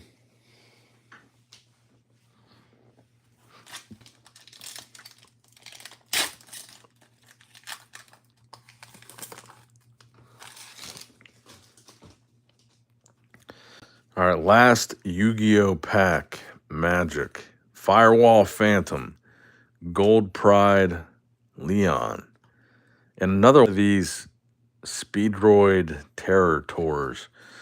Damn, all those packs, no Blue Eyes. I guess it is pretty hard to hit. All right, before we do these last two packs of first edition, like I promised, let's do another giveaway. Let me go ahead and put this in a card saver real quick, though. So let me start seeing some action in the chat for people that want to be in the next giveaway. Let me make sure there's nothing else I need to sleeve up here. I don't know, the token is pretty cool. I might put that in the card saver. I haven't seen that one yet, so maybe I'll grade that.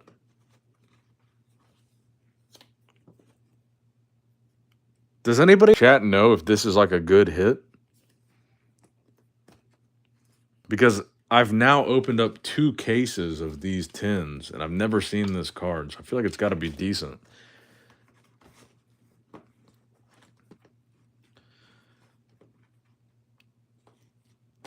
And even though we're down to 35 people, and I kind of want to go to bed, I'm considering still doing this whole box of Wilderness after these 2 packs. But only if chat demands it. Token is only a $4 card. It's really cool looking, though.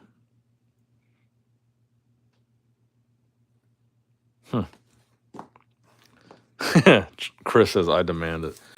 All right. So before we do these 2 packs, we'll do another race. And we'll still do even another one after that. And again, shout out to LawCal TCG for making these gives possible. Because my favorite thing in this world is sitting here on stream, getting drunk, opening cards, and then having these awesome promo cards to give away for free to you guys. So shout out to Tuffy, shout out to LawCal. If you want to support them, go to their website, support them. If you don't want to support them, you still have a chance right now at getting a free promo card. So let's see. I see... well, these promos are brand new, so basically nobody has these. So Escaped Alien will put you in number 1. Arcanum will put you in number 2. Chris in number 3. Your last name was... Okay, Augustine. Put Chris at. Catching Cryptids in number 4.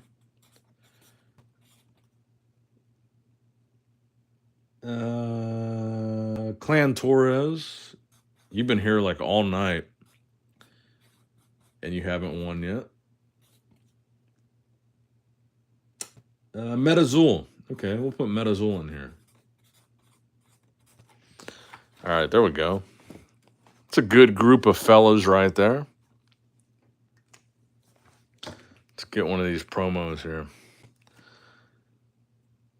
I think I'm going to auction one of these off this week and see what they go for, since they're not stamped and not serialized. I want to get an idea of what the secondary market value would be on this.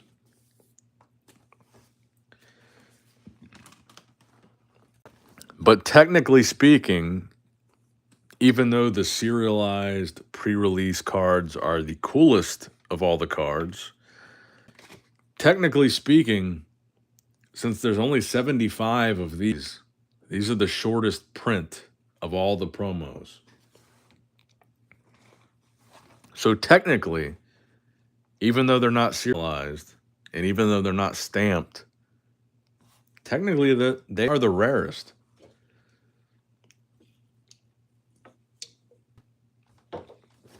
All right.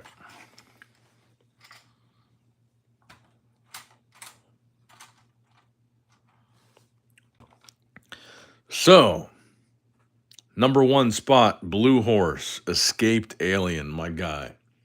Number 2, with the Orange Horse, Arcanum TCG. Number 3, with the Black Horse, Chris Augustine. Number 4, with the Red Horse, Catching Cryptids. Number 5, with the Purple Horse, Clan Torres Collectibles. And number 6, with the White Horse, Metazoo. Gentlemen, good luck. Let's go.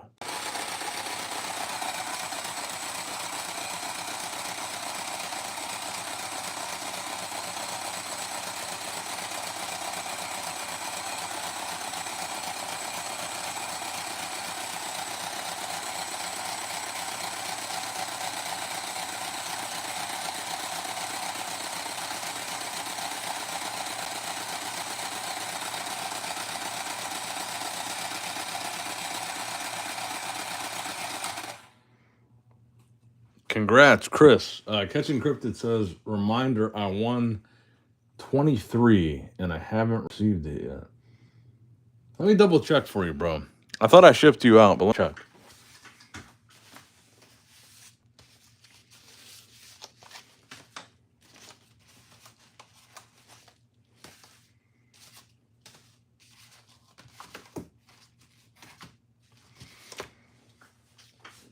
Oh, shit. Actually, bro.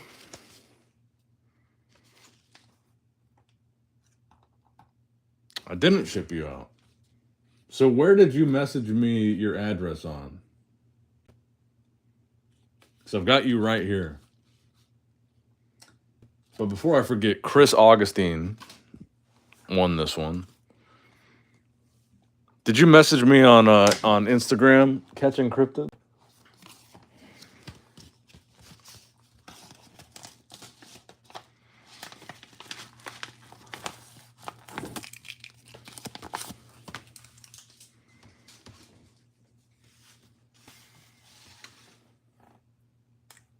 Okay, cool. Chris Augustine. Let me double check this one. Catching Cryptid says this should be number 23. Let me make sure this is the right dude. Let's see what number you got. I'll repackage it if it's.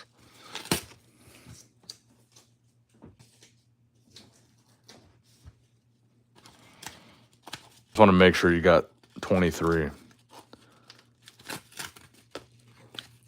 Because I thought that I shipped a label for Catching Cryptids, but I want to double check. Is it 23? It is. Okay, cool. I just wanted to make sure you got the right number.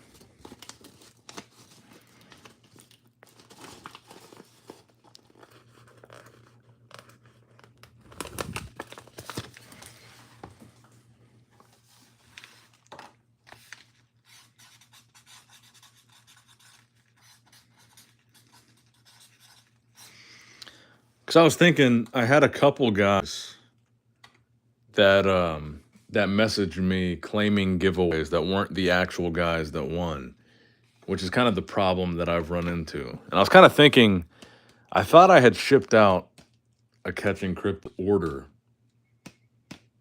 but I didn't. So I just wanted to make sure you had 23. I've had people try to get the giveaways when they weren't the actual winner. But okay, I'll check eBay after this. And Chris Augustine, congrats.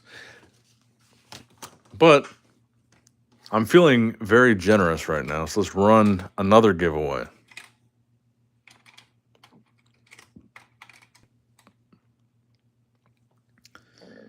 Yeah, dude, I've had a couple giveaways where there's been more than like half a dozen people message me saying they won, and it's not them.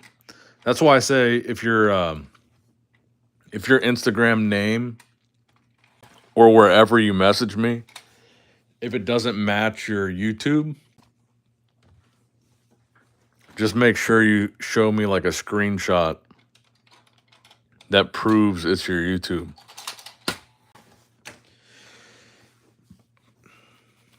All right. I want to do another giveaway though. But that's good. I'm glad that I've Catching Cryptid's number still. Somebody might have got a free promo because I definitely remember shipping out a Catching Cryptid's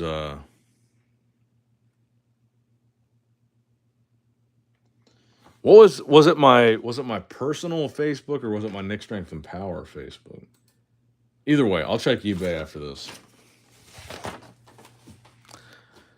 But actually, you know what, bro? I am going to. Well, wait. I think you already got one of these. So I do this Catching Cryptids. Since you are late, or I'm late on shipping you out, I believe you already won the cereal one. So I'm going to ship you out one of these too. I'll throw this in your package since I'm already shipping you out.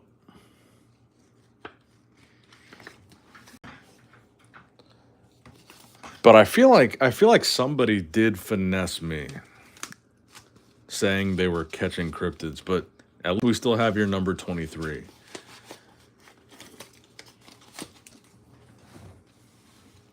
So I'm going to send you 2 cards.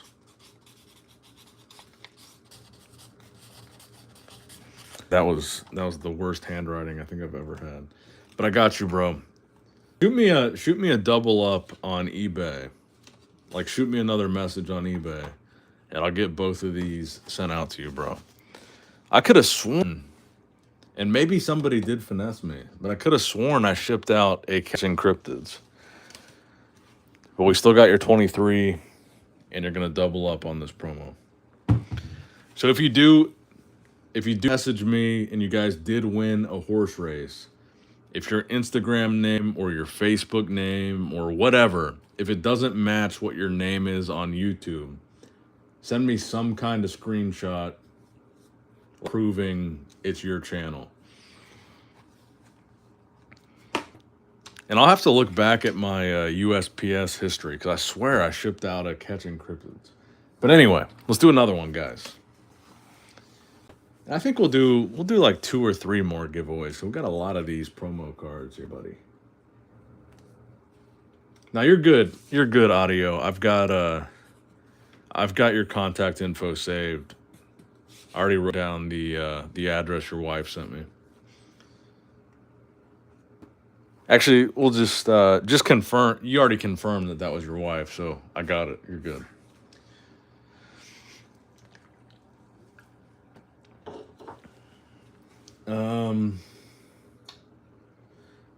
All right.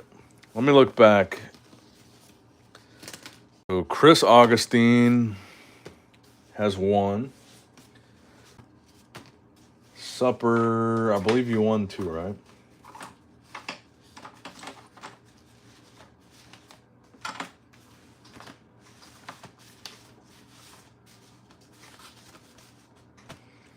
Okay, so who has not won yet? Nick, I just DM'd you some info that'll matter for the NSP set. It's pretty insane. Up later about it. Okay, I will check that. Neon, you have not won. Supper has won. Justin, that's a new name.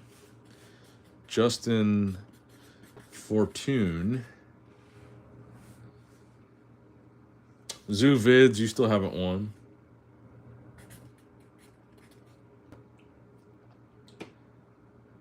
Mario Ultimate Art, I got it, bro.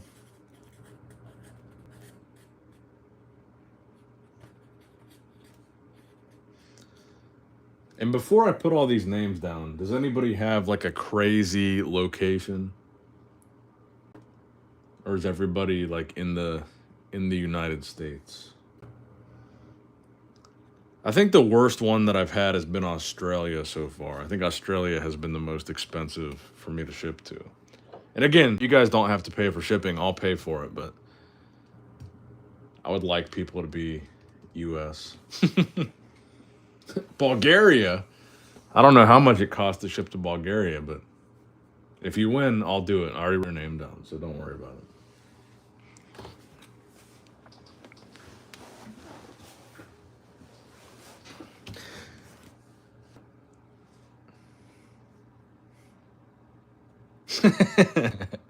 Arcanum says Antarctica.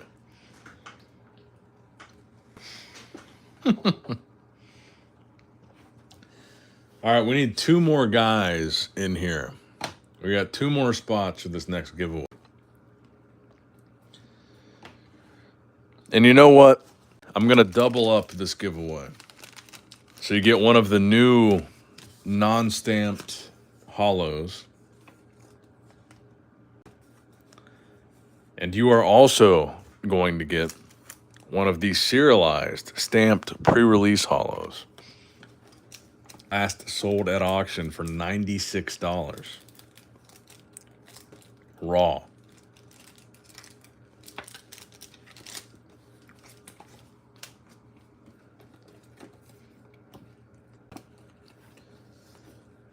All right, Metazoo, I'm going to throw you in here. And Smoking Them Grits.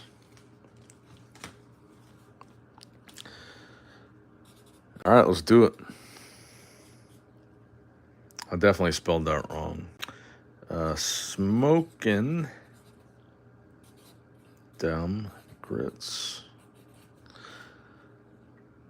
All right.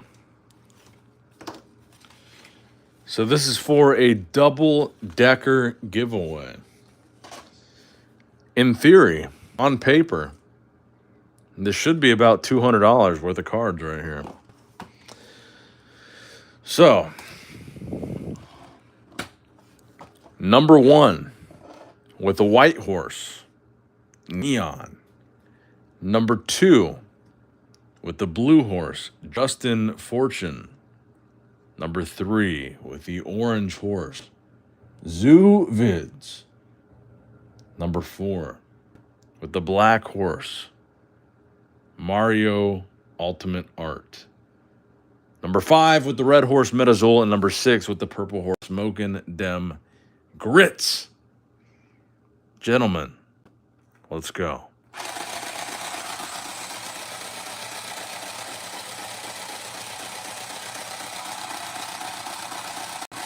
Damn, the red horse is taking a commanding lead. Is number, blue. Blue is taking it, number 2. Justin Fortune. Congratulations, bro. You won the double decker. Congrats.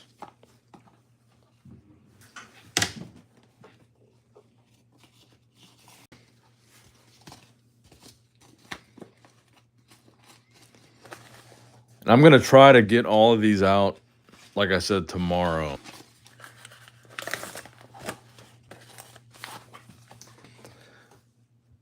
But yeah, just DM me, Instagram, Facebook, whatever.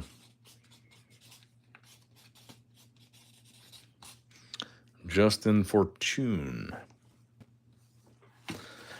And you know what?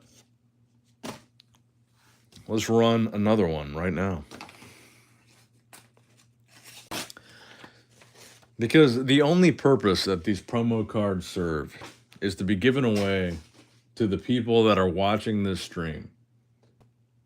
And it's after 4 a.m. right now. Damn. So if you guys are here at 4 a.m. right now, still watching this stream, I'm drunk. You probably are not because it's a Sunday night. But these are the people that I want to have these free promos. It's fucking 4 in the morning. So let's do another one.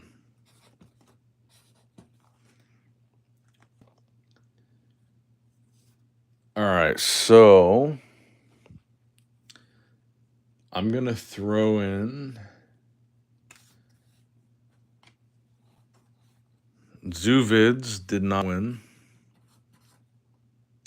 I'm going to throw in Grits. Smoking Them Grits did not win. And Neon did not win, correct?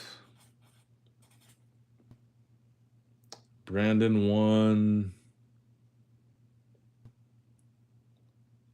I stopped drinking an hour ago. I have to be over 3:30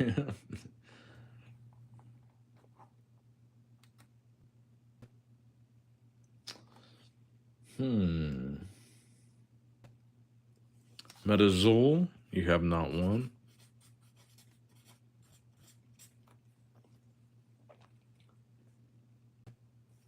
Is there anybody new in here that has not even participated in a race? A lot of people that have won, a lot of people that have been in a race, but is there anybody new that has not yet been in a race? Mario, you were in the last race, bro. What are you talking about?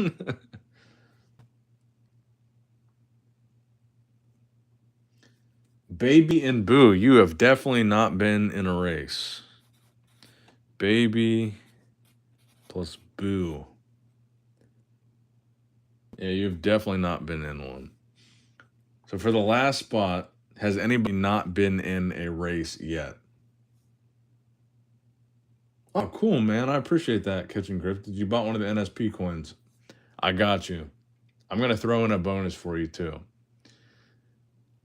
And whoever's out there, I swear somebody had a fake Catching Cryptids account that got a promo card. So I'm gonna give you a bonus because I know I shipped out a Catching Cryptids, but you were right.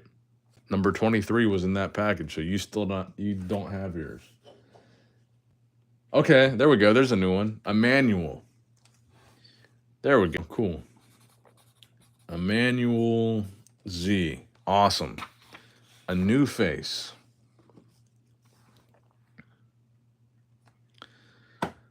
So whoever you are out there, fake Catching Cryptids, enjoy your free promo.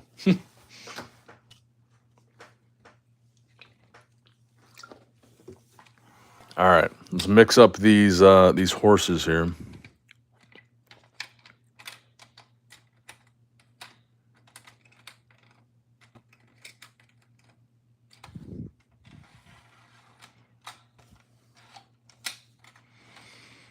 I just got an eBay notification on my phone, so I'm assuming that's you. All right. So number 1, the purple horse, is Zoo Vids. Number 2, the red horse, is Smokin' Dem Grits. Number 3, the blue horse, Neon. Number 4, the orange horse, Metazoo. Number 5, the black horse, Baby in Blue, or Baby in Boo. And number 6, the white horse, Emmanuel Z. Gentlemen, ladies, maybe, start your engines. Let's go.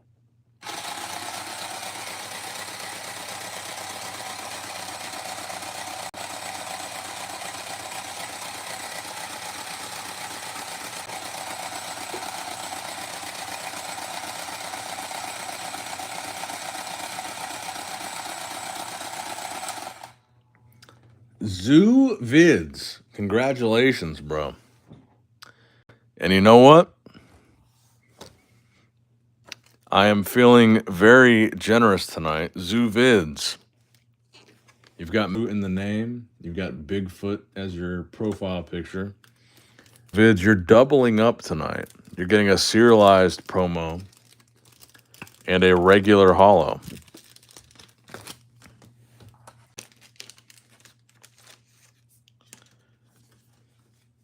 And just the same as everybody else, anybody that has won tonight, just make sure you shoot me a DM or a message or an email.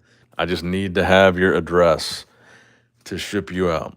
You don't have to pay for shipping. I will pay for it. Just, I need to know, I need an address to send them to.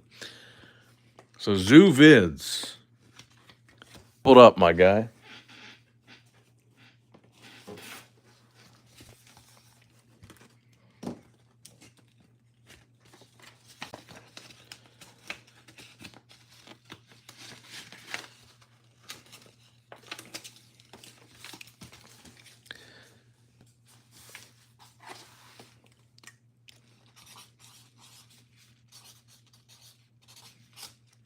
Zoo Vids. Congratulations, bro. All right, so here's what we'll do. It's already 4:14 a.m. We'll do these last 2 packs of the first edition box, and then one final race. And I will double up the last winner as well. 1 serialized promo and 1 regular promo. All right, so last 2 packs, first edition.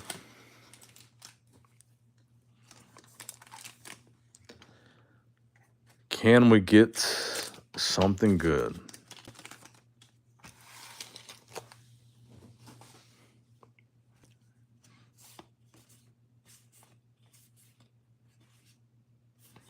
Okay, a holy gem.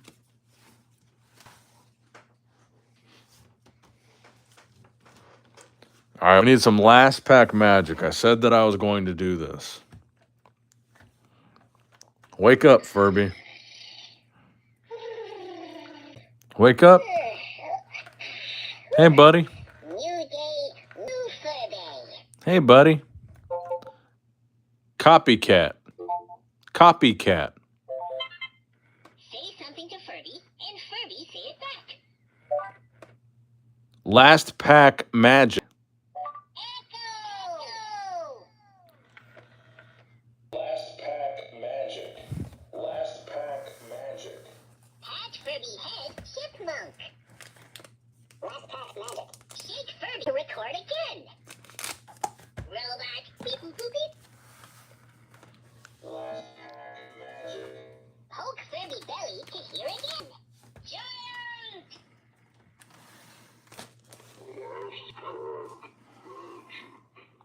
Pat Furby head for another ice.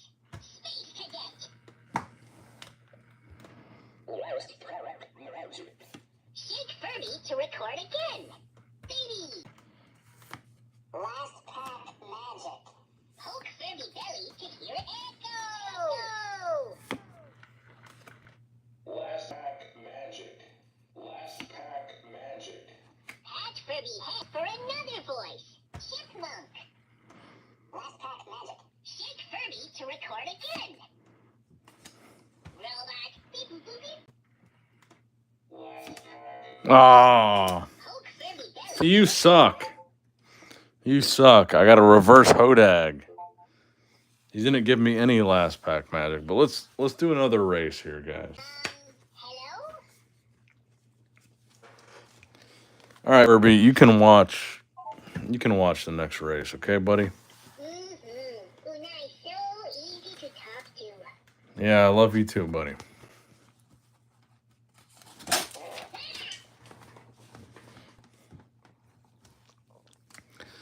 All right, the final Okay. race. Can I consider pizza?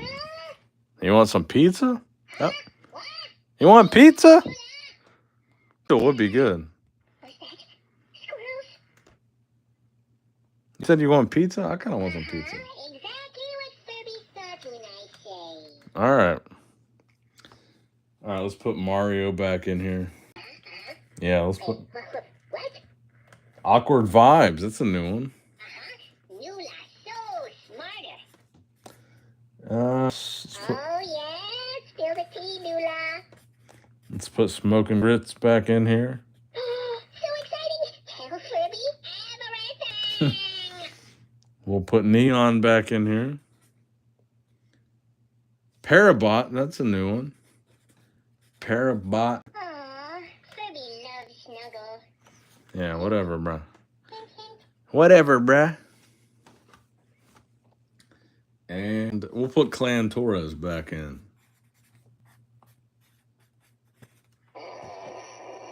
Woo! Gonna have to change fur.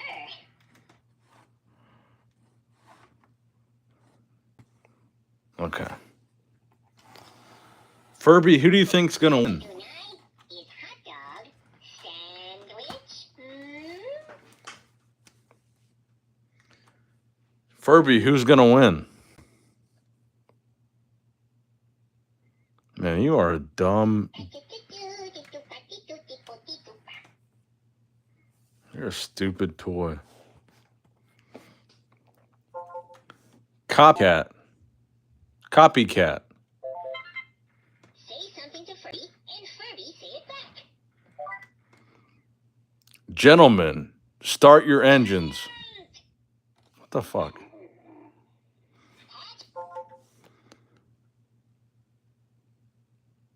Copycat.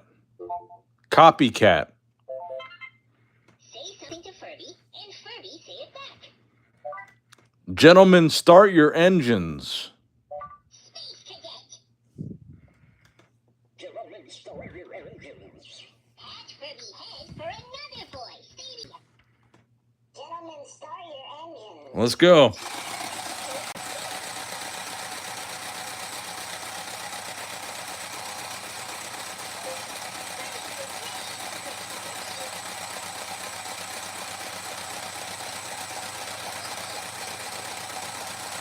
Oh shit, it's close.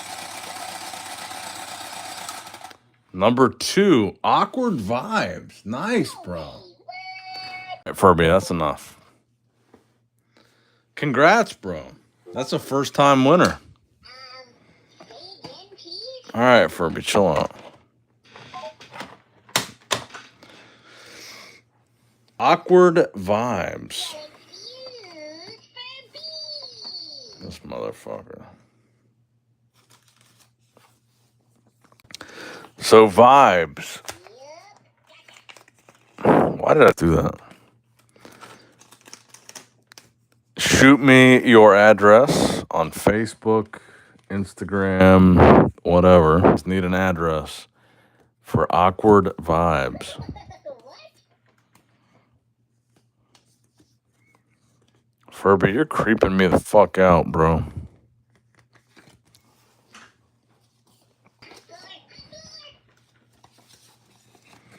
Thank you, Tuffy and LawCal TCG.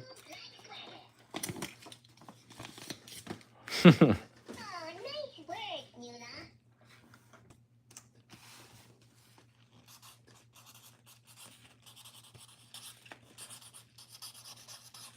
Wanna hear fortune?